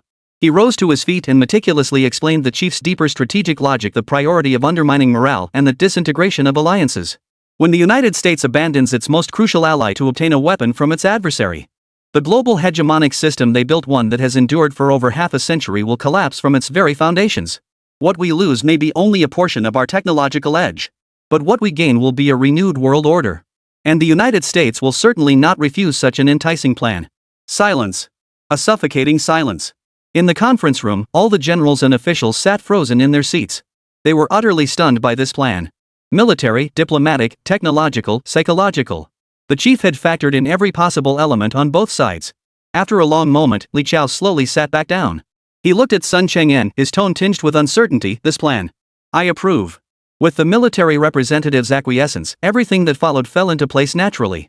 Chapter 146, Evacuation. Though countless details still required careful consideration and immense risks demanded thorough assessment, the overall direction was now set. Now, let us proceed to the final vote. Sun Chang'en surveyed the room, his voice steady. Comrades who support this plan, please raise your hands. One by one, hands slowly rose in the heavy air. Some hesitant, some resolute, some solemn, some hopeful. Finally, the vote count was tallied. The plan passed by a narrow margin of 3 votes. Phew! Everyone let out a long sigh of relief. Sun Chang'en rose and walked to the command console. His face bore no trace of hesitation, replaced instead by unshakable resolve. The chairman's health was deteriorating daily. They had to shoulder their responsibilities. Transmit my orders. His voice, transmitted through the highest level encrypted lines, instantly reached every corner of the nation. Order the East Sea Fleet and North Sea Fleet all combat units to immediately terminate rest periods. Within 72 hours, complete the strategic encirclement of the Japanese mainland. Notify the Momo factory, issue the highest level production directive. Accelerate the performance optimization of the snake feather robe at all costs.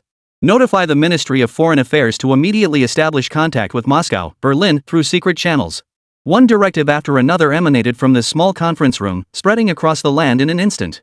The entire nation, like a massive and intricate war machine, began to operate toward a predetermined objective. Yet, just as this machine began to start up, an unexpected storm erupted in a manner no one could have foreseen. Breaking news! CNN's red emergency news ticker scrolled frantically across television screens worldwide.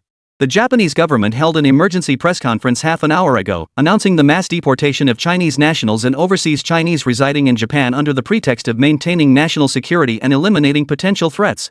The news sent shockwaves across the world. More footage soon poured in from Japan. Tokyo, Osaka, Yokohama. The usually bustling Chinese commercial districts were now occupied by right-wing extremists waving Japanese flags and chanting radical slogans. Chinese shop windows were smashed to pieces, merchandise looted, and walls spray painted with obscene discriminatory slogans. Uniformed police stood nearby, coldly observing the chaos. Some even turned to maintain order at the periphery for the rioters. Countless Chinese families who had lived in Japan for generations were driven from their homes by a single notice demanding their departure within a set time frame. Carrying meager belongings, they stood dazed on the streets, gazing at the land they once considered their second homeland, now filled with malice. Children wept, elders lamented, while middle-aged adults shielded their families with their bodies, their eyes burning with a fire of rage and despair. The media in the Dai Kingdom went into full-scale attack mode.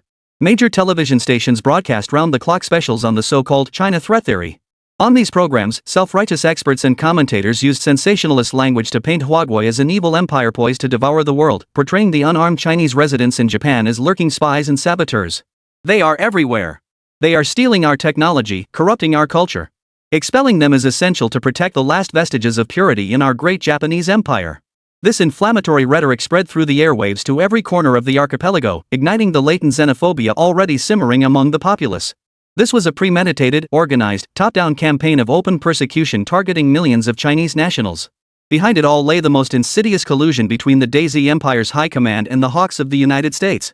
They had accurately predicted that after the Eastern European conflict concluded, China, now free from that burden, would inevitably settle accounts with their loyal lapdog. Rather than wait passively for their demise, they chose to strike first. They sought to create a humanitarian crisis that would capture the world's attention, using the lives and property of millions of Chinese nationals in Japan as hostages to force China to the negotiating table under terms that would be extremely unfavorable to them. This would defuse the impending reckoning and even enable them to extort China. Beijing, Supreme Strategic Conference Room. The atmosphere had shifted from the resolute unity of differences exist, but our goals are aligned just days prior to a heavy, simmering anger.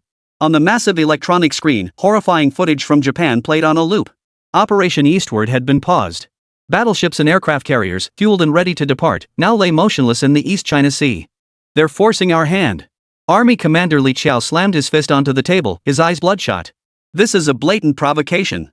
They know we can't abandon our own people to their fate. Those bastards. I propose we execute the original plan immediately. Strike now. Use Dongfeng missiles to wipe their prime minister's residence off the map.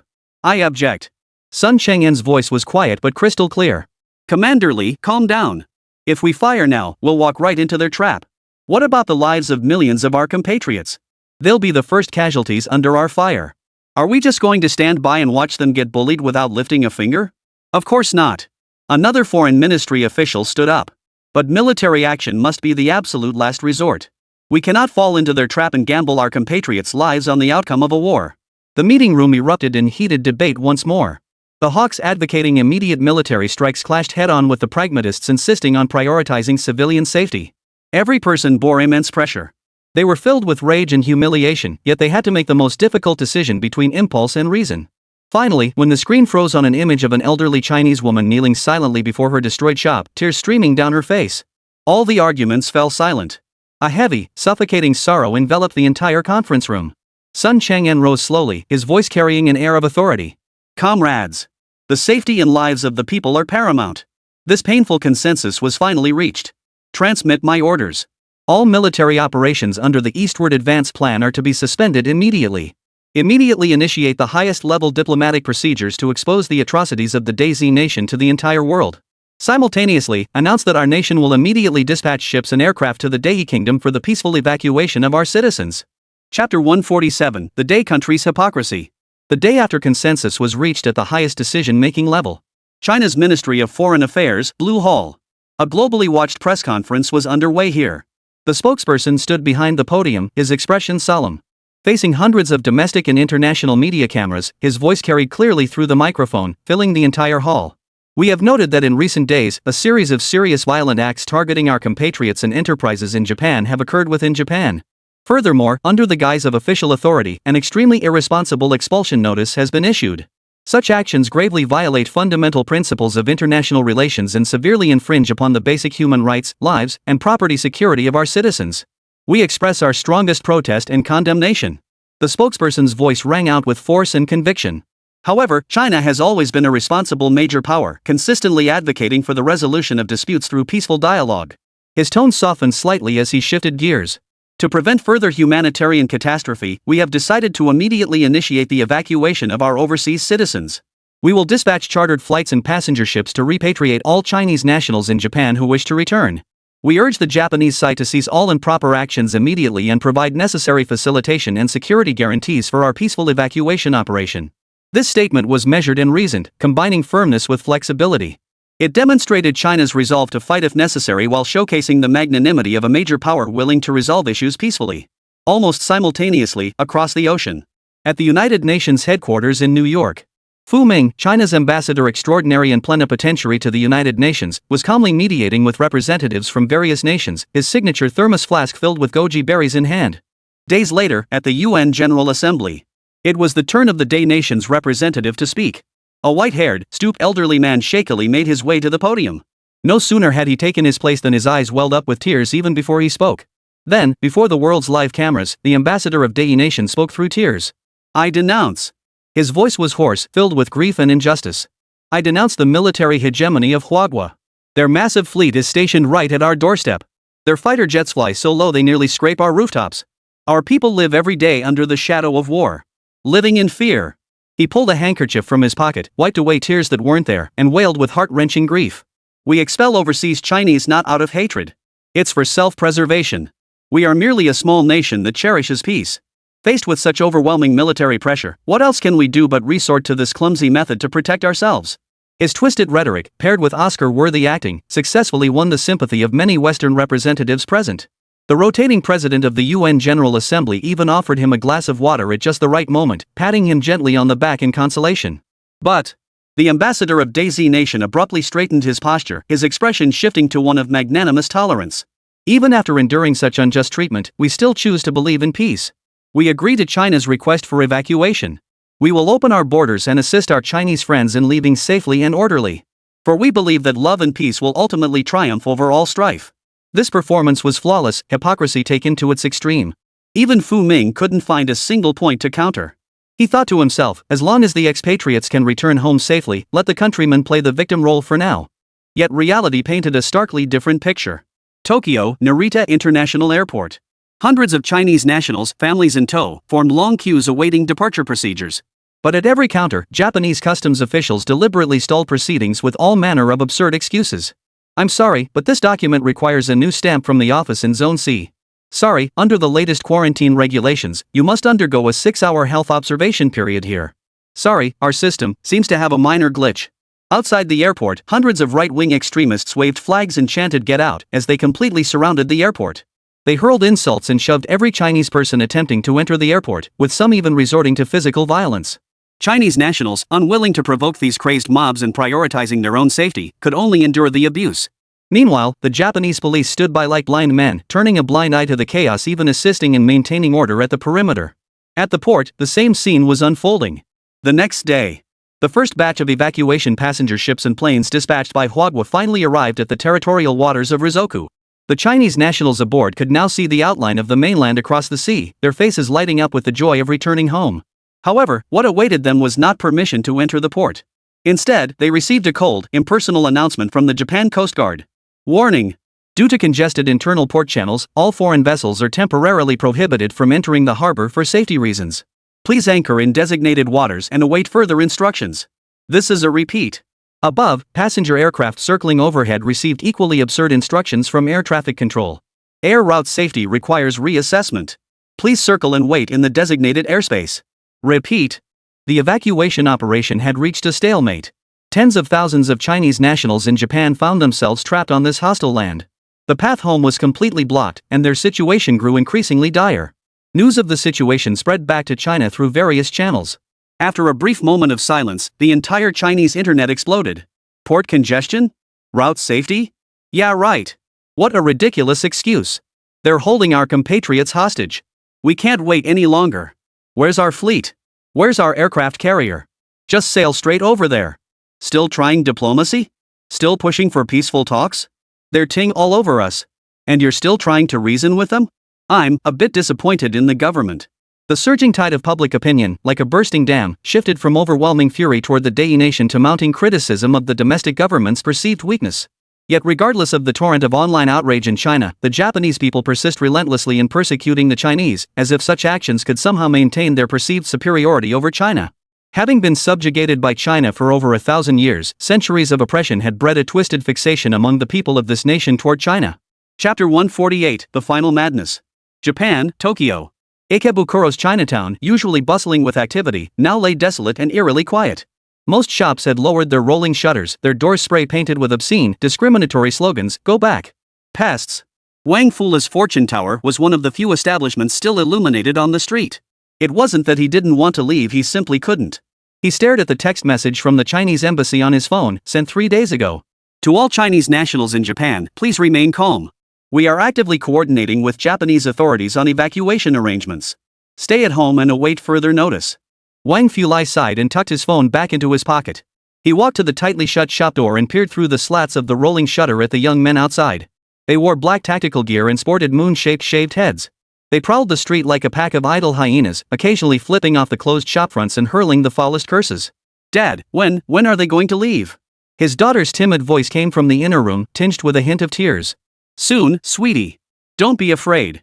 Wang Fulian walked back into the inner room and held his daughter tightly in his arms. In the corner, 2 large suitcases lay packed and ready, untouched by dust. They were ready to leave this increasingly hostile country at any moment. But the evacuation notice was slow in coming. Meanwhile, at the Chinese embassy in Japan, Ambassador Fu Ming slowly lowered the receiver. His face, usually cheerful and Buddha-like, was now frozen in a grim expression. He had just concluded his 17th call with the Deputy Minister of Foreign Affairs of Japan. The other party's tone remained as humble, polite, and sincere as ever. Ambassador Fu, please understand that we genuinely prioritize the safety of your citizens. However, multiple ports in our country are currently congested due to spontaneous patriotic gatherings by the public, causing significant disruption to shipping operations. To prevent any unforeseen incidents during the evacuation process, we must conduct careful assessments and manage the situation. We are doing our utmost. Please grant us a little more time. The same old line. A little more time. Fu Ming wanted to reach through the phone line, yank that phony out of the receiver, and ask him what alloy his face was made of. Assess? Manage? Fu Ming chuckled coldly to himself in the empty office. I reckon you're just waiting for orders from your American daddy. He walked to the window, watching the crowd outside the Chinese embassy in Japan holding signs that read "China get out." Most were young people, driven by a stirred-up, ignorant fervor. Behind them stood right-wing politicians in suits, spouting hollow rhetoric about great justice. And behind those politicians stood the world's self-appointed policeman across the Pacific, eager for chaos to reign. Fu Ming saw this chain of command clearly. Japan was merely an Akita dog unleashed by its master to test China's reaction. A dog relying on its master's strength, a fox borrowing the tiger's might. They believed that with the United States backing them, China wouldn't dare to act decisively. They believed China remained the nation of decades past, one that needed to endure and yield. They forgot that times had long since changed. Beijing, the Supreme Strategic Conference Room. The report from the embassy in Japan and a newly intercepted intelligence briefing on the latest movements of the 7th Fleet lay silently on the massive conference table. This is outrageous. Army Commander-in-Chief Li Chao slammed his hand on the table, sending teacups skittering across the surface. This isn't mere lip service. It's outright provocation. They're holding our citizens hostage, mistaking our restraint for weakness. I suggest we wait no longer. Immediately order the East Sea Fleet to form a battle group and escort the transport convoy into port by force. Let's see who dares to stop us. Old Li, calm down. Vice Premier Sun Chang'an frowned deeply and shook his head. What you propose is the worst possible option. If our warships force their way into their territorial waters, it would give them and the United States the perfect excuse to go to war. The 7th Fleet is lurking nearby, just waiting for us to make the first move. Then what are we supposed to do? Li Chao's anger showed no sign of abating. Just stand by and watch our compatriots suffer humiliation on their own turf or worse, face mortal danger? Diplomatic channels are completely blocked, cite an advisor from the Ministry of Foreign Affairs. Japan is dead set on stalling. Every note we've sent has gone unanswered. The conference room fell into deadlock. Fight or not? That was the question. How to fight and when to fight was an even bigger question. Everyone understood this was no simple evacuation operation. This was the first direct confrontation between China and the United States since the Eastern European War. Every step must be taken with utmost caution. Finally, the chief secretary, who had remained silent throughout, placed a document gently in the center of the table. These are the chief's newly drafted directives. All eyes instantly focused on it. The directive was simple. Just 16 words. Maintain pressure. Apply maximum pressure. Appear relaxed on the surface, but remain vigilant and fully prepared. Understood. Sun Chang'an was the first to react, nodding slowly. The chief's meaning is that we won't overturn the table just yet. But we must keep our hands poised beneath it, ready to flip it at any moment. Regarding the specific plan, he turned to Li Chao. The main force of the East Sea Fleet can advance another 20 nautical miles. Apply the most direct military pressure to them. Diplomatically, he turned to the Foreign Ministry advisor. Issue a final diplomatic note to the government of Japan. Make it clear, if evacuation channels remain unopened within 24 hours, they bear full responsibility for all consequences.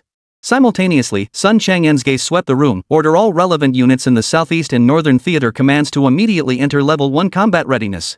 Dongfeng, Zhenlong, Maodu, all special forces with long-range strike and rapid response capabilities must stand by at all times.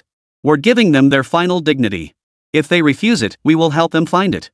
China's ultimatum swiftly sent shockwaves through Tokyo's political circles. Yet fear did not take root. Instead, it ignited an even more morbid fervor. Chapter 149, Pacifying the People, Eastward Advance. Nippon National Diet Building, Press Conference Room. Prime Minister Abe Toshi stood before the camera flashes, his face bearing a tragic yet intense fervor. My fellow citizens, we have all witnessed it. The threat from the mainland is now at our very gates. He held aloft the document in his hand, the diplomatic notes sent by Huagua. They threaten us with warships. They intimidate us with war. Do they think this will make us submit? No. The Great Day Empire will never bow to any hegemony. Behind us stands our most steadfast ally, the great United States. The glorious tradition of Bushido flows through our veins. The right-wing politicians behind him raised their arms in frenzied cheers, as if pumped full of adrenaline. Down with the dark card, board up. Down with Chinese imperialism. This impassioned, inflammatory speech spread through television and the internet to every corner of Japan. The already high public sentiment was ignited completely at that moment. Ikebukuro, Chinatown. The rolling shutter of Fumanlu was being violently pounded from outside, clanging loudly. Open up. Get out here. You're not welcome here. Outside, the mob gathered in ever-growing numbers. These were no longer the petty street thugs of before. In their hands, they wielded baseball bats, iron pipes, and even homemade Molotov cocktails. Their faces were twisted with hatred, whipped into a frenzy. Wang Fulai braced himself against the door, his body shaking violently with fear and rage. His daughter hid beneath the table in the inner room, waving her hands over her mouth as tears streamed down her face. Bang! A deafening crash. The shop's glass window shattered as a rock smashed through it. A Molotov cocktail was hurled through the window, landing on the floor and bursting into flames instantly. Dad! It's on fire! It's on fire! His daughter's shrieks pierced the air, and Wang Fulai felt a wave of helplessness wash over him. He watched the flames spread rapidly, engulfing the black smoke that now shrouded the business he had poured his entire life into. The last glimmer of hope in his eyes was utterly consumed by the flames. In the end, blood stained the asphalt of Tokyo's streets crimson. A mere 10-second video, captured by a passerby on their phone, went viral across the internet. The shaky footage was filled with screams and cries. Several Japanese right-wing extremists, clad in black assault gear and sporting traditional top-knot hairstyles, pinned a Chinese man who appeared to be in his 50s to the ground. They hurled the most vile curses while repeatedly smashing the man's head and body with baseball bats. The man curled up in agony, trying to shield his vital areas with his arms, but his feeble resistance seemed utterly futile against the savage assault. Thud! The dull thud of each blow was transmitted clearly through the phone's microphone, piercing the hearts of every Chinese viewer watching the video. The man's cries grew fainter and fainter until they vanished entirely. Blood spread beneath him, pooling into a small, glaring red stain on the cold pavement. The perpetrators tossed aside their weapons, raised their middle fingers toward the camera, and grinned with twisted, frenzied expressions. At the end of the video, several uniformed Japanese police officers strolled over leisurely. They did not check on the victim lying on the ground, nor did they even glance at the attackers. They merely symbolically set up a police cordon and dispersed the onlookers. This was not an isolated incident. As the evacuation operation stalled, the deliberately stoked anti-China sentiment within Japan spiraled completely out of control. Beijing, Ministry of Foreign Affairs. Beijing, Supreme Strategic Conference Room. The massive circular conference table was filled to capacity.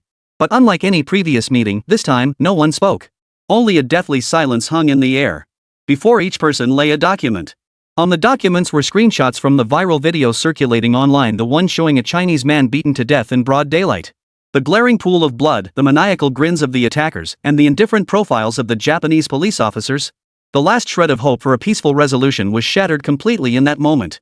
Army Commander-in-Chief Li Chao clenched his fist so tightly his knuckles turned white, the joints cracking audibly from the force. Deputy Prime Minister Sun Chang'an frowned deeply, slowly closing his eyes as if unable to bear the sight of the bloody scene any longer. A cold, murderous intent froze on every face. It was not anger, nor was it impulse. It was the purest form of pride, born from the very core of an ancient civilization, that remained after witnessing the bloodshed of their compatriots and exhausting all patience and goodwill. A long, long time passed. Sun Chang'an slowly opened his eyes.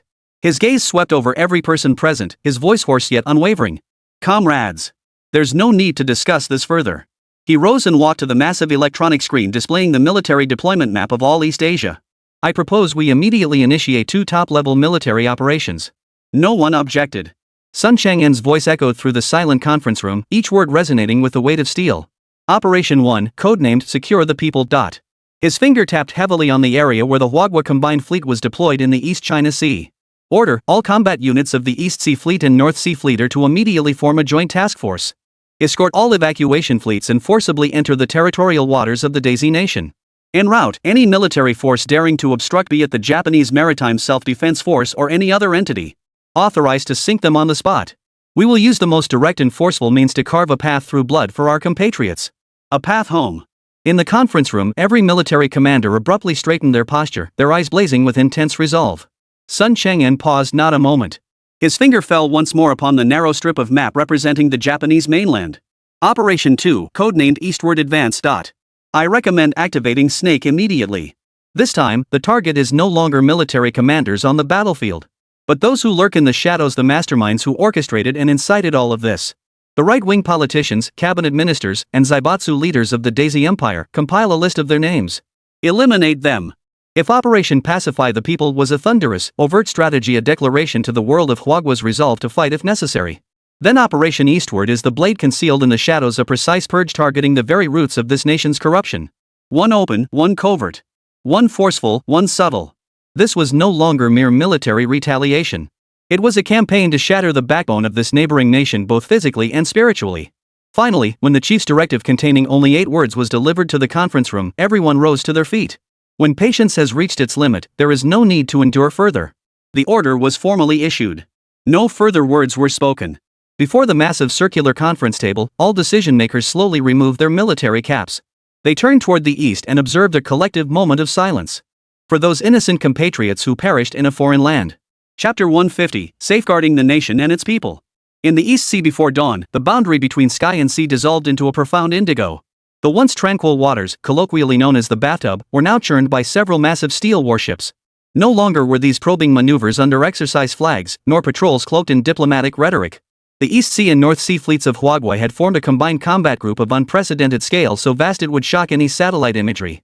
On the bridge of the flagship Beichang, Army Commander-in-Chief Li Chao stood in a crisp naval training uniform, his hands braced against the massive electronic chart table. On the chart, countless blue dots representing their fleet converged into a razor-sharp arrow, its tip pointing directly at the narrow island nation. A grim, tense atmosphere permeated the air, mingling with the low rumble of engines. Every soul on the bridge worked silently at their stations, the only sounds the hum of instruments and the crisp click of keyboards. They all knew this time was different. This was no longer a conflict cloaked as an exercise. This was real war. Reporting, the fleet has reached the designated area, 12 nautical miles from the territorial sea baseline of the Republic of Days. Good. Li Chao lifted his head, his gaze piercing through the bridge's glass toward the coastline shrouded in darkness. Open the international public channel. Broadcast the recorded audio segment across all frequencies, in every official language, on a continuous loop. Soon, a radio transmission radiated outward from the center of these waters. Attention all vessels. This is the Huagua Navy Combined Fleet. We are here to carry out a humanitarian evacuation mission. Millions of our citizens within your borders are being illegally detained and subjected to violence, with their lives and property under severe threat. We demand that Japan immediately open all designated ports and airports to facilitate our peaceful evacuation. From the moment this announcement is issued, any military or non-military target attempting to obstruct our vessels regardless of nationality or affiliation will be regarded as an act of hostility against us. We reserve the right to sink such vessels without further warning. I repeat, this is not a drill. This ultimatum instantly sent shockwaves through global political and military circles. Tough, resolute, leaving no room for compromise. Tokyo, Defense Ministry Underground Command Center.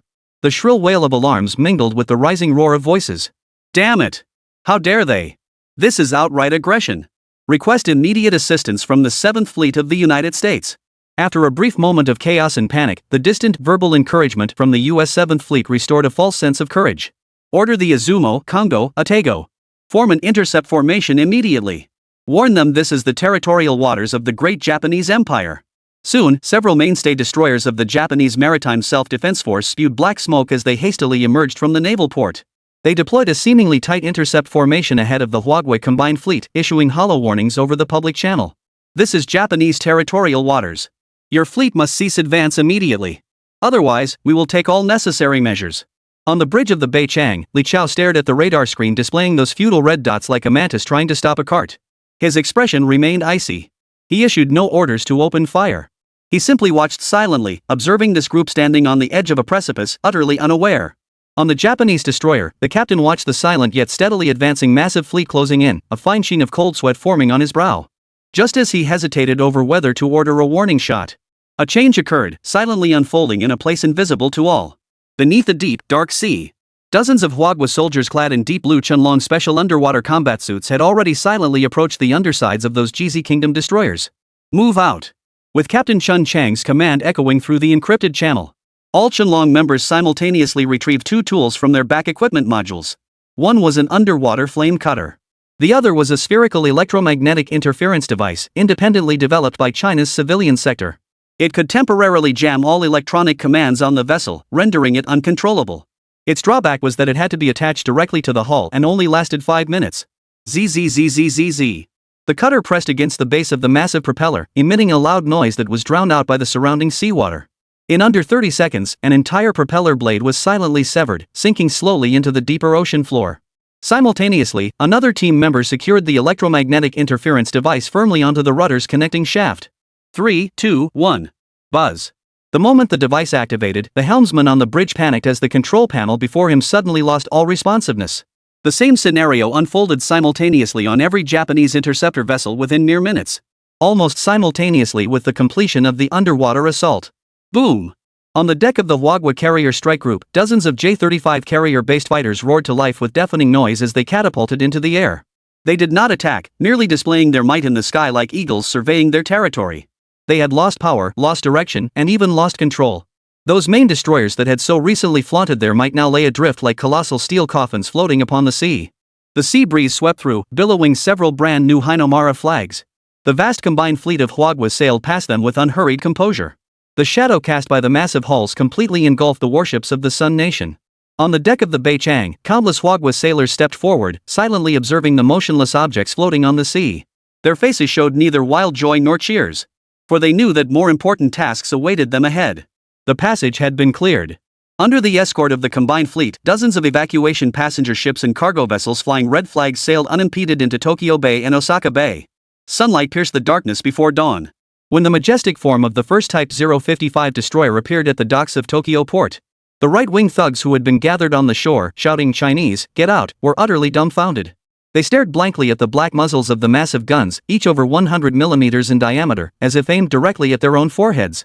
The cowardly servility ingrained in their very bones instantly drained the fanaticism from their faces, replaced by fear rising from the depths of their souls. Chapter 151. Your mission: stay put. Run. The Hwagwa are attacking. A shrill scream pierced the air, Its origin unknown.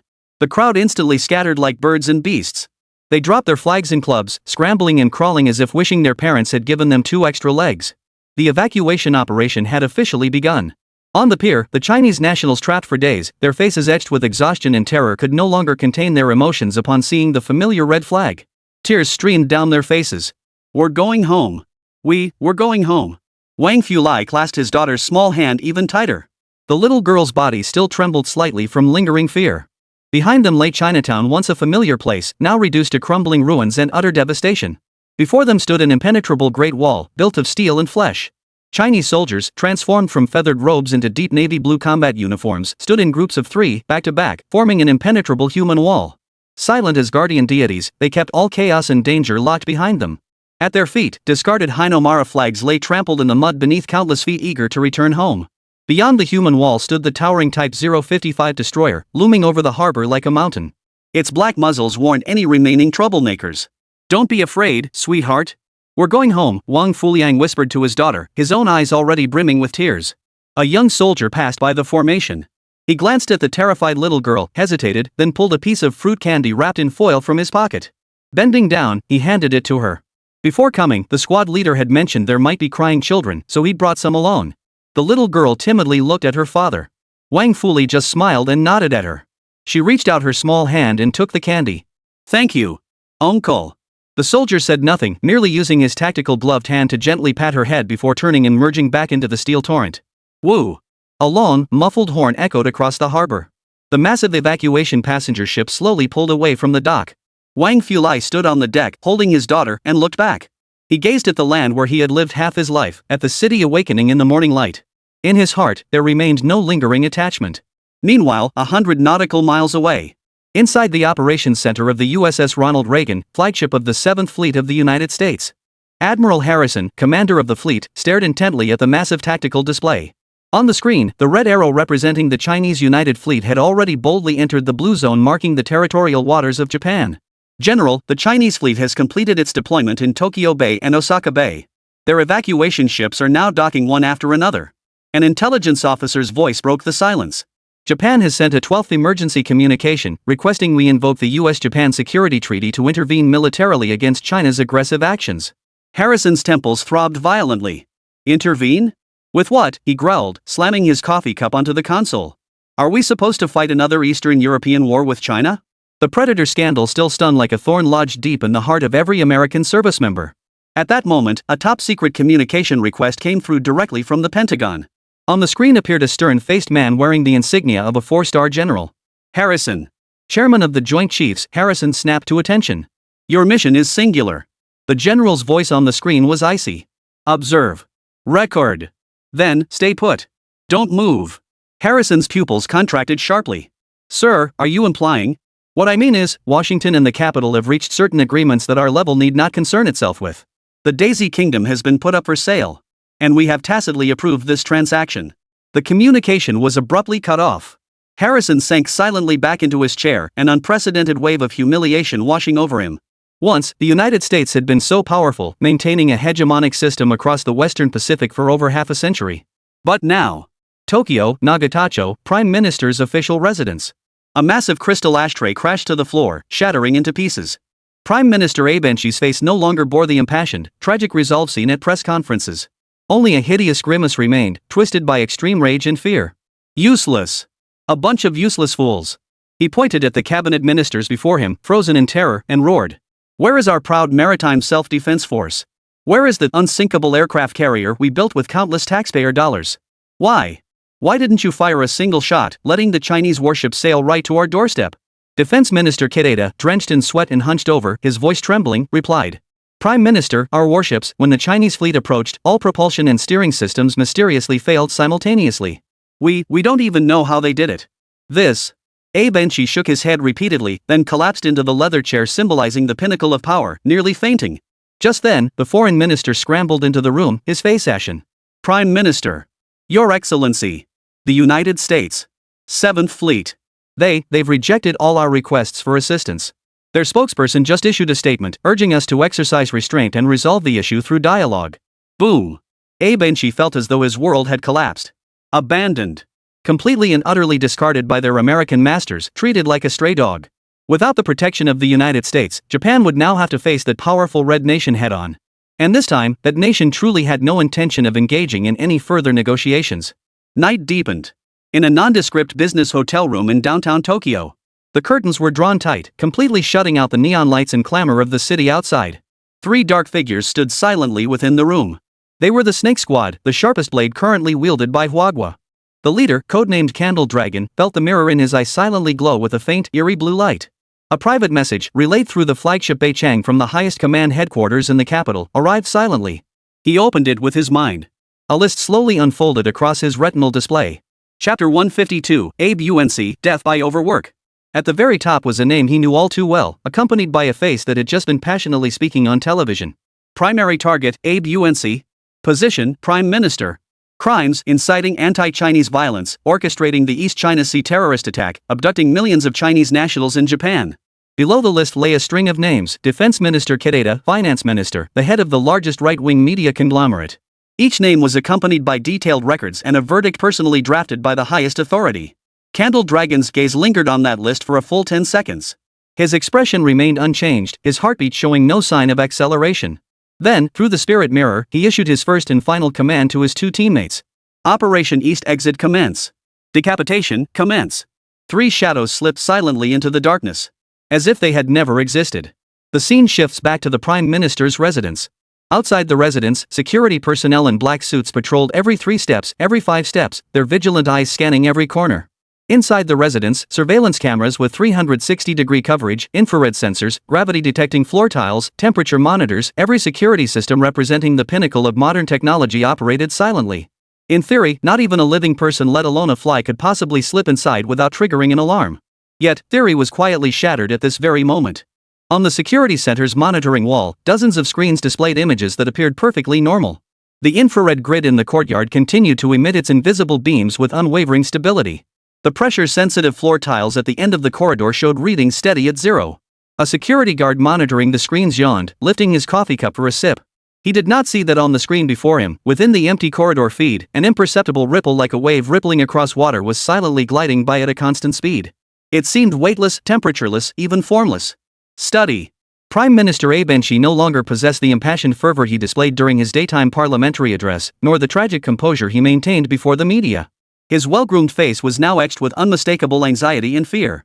His hand gripped the encrypted phone tightly, palms sweaty with tension. Father, please listen to me. His voice carried a hint of pleading. The Huagua fleet has entered Tokyo Bay. They haven't fired a shot, but their warships are just there. All our interceptor vessels lost power simultaneously. This isn't conventional military tactics. From the other end came an aged, furious voice. You fool. What are you panicking for? We have the great United States behind us. The 7th Fleet is not far off. As long as we can hold them off, victory will be ours. It will belong to the Great Day Empire. Those damned Chinese, your father slaughtered countless of them back in the day. But the 7th Fleet hasn't responded. They've rejected all our communication requests. Abe UNC's voice was now trembling with tears. Father, have we been abandoned? I want to negotiate with the Chinese. Is it still possible to make peace now? We. His words trailed off abruptly. An indescribable chill rose from behind him without warning. Abe UNC's body froze instantly. He tried to turn, but his neck felt as if it were filled with lead, too heavy to move. He could sense something standing directly behind him. He even caught a whiff of an odd, rusty scent. Who? As he opened his mouth to cry for help, a cold touch pressed against his neck. Then came a horizontal slash, so subtle it was nearly imperceptible. No sharp pain, no tearing sensation. All Abe Yuan felt was as if a wave of cool water had gently brushed across his neck. Then, he felt all the strength in his body being drained at a terrifying speed. The phone slipped from his hand and fell to the floor. Hello? UNC? Are you there? Say something. The aged voice on the other end continued to call out anxiously. UNC opened his mouth, but no sound came out. His vision blurred. The world spun and faded before his eyes, ultimately dissolving into an abyss of pitch-black darkness. In the final second before his consciousness faded completely, an absurd thought flashed through his mind. So this was death, such a quiet affair. The man clad in the snake feather robe, having completed his task, faded into obscurity once more. Silently, he vanished from the study. From start to finish, he left not a single trace. Only Abe UNC's body remained, still frozen in the posture of answering a phone call, slumped against the expensive leather chair. A single, incredibly fine red line marked his neck. Without close inspection, one might mistake it for a mere skin crease. A single crimson droplet seeped slowly from the center of that line, then wound its way down along the skin's texture. Half an hour later. Prime Minister? Are you still there? The secretary knocked on the door for a long time without receiving any response. Pushing gently, he found the door wasn't locked. A sense of foreboding washed over him as he hurried inside to look. In the study, Abe UNC lay motionless in his chair, his expression serene. Sir, you've been working too hard. The secretary tiptoed forward, intending to drape a blanket over him. The moment his hand touched UNC's shoulder, the body, deprived of support, slowly slid sideways. Only then did the secretary notice the faint, hair-thin red line etched upon his neck. Ah! A shrill scream, so piercing it cracked, shattered the deathly silence of the Prime Minister's residence. The coroner's final report sent shockwaves through Japan's highest echelons. Deceased, Abe UNC. Due to prolonged exposure to high-pressure work conditions, accumulated fatigue led to spontaneous rupture of the carotid artery in the neck, resulting in acute hemorrhagic death. Cause of death, karoshi death from overwork. This conclusion was blatantly absurd, yet no evidence could be found to refute it. There were no signs of struggle at the scene. Doors and windows remained intact, and none of the security systems showed any activation records. It was a perfect assassination attempt on the Prime Minister, one that never happened. And this was merely the beginning. Over the next 12 hours, the fear unleashed by Snake rapidly spread from Tokyo, engulfing the upper echelons of Japanese society. Chapter 153. This is what they call democracy. Late at night, in a luxury penthouse apartment in Minato Ward, Defense Minister Kideda was sweating profusely on the $1,000,000 silk sheets with his newly idolized mistress. Just as he was about to reach the pinnacle of ecstasy, a sudden, excruciating pain gripped his heart, as if an invisible giant hand had clenched it. Instantly, darkness engulfed his vision. His body stiffened violently, and then all movement ceased. His mistress, thinking he'd finished again, reached out to push him away only to send him crashing to the floor. Terrified out of her wits, she let out a shrill scream. The next day, major newspapers ran headlines reporting the incident with a tone laced with innuendo and mockery. Defense Minister Kideda dies suddenly of sudden death in mistress's apartment. Hakone, a private hot spring and surrounded by bamboo groves. The finance minister was soaking alone in the steaming hot spring pool, thoroughly enjoying himself. His eyes closed, he savored this rare moment of tranquility. Unbeknownst to him, behind the rockery by the pool, a shadow almost indistinguishable from the night slowly rose to its feet. The shadow did not approach, but instead flicked a slender metal needle from its hand. The poisoned needle pierced the Chancellor of the Exchequer's nape without a sound, then retracted just as silently. The treasurer felt only a mosquito-like prick at the back of his neck. Instantly, a powerful wave of numbness surged from his spine, spreading throughout his entire body. Before he could utter a cry for help, his body went limp and he slid into the hot spring pool. The next day, when the staff discovered him, his body had already turned pale from prolonged immersion. Finance minister drowns in hot spring accident during vacation. Headquarters of the Daiichi Shimbun, the largest right-wing media conglomerate. The president's office. The media mogul who once ranted eloquently on television, stirring up populist fervor, now hung from the office's ornate crystal chandelier by a piano wire. Beneath his feet lay an overturned chair. On the desk lay a printed copy of his handwritten suicide note.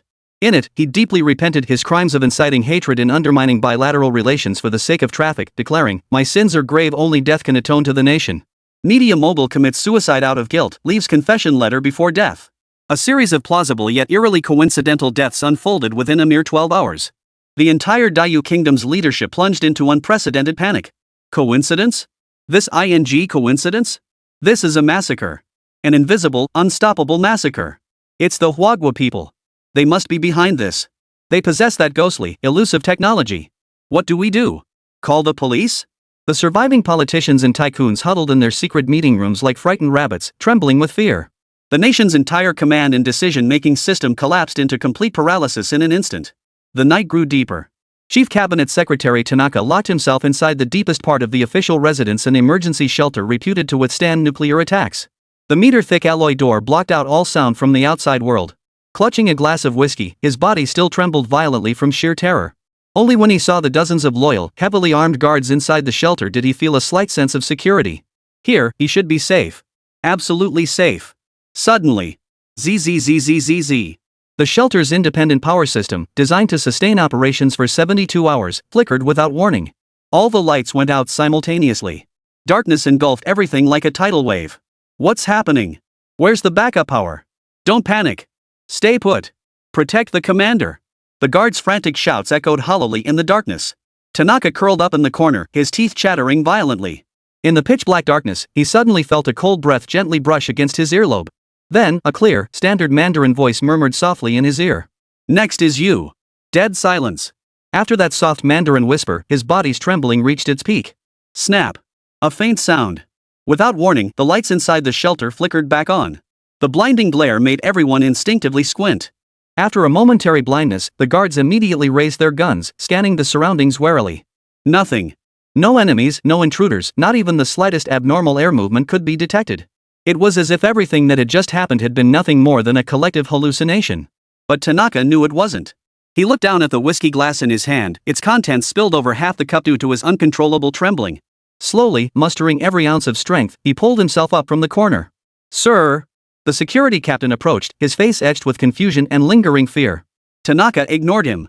He merely shuffled forward with stiff steps, one by one, until he reached the heavy alloy door. "Open the door." His voice was hoarse, like sandpaper scraping. "But sir, outside." "I said open the door." Tanaka snapped, whipping his head around. His bloodshot eyes blazed with a madness teetering on the edge of collapse. The guards dared not say another word, opening the shelter's doors as swiftly as possible. Outside, everything appeared normal. Tanaka seemed oblivious to the concerned subordinates gathering around him. He walked back to his empty office, his mind elsewhere. Seated in the chair that symbolized his authority, he sat silently, gazing out at the dazzling lights of Tokyo beyond the window. A sleepless night. The next morning. As the first rays of sunlight streamed into the Prime Minister's residence, a provisional government hastily declared its formation. It comprised surviving, terrified cabinet members and veteran politicians from various factions. And leading this provisional government was none other than Tanaka, the chief cabinet secretary, the only one to emerge unscathed from that silent massacre.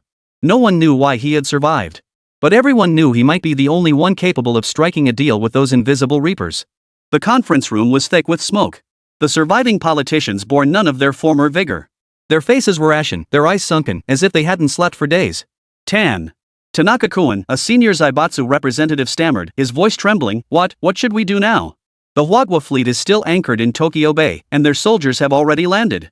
Every appeal for help we sent to Washington has gone unanswered. Could we be next? At the last word, every head instinctively ducked. Chapter 154. No. This can't be. Tanaka lifted his head. His face, aged a decade overnight, betrayed no emotion. The Chinese will send someone to negotiate with us. He spoke these words calmly. The outcome unfolded exactly as he had predicted. That afternoon, a black Hongqi sedan bearing Chinese diplomatic license plates glided smoothly into the Prime Minister's residence, unimpeded by traffic, under the astonished gazes of countless journalists. The door opened, and stepping out was Ambassador Fu Ming, the perpetually smiling, seemingly harmless figure from the UN General Assembly. In the reception room, Ambassador Fu Ming sat leisurely on the sofa. Before him on the coffee table stood a cup of the finest Yukuro tea, personally served by Tanaka. He did not drink it, merely watching the emerald green tea leaves slowly unfurl within the cup. Mr. Tanaka, and everyone present. Ambassador Fu Ming finally spoke, using Chinese. We express our deepest sympathy regarding the recent turmoil in your country and the series of unexpected incidents involving your senior leadership. He paused, his gaze sweeping over each pale-faced member of the provisional government present. Force cannot resolve these issues. Perhaps we should consider a different approach. Perhaps we should allow the people of Japan to choose their own path toward true, lasting peace and prosperity. These words struck Tanaka and the others like a thunderbolt. They looked up, staring in disbelief at the kindly-faced elderly Chinese man before them. Fu. Ambassador Fu, are you suggesting? Ambassador Fu Ming set down his teacup, a sharp gleam flashing in his narrowed eyes. I, on behalf of my nation, am extending a suggestion to your country. He deliberately emphasized the word suggestion. I propose that the Republic of Days hold a national referendum. And there is only one question on the ballot. Fu Ming retrieved a printed document from his briefcase, placed it gently on the coffee table, and slid it toward Tanaka. Tanaka picked up the document with trembling hands. There, in bold black type, a single line was clearly printed. Question: Are you willing to join China as a special administrative region with a high degree of autonomy to ensure the nation's lasting peace and stability? Boom! Tanaka felt his mind explode in that instant. Annexation. Blatant, unadulterated annexation. Yet they cloak this annexation in the glittering veneer of democracy. No, this can't be happening. A young parliamentarian screamed in disbelief. We are a sovereign nation. We have our dignity. We.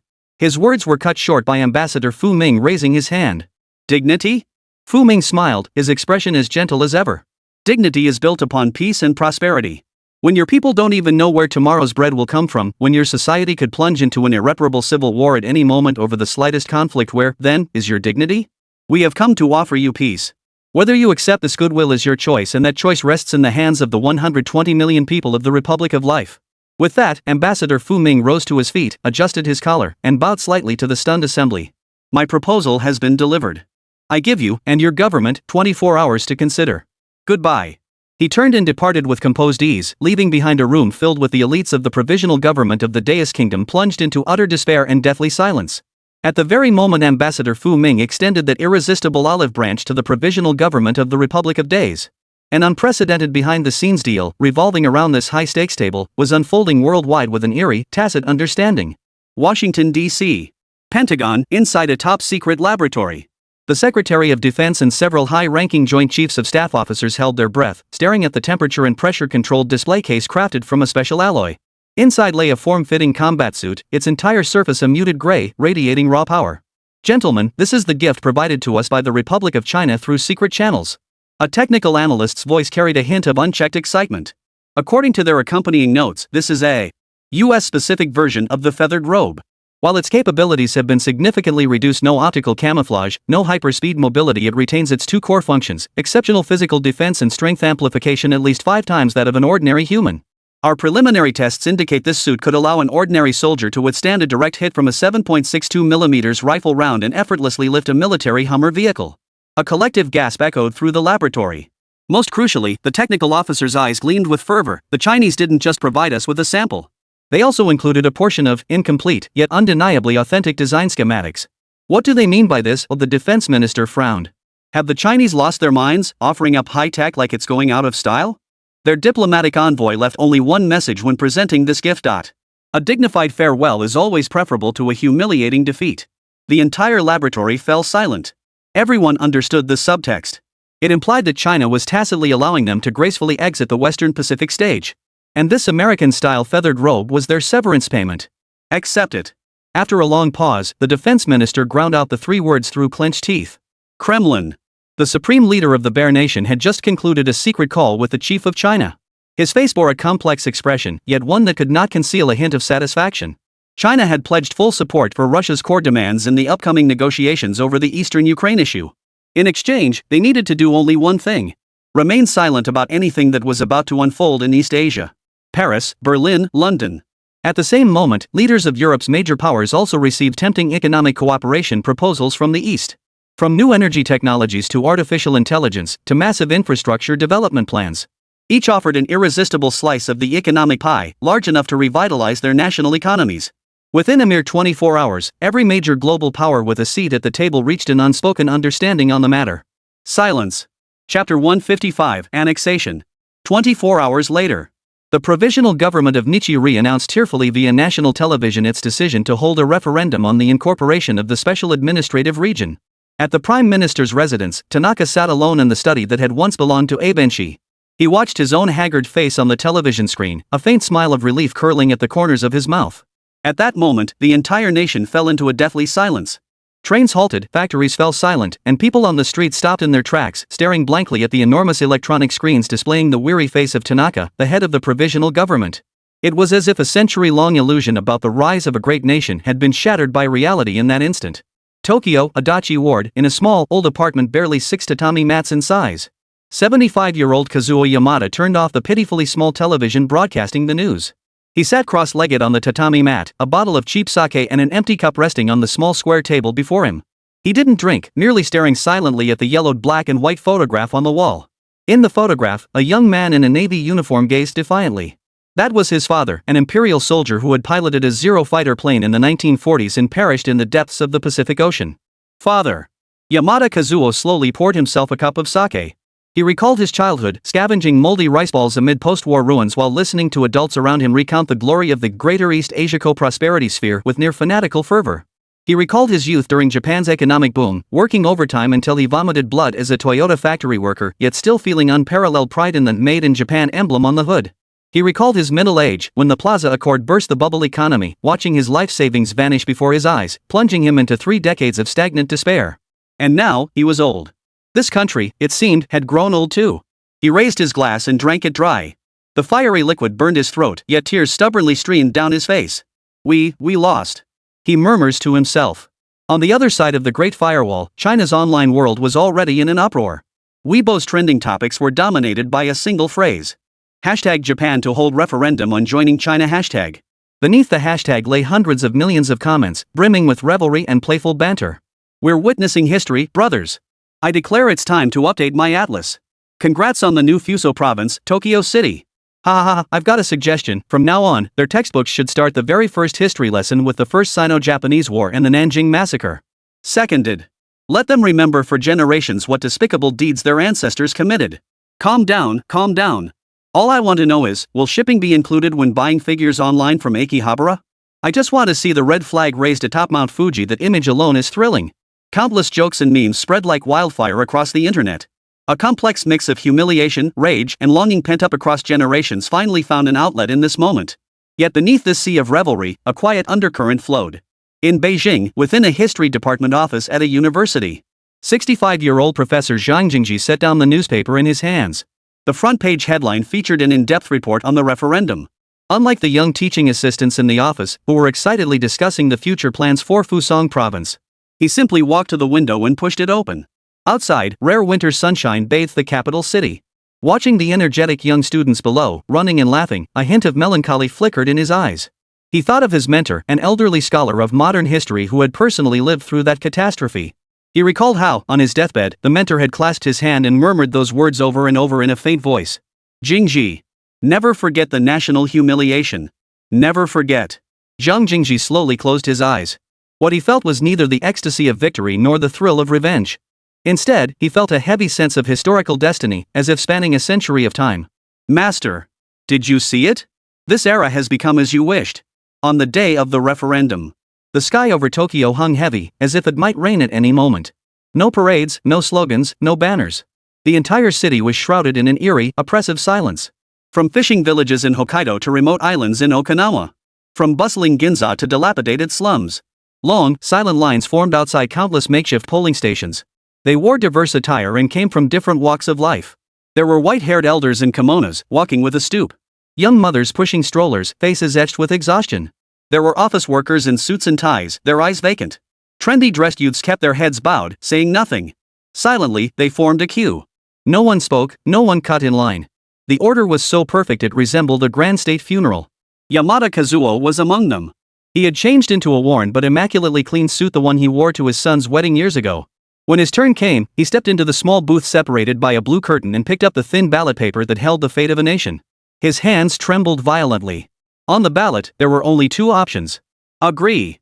Oppose. He stared at those 2 words for a long, long time. Finally, he picked up the cold seal engraved with the character public and stamped it with all his strength into the box marked agree. Stepping out of the polling station, he did not look back. With heavy footsteps, he slowly disappeared around the corner. Soon, the sun would set in the west and the polling station would close. The last voter was a little girl who looked no older than 7 or 8. Her mother led her by the hand into the voting booth. Too young to recognize the words on the ballot. Her mother crouched down, pointing to the agree option, and whispered softly to her. "Remember, child. We're doing this so that one day, you'll have enough to eat." The girl nodded, half understanding, then grasped the seal with her tiny hand. With her mother's help, she cast her very first vote. That evening, at exactly 8 p.m., the national television network of the Republic of Days interrupted all ongoing programming. The screen switched to the vote counting center. On the massive electronic screen, 2 numbers flashed wildly at an almost cruel pace.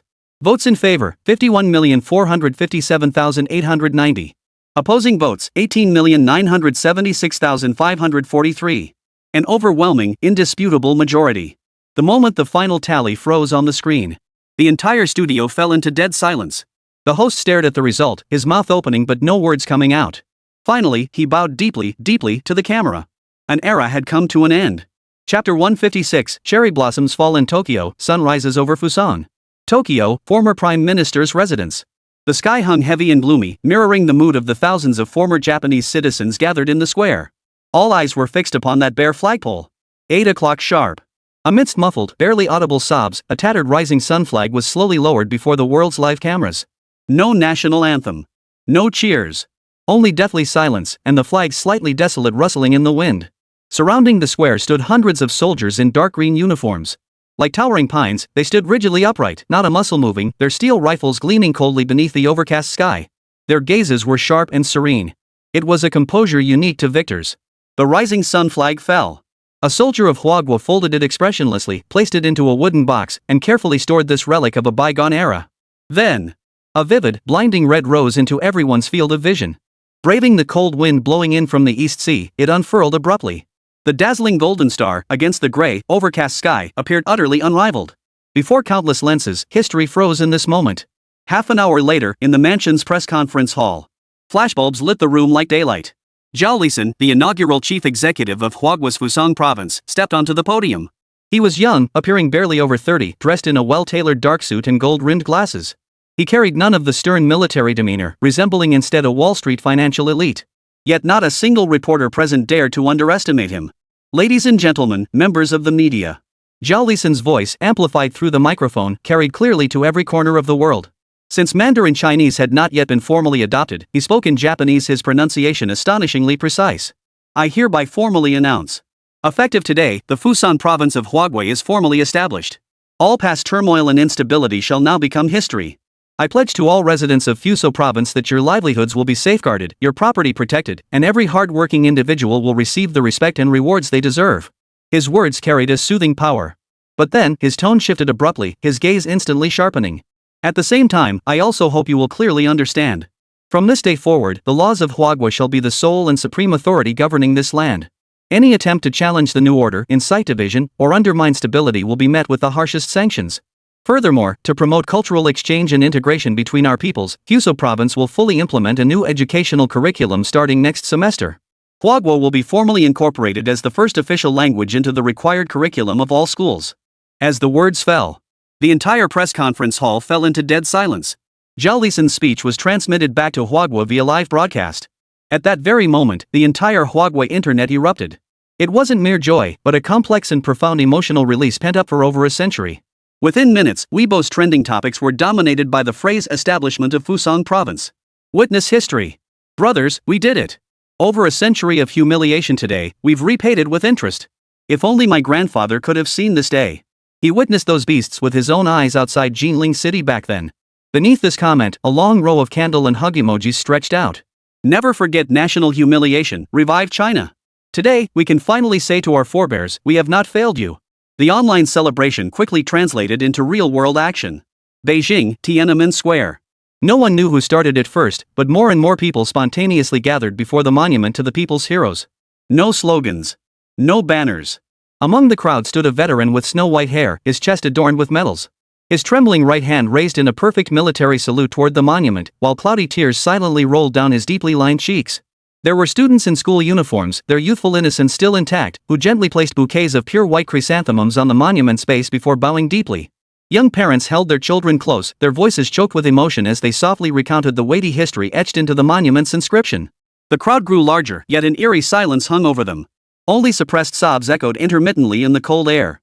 It was a peculiar sight. The great victory in a foreign war did not bring the clamor of nationwide celebration. Instead, it sparked a spontaneous, nationwide mourning for the past. They wept for the martyrs who had sacrificed their lives during a century of national calamity.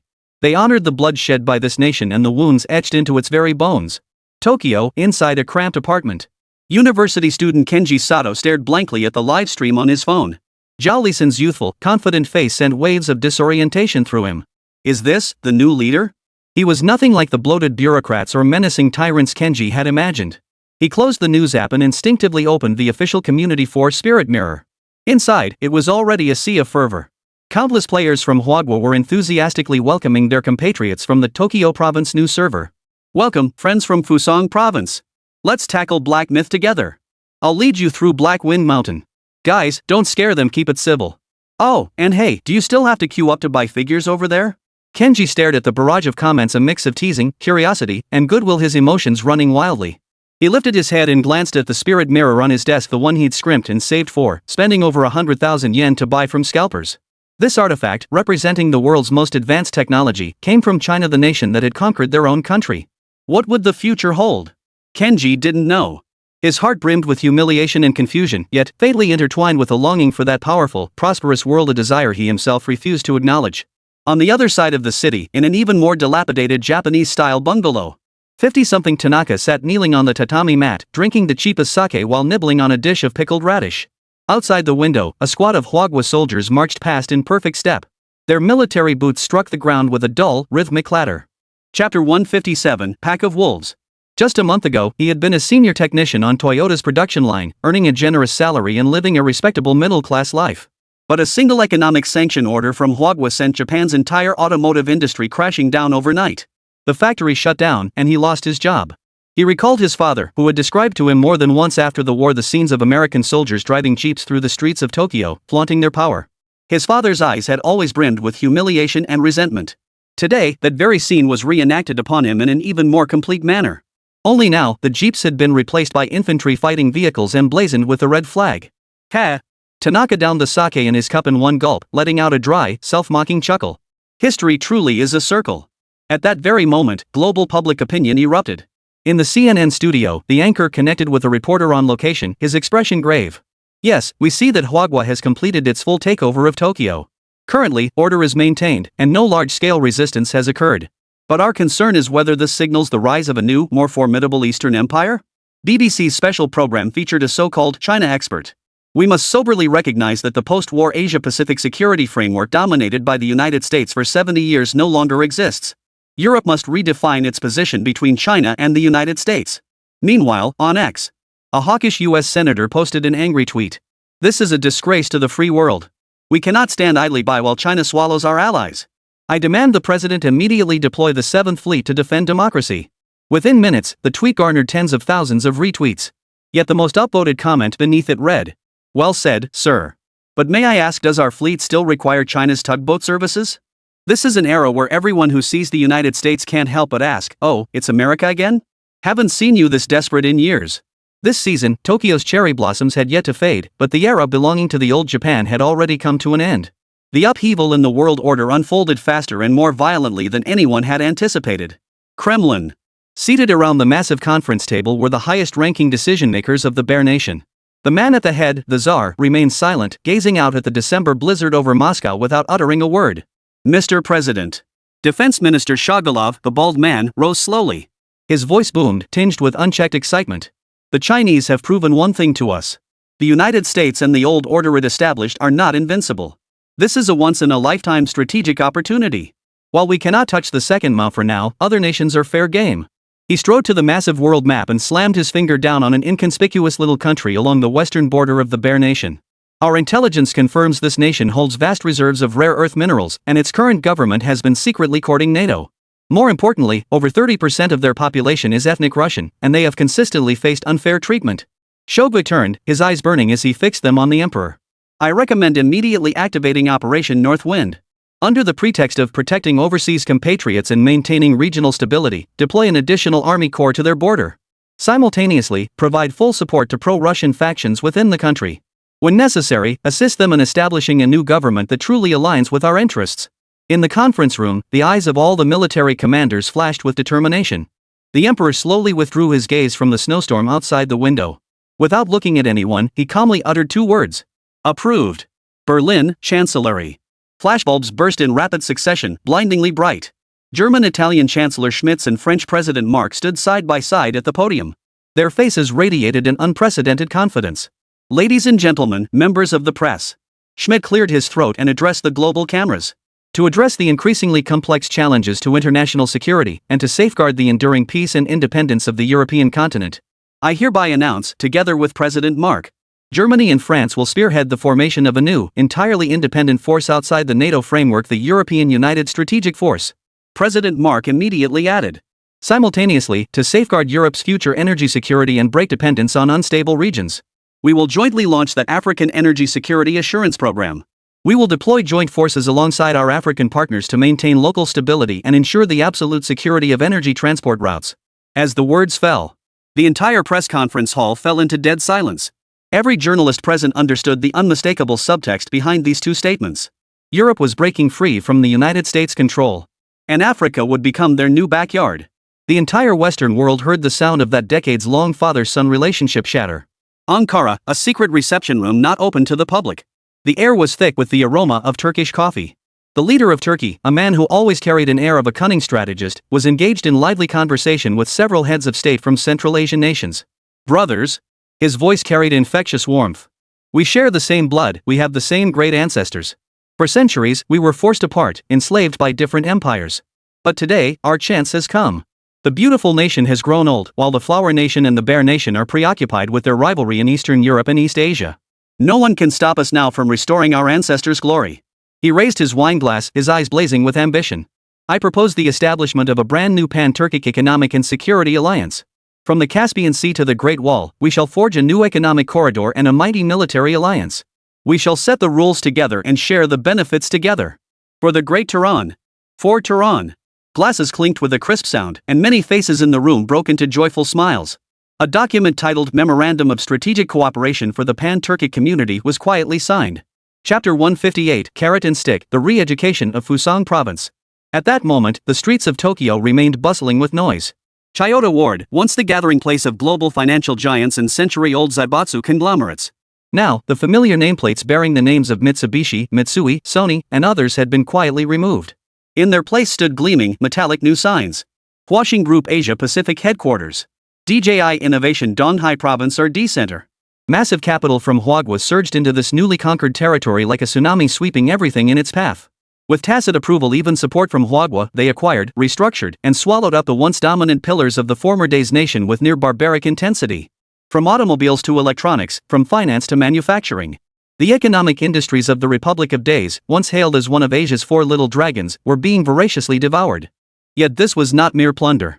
After being restructured and infused with China's more advanced technology and management models, these enterprises burst forth with unprecedented vitality.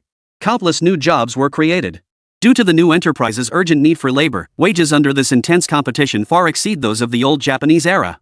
Yet every job posting prominently displays one prerequisite in bold: proficiency in Mandarin Chinese preferred. Kenji Sato sat in a spacious, well-lit office.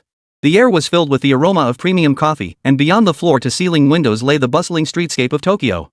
Across from him sat a young interviewer from Huagwa, dressed in a well-tailored suit, wearing a polite business smile. This was the interview site for Huaxing Group's Donghai Province branch. Kenji's heart was pounding wildly. Mr. Sato, the interviewer asked in fluent, standard Mandarin, I see from your resume that you've passed the HSK Level 6 exam and are very active in the Chinese language exchange section of the Lingjing community? Yes, sir, Kenji replied promptly in equally fluent Mandarin, choosing each word carefully, afraid to let even a hint of accent slip through. He dared not show the slightest negligence.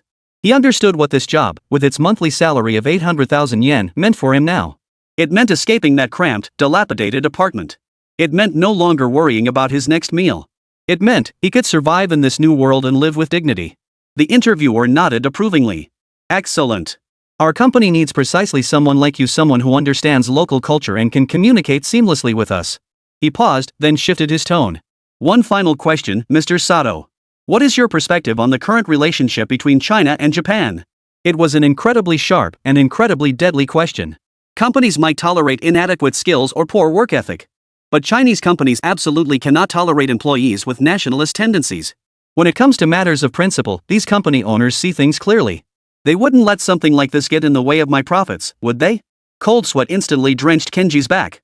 He knew his answer would determine his fate. After a moment of silence, he slowly raised his head, met the interviewer's scrutinizing gaze, and spoke with utmost sincerity. Sir, there's an old saying in Huawei, the wheels of history roll relentlessly forward. Anyone who tries to block them will be crushed to dust. The days of the past nation are now history. And now, under China's leadership, Fusang Province can march toward a more prosperous and powerful future. This is the fortune of all the people of Fusang Province. The interview was a success. As Kenji stepped out of the imposing washing building, the midday sun hit his face, leaving him momentarily dazed. Watching the young people rushing by on the street dressed in suits like him, speaking Mandarin, a complex mix of emotions welled up inside him. Instead of heading home immediately, he instinctively stepped into an internet cafe on the corner. It had long since been transformed into the Spirit Mirror Experience Center. Putting on the familiar spirit mirror he'd bought for less than 10,000 yen, Kenji's consciousness instantly plunged into the virtual world that captivated him. He didn't choose to enter a game. Instead, he deftly opened the official storyline forum for Black Myth, Wukong. Countless posts rapidly refreshed across the forum.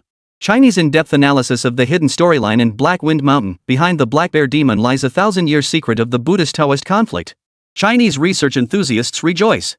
From the Monkey King's rebellion in heaven to Flower Fruit Mountain, how many details from the original journey to the west have been faithfully recreated in the game? Chinese help. I'm fighting the Yellow Wind Demon. Its three-flame divine wind is too powerful. Any pros out there who can teach me how to dodge it? Kenji read each post with delight. These in-depth analyses, written by players from China and brimming with cultural depth and historical allusions, ignited in him an unprecedented longing for that vast and mysterious Eastern mythological world. He even began actively researching ancient Chinese texts that were utterly obscure to him, classic of mountains and seas, investiture of the gods, journey to the west. He wanted to understand, to belong. He wanted to truly become a part of that world. The virtual realm was quietly reshaping his cultural identity, like gentle rain nourishing the earth. Late at night, Kenji dragged his weary body back to his cramped apartment in the Tokyo suburbs. As he pushed open the door, a strong smell of alcohol hit him. The living room light remained off. Only a gaunt figure remained, kneeling on the cold floor in a faded, old-style self-defense forces training uniform. He sipped the cheapest sake from a cup, accompanied only by a dish of pickled radish. It was his father, Sato Ichiro. A former sergeant in the ground self-defense force, a stubborn old soldier who had dedicated his entire life's honor to the Great Day Empire. "You're back." "Father," Kenji replied softly, slipping on his slippers and preparing to retreat to his room. He wanted nothing to do with his father. "Stop right there!" Ichiro shouted, his voice tinged with nervousness. Kenji halted but did not turn around. "Did you go spouting that shameless, sycophantic Chinese nonsense again today?" Ichiro slowly drained the sake in his cup. Kenji's body stiffened abruptly. "Father, it's not flattery, it's work," he tried to explain. "Washing Group hired me. They're paying me a high salary." "Salary?" Ichiro laughed, his voice dripping with scorn. "So for money, you're willing to forget your language, forget your homeland, forget everything we once had?" Chapter 159, The Big Day. The Empire is already doomed. He slammed the sake cup in his hand hard onto the floor. Crash! The sharp crack of shattering glass echoed piercingly through the silent apartment. "You, traitor to your country. You ungrateful son who's forgotten your roots." Ichiro pointed at Kenji's retreating back, his entire body trembling. His cloudy eyes were bloodshot. "A man of the Sato family may die in battle, may die in poverty, but he will never beg for scraps on his knees like a dog. How glorious our Dainichi Empire once was. Even the Chinese had to kneel before us." Kenji slowly turned around. He stared at his father, lost in the glory of days long past. "Father, wake up. Your so-called Great Day Empire has long since perished. This nation today is better than before, much better." At that moment, outside the window, a steady, muffled rhythm of footsteps echoed. A squadron of Hua Nation soldiers clad in black feathered uniforms marched past in perfect formation. They were stationed at the nearby Mount Fuji base. A few days prior, a small group of right-wing extremists, refusing to accept reality, attempted to organize a minor resistance. Within 10 minutes, they had become cold corpses, hung from Tokyo Tower for 3 days as a public warning. Along with this, the latest edition of textbooks detailing the wartime atrocities of the former day's nation were distributed to every school. Ichiro's body swayed slightly. Kenji pointed impatiently at the soldiers outside. "If you're still obsessed with the past, then pick up your weapons and fight the Chinese. Stop pretending here. I have work tomorrow. I'm going to bed. I'll move out next month when I get paid." As China's expansion continued, many nations in this world began shedding their facades. Bear Nation, Western Border. The small Eastern European nation of Viridia was turned upside down overnight. Gunfire erupted abruptly in the capital's dead of night, then fell silent just as quickly. The next morning, as the sun rose, the people were shocked to discover that the flag flying atop the presidential palace was no longer the familiar national flag. Instead, an unfamiliar banner representing the People's Revolutionary Committee of Viridia now flew. The former pro-Western president had vanished without a trace. The official explanation was that he had voluntarily resigned all his posts due to ill health. A new government, composed entirely of pro-Russian factions, seized all state power with lightning speed. Immediately, the new government's first order was broadcast worldwide via state television. It was an urgent request. To uphold national stability, protect the lives and property of our people, and prevent malicious interference from external forces, we, the People's Revolutionary Committee of Viridia, hereby extend our most sincere appeal to our great neighbor, the Bear Nation. We request that your nation immediately dispatch peacekeeping forces to assist us in jointly safeguarding the hard-won fruits of our revolution. This request, like a script rehearsed long ago, arrived precisely on the Kremlin's desk. Moscow's response was astonishingly swift. Without the slightest hesitation. Within a mere hour. A portion of the Western group of forces, already fully mobilized and deployed along the border, roared into action with a deafening clamor, accompanied by a massive convoy of tanks and armored vehicles. Their tracks crushed the border, leaving clear ruts in the snow. They entered Viridia at the invitation. Everywhere they went, they were greeted with enthusiastic welcomes from the local population. NATO headquarters, Brussels. Emergency meetings followed one after another. Strongly worded condemnations were issued one after another. But that was all.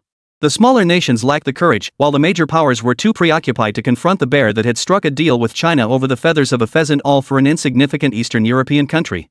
Europe, Mediterranean Sea.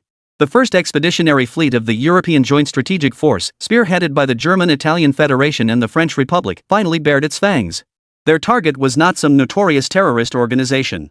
Instead, it was North Africa, the nation of Alzuba, rich in oil and rare earth minerals yet plagued by perpetual political turmoil. Counter-terrorism. That was the banner they waved.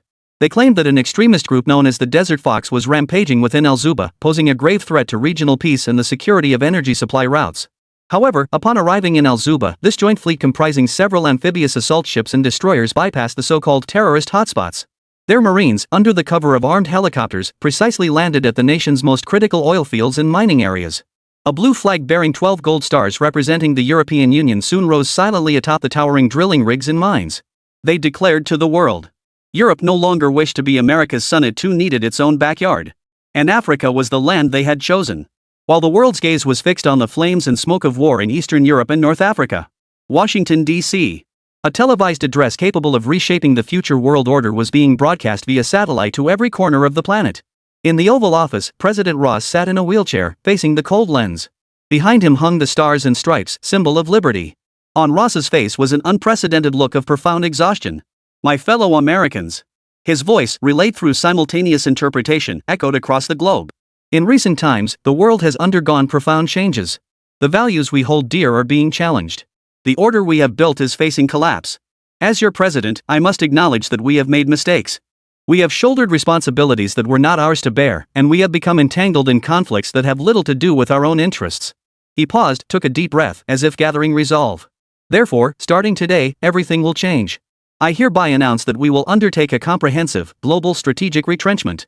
We will gradually withdraw our forces from secondary, non-core overseas military bases.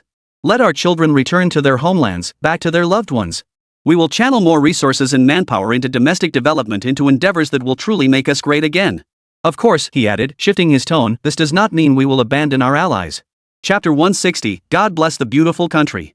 We will concentrate all our strength to defend our most vital allies, such as the great United Kingdom, the brave Australia, and the absolute security of our American continent. This is a difficult decision, but it is also a responsible one. The era of endless wars for the United States has ended. And a new era of peace and prosperity for the American people shall now officially begin. God bless the beautiful country. The speech concluded. The entire world fell into an eerie, deathly silence that lasted several minutes. Then came an earth-shattering, thunderous uproar. CNN, BBC, Al Jazeera. Analysts across all media outlets relentlessly dissected the chilling signals behind this speech. Isolationism. This marks America's most radical strategic pivot since World War II. That once unassailable global hegemon, that empire which ruled the world for over half a century with aircraft carriers and military might, it is declaring to the world that it will no longer fight. President Ross's speech instantly triggered a chain reaction of collapse in the global geopolitical landscape. Brasilia, South America. Following emergency talks with leaders from Argentina, Chile, and other nations, the Brazilian president made a high-profile announcement: the formation of the South American Common Defense and Economic Integration Alliance, aimed at safeguarding regional independence and autonomy while resisting external interference. Their warships began sailing toward the Caribbean Sea. Africa, Cape Town. The South African government, in alliance with several neighboring nations, announced regular military patrols along the Cape of Good Hope shipping route under the banner of combating piracy and safeguarding the security of vital sea lanes. Asia, Tehran. Persia, a nation locked in decades-long conflict with the United States, saw its foreign minister issue a public statement declaring a reassessment of relations with Saudi Arabia and other nations following the removal of its greatest external pressure. The statement pledged commitment to establishing a united regional order led by Middle Easterners themselves. Meanwhile, Ross's mind was entirely elsewhere. White House, 500 meters underground. This was the Temple of American Technology, a secret laboratory gathering the nation's most brilliant minds. On the large screen above the lab, President Ross's expression remained impassive. I don't want to hear any excuses. I want results. Have you decoded that garment yet? From the center of the lab, an elderly scientist with graying hair and thick spectacles stepped forward, trembling. He was the chief scientist of the Defense Advanced Research Projects Agency, a veteran who had forged countless technological legends for the United States. But now, his face bore only utter defeat. Mr. President, we failed. His voice was hoarse, filled with utter helplessness. That feathered robe from China, it's almost not of this world. It's not something our current technology can comprehend. We cut it with our most powerful diamond laser, not a scratch. We examined it with our highest powered electron microscope, and its fiber structure, it's alive. It's self-repairing, self-evolving. We attempted to analyze its energy source, but every sensor we deployed overloaded and burned out the moment it came near. With each sentence uttered by the elderly scientist, President Ross's expression darkened further. Gazing at the dejected scientists on the screen, a flash of murderous intent flickered across his already storm-clouded face. Since you cannot replicate it, then find a way to kill it. I don't care what means you use. I want its weaknesses. I want everything that can cripple it, destroy it. Across the ocean. Haichang, bathed in rare winter sunshine. The newly constructed factory grounds of Momo Factory echoed with the roar of excavators and the cheerful laughter of workers. Everything pulsed with vibrant energy. In the office, Lin Mo lounged in his boxers, sprawled across a plush executive chair. With the spirit mirror strapped to his face, he was immersed in a newly released immortal martial arts game, savoring the thrill of sword-riding flight. The office door swung open. Xin Qing entered, dressed in a crisp military uniform, his face bearing an unmistakable hint of fatigue. Mr. Lin, business has arrived. Lin Mo reluctantly removed the mirror and logged out of the game world. What now? I was just about to challenge the final boss of Kunlun Mountain. Whenever Xin Sheng addressed him as Mr. Lin, it never meant anything good. Ignoring his grumbling, Xin Sheng walked straight up to Lin Mo and placed a thick, encrypted file on his desk. This isn't an ordinary order. Her voice was unusually stern, her eyes carrying an unprecedented gravity. Lin Mo finally shed his lazy demeanor, sitting up straight as his gaze settled on the documents. Xin Sheng took a deep breath and began her explanation. The global landscape has been completely transformed. Fusang Province and the entire Indochina Peninsula are now under our effective control. This means our national defense frontiers have extended outward by thousands of kilometers. We must establish a permanent military presence across this vast land and sea territory. Patrols, stability operations, deterrence. All of it requires the most advanced equipment to support these missions. She paused, her voice growing slightly hoarse. Our demand for specialized equipment has surged more than threefold overnight. Lin Mo said nothing. He silently opened the document. Then, imperceptibly, his pupils contracted. It was a procurement list so long it seemed endless. Every figure listed was astronomical. Standard feather armor, 100,000 units. Mao 2 high-speed maneuver feather armor, 10,000 units. Chen Dragon deep sea combat feather robes, 10,000 units. Dog battlefield search and rescue feather robes, 5,000 units. Military-grade spirit mirror including battlefield command system, 100,000 units. Swarm drone combat unit, 5,000 sets. 3D molecular printers military edition, 500 units. Lin Mo stared at the list, unable to suppress a wry smile. Are you planning to hand over the entire national treasury to me? Xin Sheng shook her head, her expression still grave. This is only the first batch. To truly defend such vast territories and make those lurking wolves give up hope once and for all, we need more and stronger forces. Lin Mo closed the file. A brief silence fell over the office. He looked into Xin Sheng's eyes, filled with anxiety and anticipation, and suddenly smiled. His smile held no trace of pressure, only the exhilaration of a creator facing a new challenge. Delivery in 2 months. As for the new one, it's almost ready. Chapter 161, Prelude to the New Year. China, capital city, Supreme Command Center. The tension in the air finally began to ease. The enormous electronic screen on the wall, which had once flashed day and night with arrows marking the advancing front lines and startling casualty figures, now displayed a different scene. A real-time migration map of the nationwide Spring Festival travel rush. Countless warm-colored streams representing homecoming travelers pulse slowly across the map of the motherland, weaving into a magnificent scene brimming with the warmth of everyday life. On the adjacent secondary screen, consumption indices for New Year's goods markets in major cities scrolled by, a reassuring sea of red. The smoke of war seemed to have truly dissipated. Seated around the conference table, senior officials including Li Chao and Sun Chang'an shared an atmosphere of rare ease. This was the final work summary meeting before the Lunar New Year. Comrades, the situation is very encouraging. A rare smile graced Sun Chang'an's face as he tapped the table lightly, gesturing for everyone to look at the screen. Social order has been preliminarily stabilized in the 5 provinces of central and southern China and the newly established Fusan province. Our first batch of Spring Festival relief supplies and cultural propaganda teams have all arrived safely. This year, we must ensure that all our newly joined compatriots experience a peaceful and harmonious Huagui New Year. He paused, his tone growing meaningful. They must understand that by following us, they will have meat to eat and a proper New Year to celebrate. Cultural identification can sometimes be more effective than any number of army groups. Li Chao listened quietly beside him, a faint smile playing at the corners of his mouth. He might not fully grasp the concept of cultural identity, but he understood something far more tangible. The economic benefits are already plain to see. An economic advisor immediately picked up the thread, adjusting his glasses as he spoke, unable to hide the excitement on his face. Take the integration of the Indochina Peninsula alone, it has opened a crack in the golden waterway of Malacca. Just last quarter, our foreign trade volume surged by over 40%. Comrades, 40%. He emphasized, and this is only the beginning. Once we fully control this waterway, future trade costs could drop by at least half. Whoa! A collective gasp rippled through the conference room, followed by hushed whispers of excitement. Behind every figure lay unimaginable national interests. At that moment, a slightly hesitant voice broke the silence. Comrades! All eyes turned to the source of the voice. A young strategic staff officer who had been sitting quietly in the corner taking meeting notes stood up. His face was flushed, as if he had mustered tremendous courage, yet his eyes shone with an astonishing intensity. I have a very unpolished suggestion. Sun Chang'an turned his gaze toward him and raised his hand gently. Go ahead. Yes. The young staff officer took a deep breath and strode quickly to the computer. His fingers flew across the keyboard, and the content on the large screen instantly changed. Commanders, please take a look. His voice trembled slightly with excitement. We now have effective control over the entire Indochinese peninsula and the Fuso Islands to the northeast. Our influence, like 2 outstretched giant hands, has reached the very entrance of the Strait of Malacca. But he paused, his tone shifting. The final piece of the puzzle remains. Following his index finger, all eyes fixed on the screen, on that narrow peninsula nation guarding the most critical choke point of the strait. Malaysia. Once we seal this final gap, we can transform the entire Strait of Malacca into our inland sea. The young staff officer's voice rose sharply. Then, we will completely strangle the maritime lifeline of Japan, South Korea, and indeed the entire Western world. Moreover, we can fully integrate all of Southeast Asia, over 600 million people and a colossal economy exceeding $2 trillion into our own economic ecosystem. We will transform this place into our nation's largest overseas trade port and most secure backyard. He surveyed the room, enunciating each word deliberately. I name this plan the Giant Port Strategy. The words fell silent. The vast conference room fell silent, even the sound of breathing seemed to vanish. Every person present was a hardened veteran forged in the crucible of battle, yet even they were now utterly transfixed by the young man's vision, a blueprint both colossal and audacious beyond measure. Li Chao's pupils blazed with terrifying intensity, as if he already saw countless fleets flying red flags, obscuring the skies over Malacca.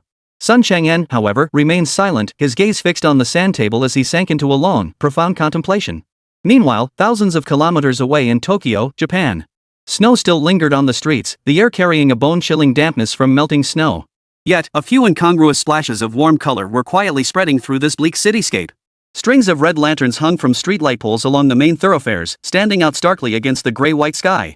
Festive Fu characters and Spring Festival couplets adorned the entrances of several newly opened Huagua supermarkets, bustling with a steady stream of customers. On television, Zhao Lisan, the inaugural chief executive of Fuso province, dressed in a crisp Zhongshan suit, delivered a fluent Japanese interview with a local station. The Spring Festival is the most significant traditional festival for our Chinese nation. It symbolizes reunion, hope, and the beautiful anticipation of renewal in the coming year. To celebrate Fuso province's first Spring Festival, we have decided that all enterprises and institutions across the province will observe a unified 7-day holiday. Additionally, all former Fuso employees working in Huagua Enterprises will receive a generous year-end bonus and Spring Festival benefits. Zhao Lisan's gentle yet resolute voice carried through the airwaves, resonating across this land that had just changed hands. Outside a newly opened branch of Huaxing Group, young Kenji Sato, hands tucked into his pockets, stamped his feet excitedly in the cold wind with several new colleagues. "Hey, did you hear? The year-end bonus is out a full 3 months' salary." No way. Are the Huagua people that generous? Of course it's true. The notice is already posted in HR. I also heard that after the Spring Festival holiday, the company will organize us to learn New Year greetings. Those who say them well can get an extra big red envelope. Gong 11 Fa Kai Hong Ban Alai? One colleague immediately mimicked the awkward, stilted Chinese, drawing a round of good-natured laughter from those around him. Kenji looked at his energetic colleagues beside him, then turned to glance at the shops in the distance still bearing old-fashioned signs, deserted and deserted. His heart was filled with mixed emotions. The old era was truly gone. He exhaled a puff of white breath and silently resolved. To survive, to live better, he must learn to adapt to everything in this new era. Chapter 162, A Sea of Lights. In stark contrast to the air of Fuso province, still thick with the lingering scent of sake and the remnants of old dreams, the 5 central southern provinces of Huagua were now completely submerged in a sea of vibrant, festive crimson. On the main thoroughfares of provincial capitals, statues from the old era had been dismantled. In their place hung rows of bright red lanterns, swaying gently in the warm subtropical night breeze. Gone was the acrid smell of war smoke in the air, replaced by the rich, enticing aroma of food wafting from every household kitchen, a blend of local spices and traditional Chinese New Year dishes. In the streets and alleys, children dressed in brand new clothes chase and play in small groups. Instead of toy guns, they hold strings of firecrackers that sparkle and crackle with lively pops and whistles. In the city center square, a unique spring festival gala unfolds. Local young women, dressed in ethnic costumes incorporating elements of traditional Chinese kipeos, performed passionate and spirited traditional dances. Meanwhile, soldiers from the Huagua Garrison Cultural Troupe sang the classic My Huagua Heart in standard Mandarin. Different cultures, different languages at this moment, they blended together in a wondrous and harmonious way. Wishing you wealth and prosperity. Hand over the red envelopes. A boy of about 7 or 8, bundled in a small down jacket, tilted his rosy-cheeked face upward. In Mandarin thick with a local accent, he called out in a childish voice to 2 Huagua soldiers on patrol. The 2 young soldiers exchanged a smile. One pulled 2 red envelopes from his pocket already prepared, each bearing a gold-embossed Fu character bent down, and slipped them into the hands of the little boy and his sister beside him. "Here, this is your New Year's money.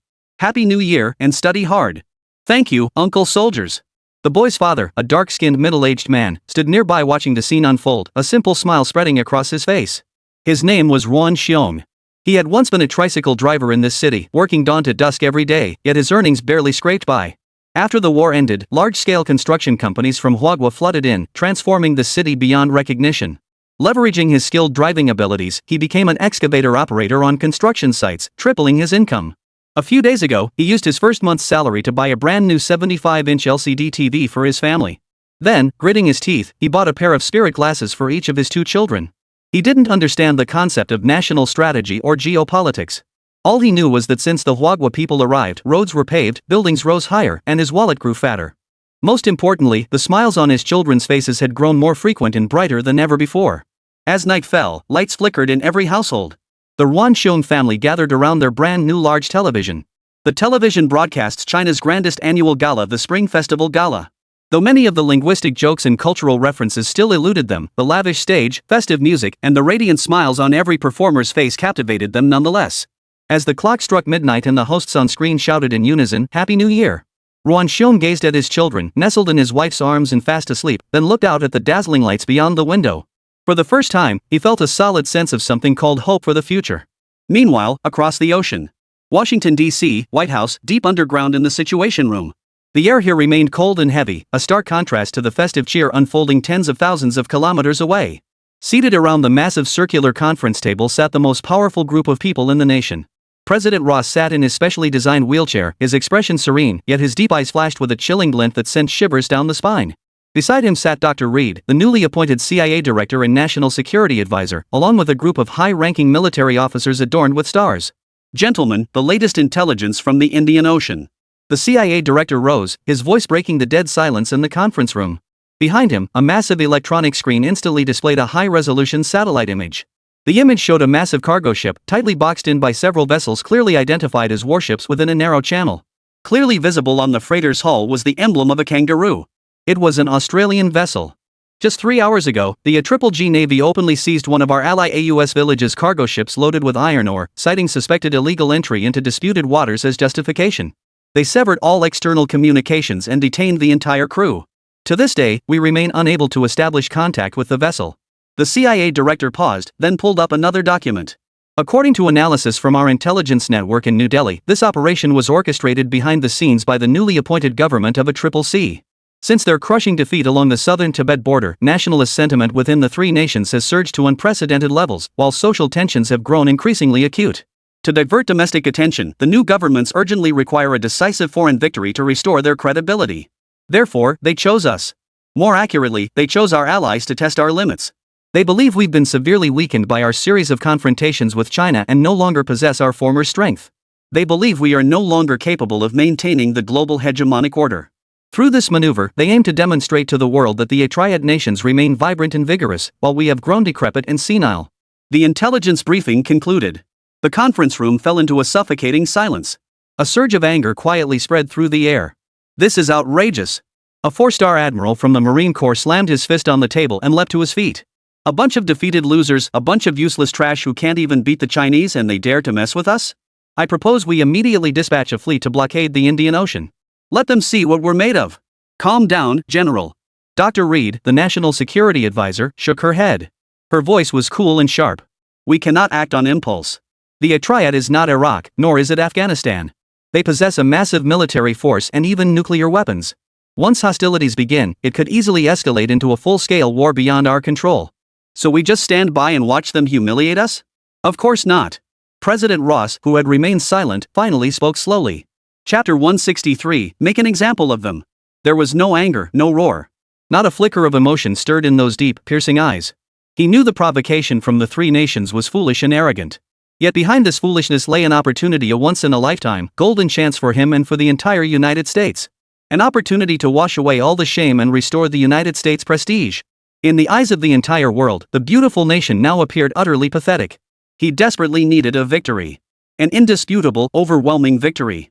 A victory that would reassure all allies, remind all adversaries of the fear of American dominance, and serve as a warning to others, a victory that would kill the chicken to scare the monkeys. And now, this self-important chicken had willingly placed its neck beneath his blade.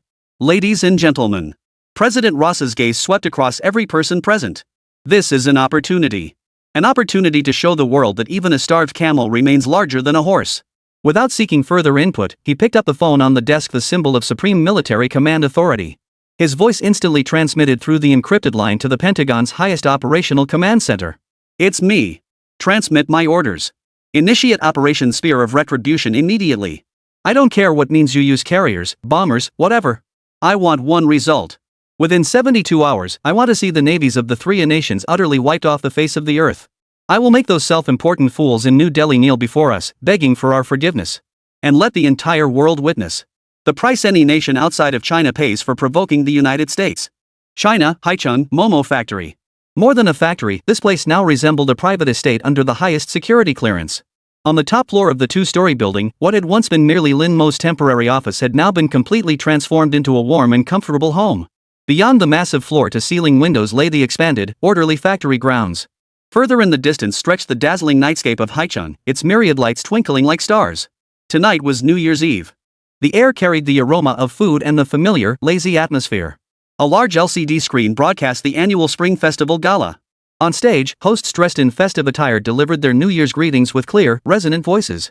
Lin Mo, Suli, and Xin Qing sat together on a warm woolen rug, gathered around a low table laden with a sumptuous New Year's Eve feast. The rich aroma of Buddha jumps over the wall, the sweet and sour taste of squirrel-shaped mandarin fish, and the uniquely shaped dumplings Suli had personally made. Come on, everyone, don't be shy. Try my cooking. Suli held up her chopsticks like a child eager for praise, her face beaming with pride. Xinchang picked up a dumpling with some hesitation. This was her first time celebrating the new year outside of work with colleagues, or rather, with friends. The feeling was both novel and heartwarming. Oh, here we go again.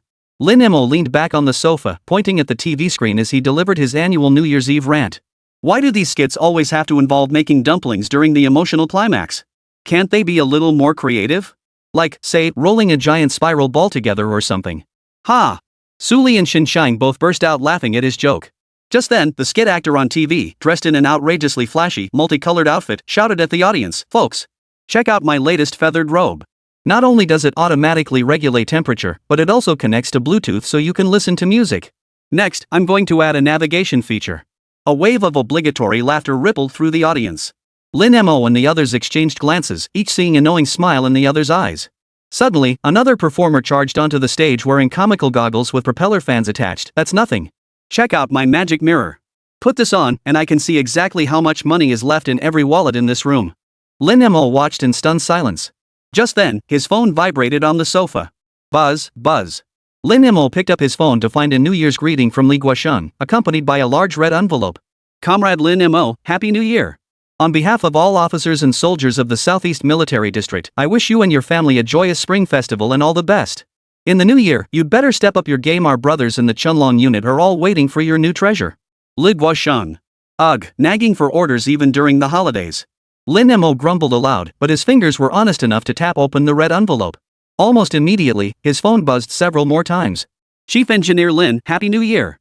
This is Zhao Shanhai from the Southwest Military District, sending New Year greetings on behalf of my sword team. They asked me to inquire when can the rabbit feathered armor be upgraded. Mr. Lin, this is Fu Ming from the Ministry of Foreign Affairs. Wishing you and your family a joyous spring festival. By the way, any new gadgets that aren't too flashy but can really make our opponents squirm? New Year greetings from military and political heavyweights poured in one after another, as if coordinated. Each one brimmed with festive greetings and unabashed business requests. Wow, our big boss Lin is in high demand now. Suli peered at the screen and remarked sourly, even during the holidays, business is this hectic.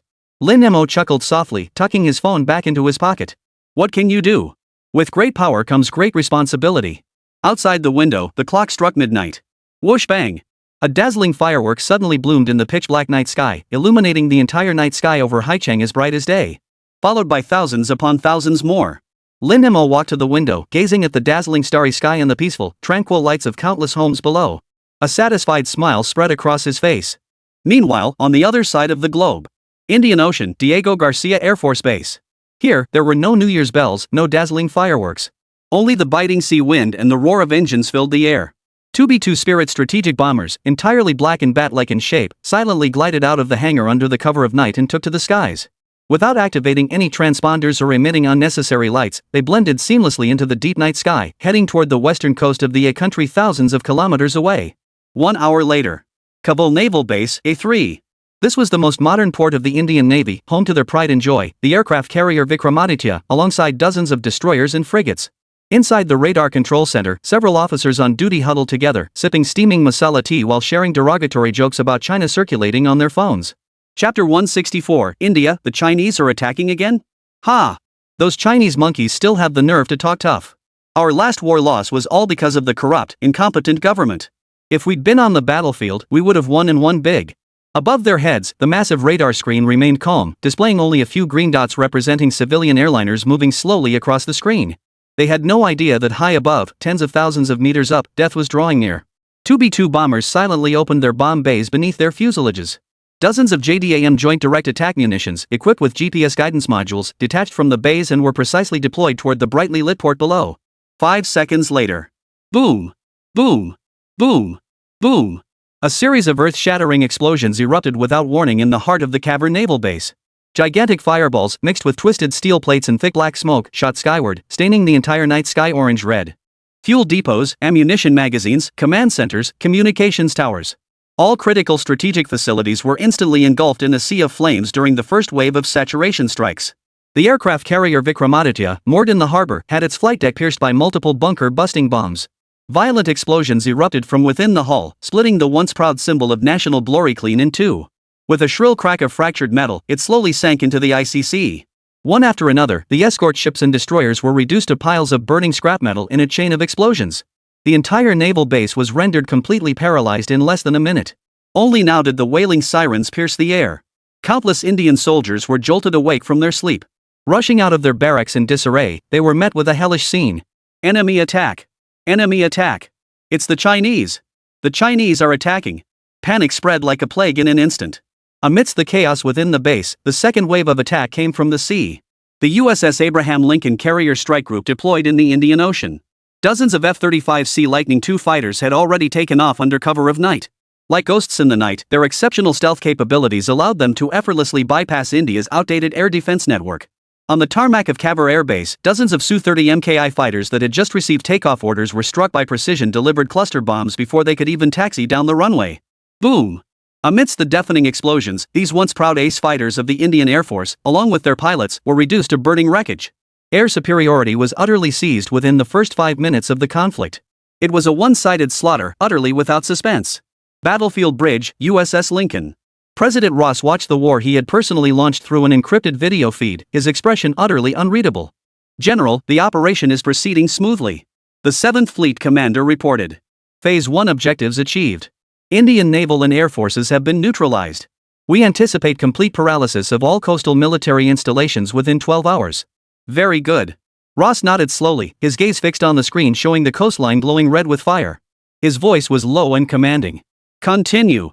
Let the entire world witness this. Except China. We remain the sole superpower on this planet. China, Southeast Theater Command, Joint Operations Center. The massive electronic screen did not broadcast the festive Spring Festival Gala, but instead streamed live footage of the inevitable punitive operation unfolding thousands of kilometers away over the Indian Ocean. The air carried the aroma of boiling dumplings, a blend of pork and cabbage, chives, and egg. Li Chao, Sun Chang'an, and a group of generals from the Army, Navy, and Air Force gathered around a makeshift table. Dipping their dumplings in vinegar, they analyzed each frame and set of data streaming from the screen with the detached precision of watching a tedious instructional video. F-35C, JDAM Joint Direct Attack Munitions, B-2 Spirit bombers. Still the same old tricks. A naval commander picked up a dumpling, blowing on it to cool it. You gotta admit, the US's conventional strike system is still top tier when it comes to bullying weaker opponents. Taking on a country like India, which doesn't even have a unified air defense network, is like an adult beating up kindergarten kids. Disabling a naval base in 5 minutes, that level of efficiency is worth learning from. Another Air Force general nodded, though his focus lay elsewhere. I've reviewed the detailed data transmitted back, he said solemnly, setting down his chopsticks. In this operation, from their early warning aircraft to electronic warfare planes, through fighters and bombers, their entire combat system showed no new technologies or equipment we haven't already mastered. Not even their most advanced atom exoskeleton was deployed in combat. What does this tell us? Li Chao swallowed the dumpling in his mouth, took a sip of tea, and let out a cold laugh before continuing. It means their technology has been completely locked down by us. They know full well that if they deploy experimental new gear and we intercept any critical electromagnetic signals or debris fragments, what awaits them is even more ruthless technological annihilation from the silent factory.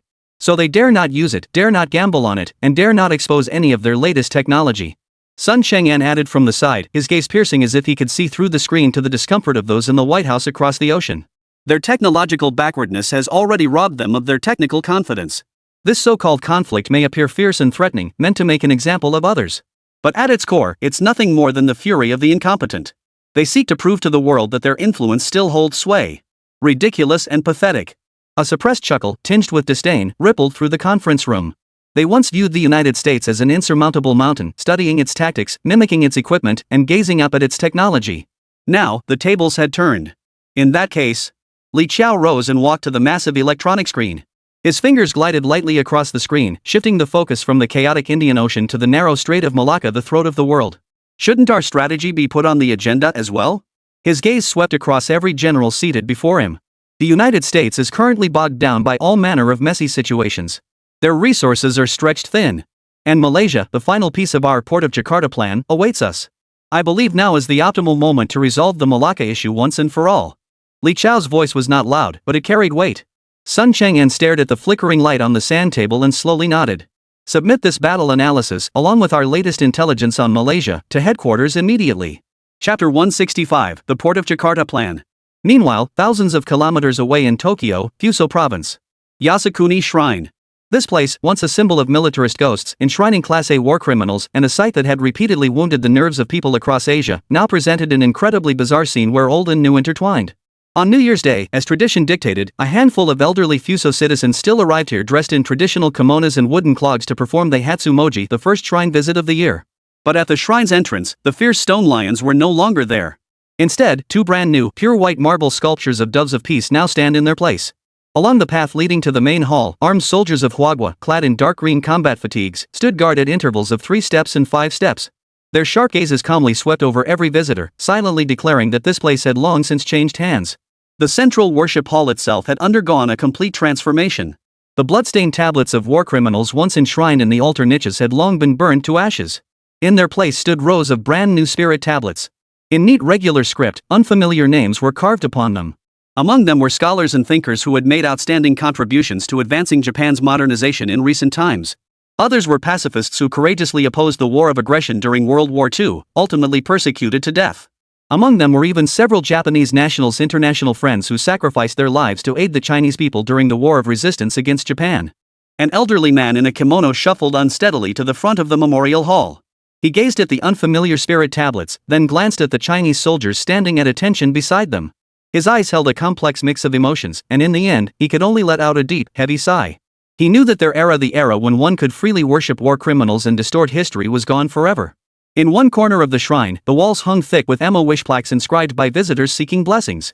Alongside traditional wishes for family safety, academic success, and business prosperity, new messages quietly emerged. One Emma bore a slightly awkward Chinese inscription, carefully written stroke by stroke: "I hope to pass the final interview at Huaxing Group." Another Emma featured a cute smiley face, accompanied by Japanese text: "May I pass level 1 of the Chinese proficiency test in the new year." Yet another plaque bore elegant regular script: "May China and Japan coexist in peace and prosperity, never again to know war." At the same time, in the capital city, at the central government. Within the red walls, snow still clung to the branches, the air crisp and cool, yet unable to dampen the festive cheer of everyday life. Sun Chang'an carried no lavish New Year gifts in his hands, only a thin stack of documents tucked inside a plain craft paper bag. On the cover, for bold black characters and Song typeface, were printed: "The Port of Jakarta Plan." He entered the familiar study, its lamp always burning, carrying the earnest hopes of many generals in his pocket, along with a hint of apprehension. "Chief, Happy New Year." The elderly man behind the desk, wrapped in a thick military overcoat and wearing reading glasses, was intently studying a document. Only upon hearing the greeting did he slowly lift his head.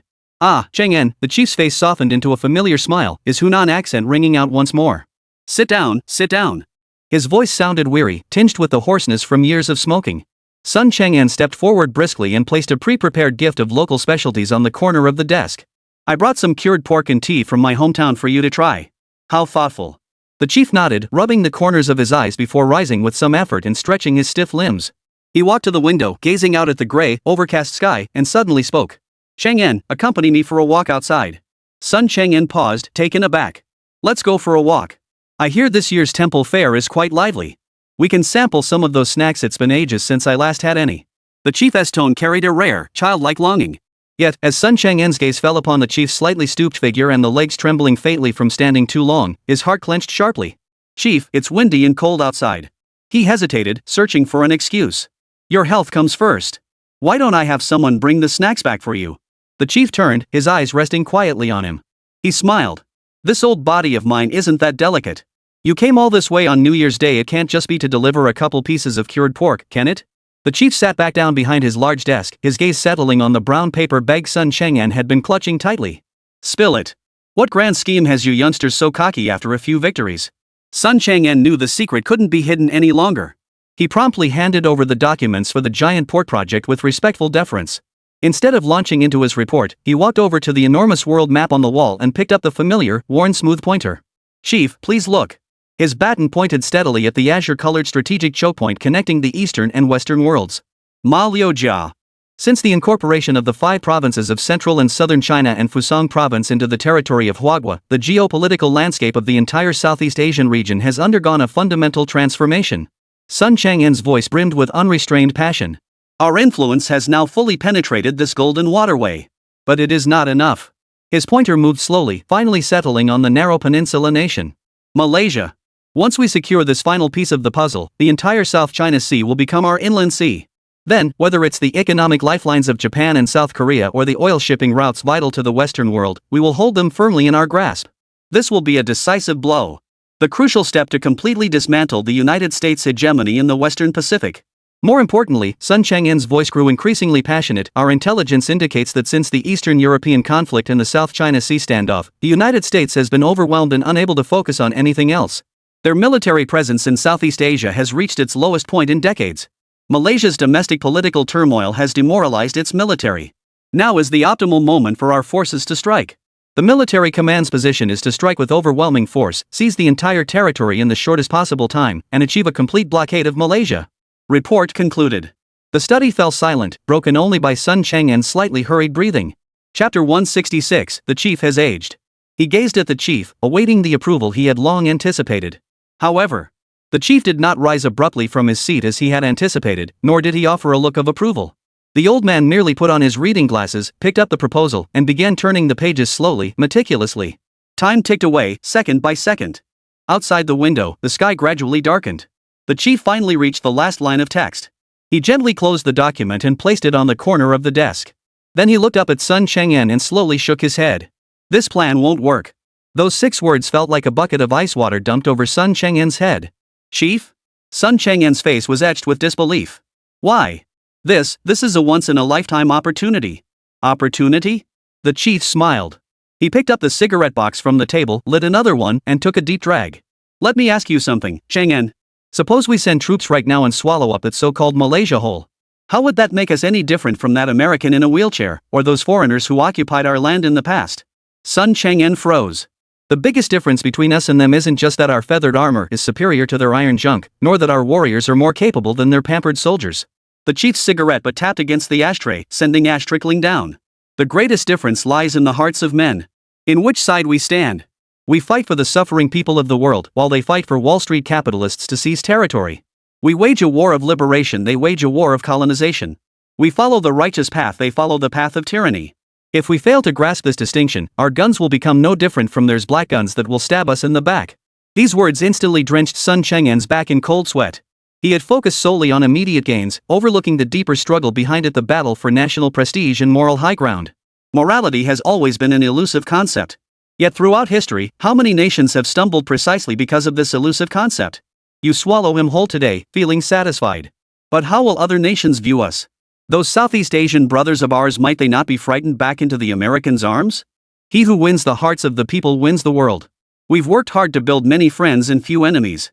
We can't push our friends back into the enemy's camp just for a moment's satisfaction. That's digging our own grave. The Americans are like a paper tiger, now intimidating to look at, but bursting at the seams. But we can't turn ourselves into a real tiger, roaming around scaring everyone. If we do that, we lose at the very root. But Chief. Sun Chang'an still felt reluctant. Are we just going to stand by and watch this opportunity slip away? Who said we're letting it slip away? The chief smiled again, a hint of cunning in his expression. This place is like a juicy piece of meat already hooked on our line. Whether we eat it now or later, it's ours. But how we eat it matters. You eat your meal one bite at a time. Rush it, and you'll choke. You fight your battles one step at a time. Rush it, and you'll string your back. We won't fire the first shot. But we can make him hand us the gun himself, begging us to pull the trigger. Let him descend into chaos. Let internal turmoil tear him apart first. Let his Western masters stir up trouble within. When his own people cry out, begging us to restore order, then we shall go. That is true legitimacy. That is truly acting as heaven's agent. He stubbed out his cigarette butt, looking at Sun Chang'an with a solemn tone. Go back and tell Li Qiao. Have them stow their guns and hide their knives. Be patient. A hunter must have a hunter's patience. When Sun Chang'an relayed the chief's decision verbatim to army headquarters, the conference room, which had just been filled with optimism and passion, instantly fell into a deathly silence. What? Army Commander Li Qiao was the first to leap from his seat, his face etched with utter disbelief. Not attack? The chief says we don't attack? Why? This is the best opportunity. If we wait for those Westerners to recover, it'll be too late. Exactly. Swiftness is paramount in warfare. Opportunities are fleeting. We can't wait any longer. If we delay, it'll be too late. The conference room erupted in an instant. Nearly all the hawkish generals found this decision incomprehensible and utterly unacceptable. To them, it was sheer cowardice, short-sightedness, and a colossal missed opportunity to secure a century of prosperity for China. Sun Chang'an looked at their faces, etched with anger and resentment, and could only helplessly repeat the chief's arguments about the will of the people and legitimacy. Yet these words, which to Sun Chang'an sounded like wise strategic foresight, now rang hollow in the ears of these battle-hardened generals. Morality? Can morality put food on the table? A hot-tempered naval commander slammed his fist on the table. Truth lies only within the range of cannon fire. We possess the world's mightiest fist, we are the truth. Exactly. Remember when the US invaded Iraq? Did they need a reason? A box of laundry detergent was enough. Why can't we learn from them? The chief, he's getting old. A voice, suppressed for so long, finally broke through from the corner. All eyes turned toward the source of the voice. It was Li Qiao. He rose slowly, his gaze sweeping over every person present. The eyes that usually burned with fire were now icy cold. The chief has devoted his entire life to this nation. His achievements are unmatched. But as one grows old, concerns multiply and the edge is dulled. He cannot see what we see, the storms of the future. He only seeks stability. In an era of great contention, seeking stability is tantamount to waiting for death. He strode to the massive electronic sand table and slammed his finger down on the light point representing Malaysia. If we don't seize this place today, tomorrow it will become a dagger thrust into our very heart by our enemies. I will not allow such a thing to happen. We must respect the chief's orders. But some things. Li Chao turned to face the old comrades who had fought alongside him for decades, a flicker of madness in his eyes. Someone has to do it for him. Chapter 167, The Gambler. Sun Chang'en's heart skipped a beat. He understood the unmistakable subtext in Li Chao's words. Bypassing the chief and deploying troops without authorization. It was a notion that would send shivers down the spine of any figure in Huagua's political arena. Commander Li, I hope you understand the implications of what you just said. Sun Chang'en's voice turned icy as he attempted to use his last shred of reason to rein in the group gathered there. I understand perfectly well. Li Chao showed no sign of backing down. He stepped forward, his sharpness fully exposed. Deputy Chief Sun, let me ask you this, what did we rely on to win Eastern Europe and seize Japan without firing a shot? Without waiting for Sun Chang'en's reply, he answered his own question. It was the silent factory. It was Lin Mo. It was Feather Robe. It was that technology that crushed an entire era. Now that we possess this divine weapon, are we to sheath it and watch opportunities slip away? That would be the greatest irresponsibility to our nation. Another Air Force general immediately rose to his feet, his voice booming in agreement. Deputy Chief, Commander Li is absolutely right. We can no longer view matters through the lens of the past. This is a golden window of opportunity. Every nation in the world is actively expanding. We must push forward even further. America's defeat in Eastern Europe has severely weakened them. Domestic conflicts are mounting, and the president is overwhelmed. Their global strategy is in full retreat. They lack both the capacity and the will to interfere in Southeast Asian affairs anymore. If we move swiftly enough, we can seize complete control of the Strait of Malacca within a week. By the time the international community reacts, it will be too late. The outcome will be irreversible. Then, without firing a shot, we'll seize the world's most vital maritime choke point. Without a drop of blood? Sun Chang'en scoffed coldly. General, you think war is too simple. Once hostilities begin, casualties are inevitable. There won't be. Li Qiao's voice was unwavering, brimming with unshakable confidence. Our feathered garment corps is invincible. Our dragon of the hour can navigate the depths of the ocean with ease. Our rabbit of the hour can stroll through a hail of bullets as if it were a garden stroll. I pledge to you, Deputy Commander Sunday. I pledge it with my entire military honor. This will be a glorious victory with virtually zero casualties. The words zero casualties plunged Sun Chang'en into silence. As a staunch advocate for a cautious, dove-like approach, his greatest fear was the sacrifices war would demand. Yet Li Qiao's promise, like a bewitching lure, began to shake the resolve of his steadfast heart. He recalled the battle reports from the Eastern European front, remembered the bloodless unification of Fusang province. The military miracles created by Feather Robe repeatedly shattered his understanding of warfare. Unbidden, the chief's increasingly frail figure surfaced in Sun Chang'en's mind. During their last meeting, he had noticed the faint tremor in the chief's hand as he lifted his teacup. His loyalty to the chief, to this nation, was absolute. Yet it was precisely this loyalty that compelled him to ponder a more profound question. After the chief, where would this vast nation turn?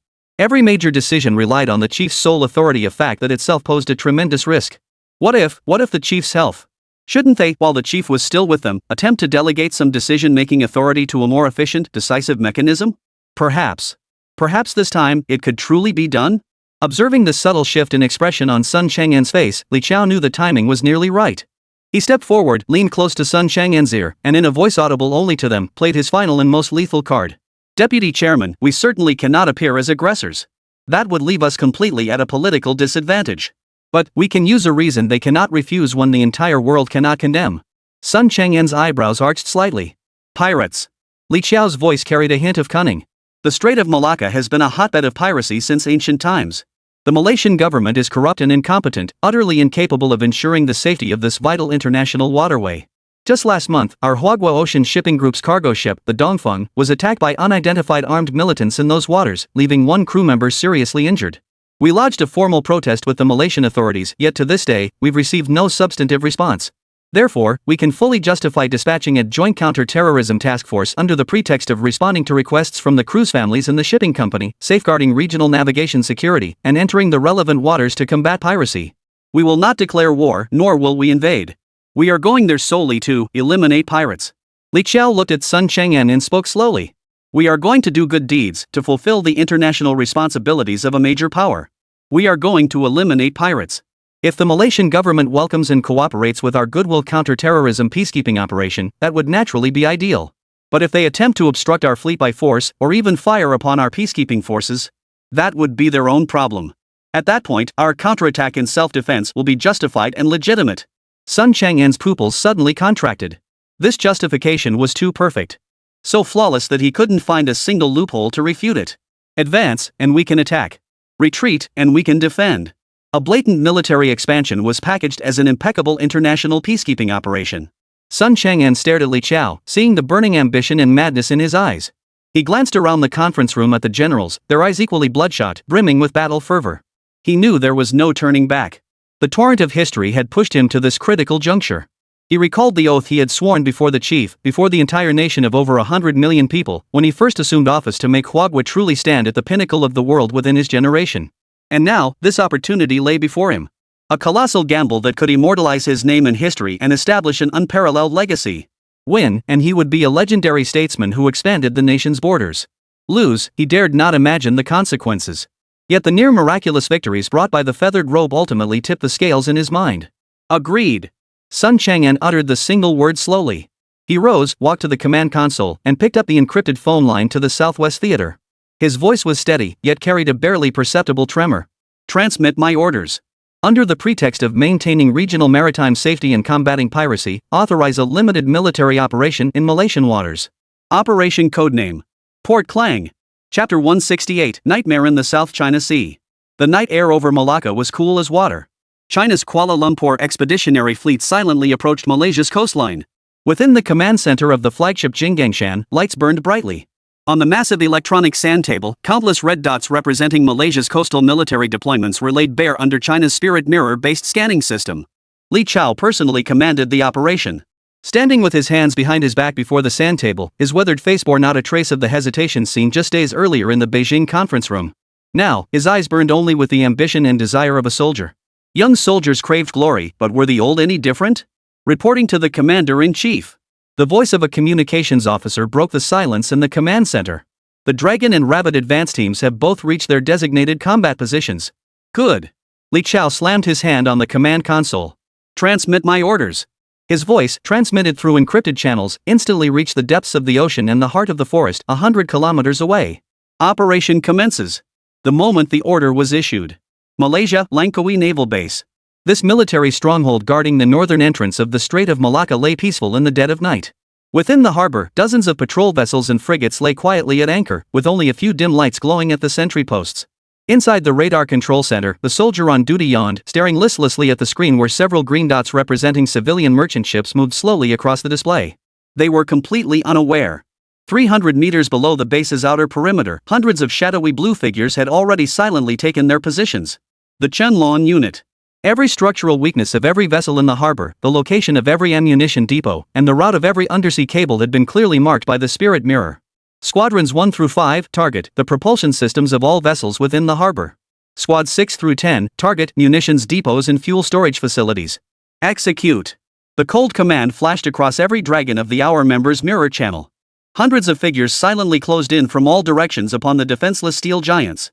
Meanwhile, on the other side of the base, on land, hundreds of white afterimages skimmed the ground, darting through the dense tropical jungle at breakneck speed, not making a sound.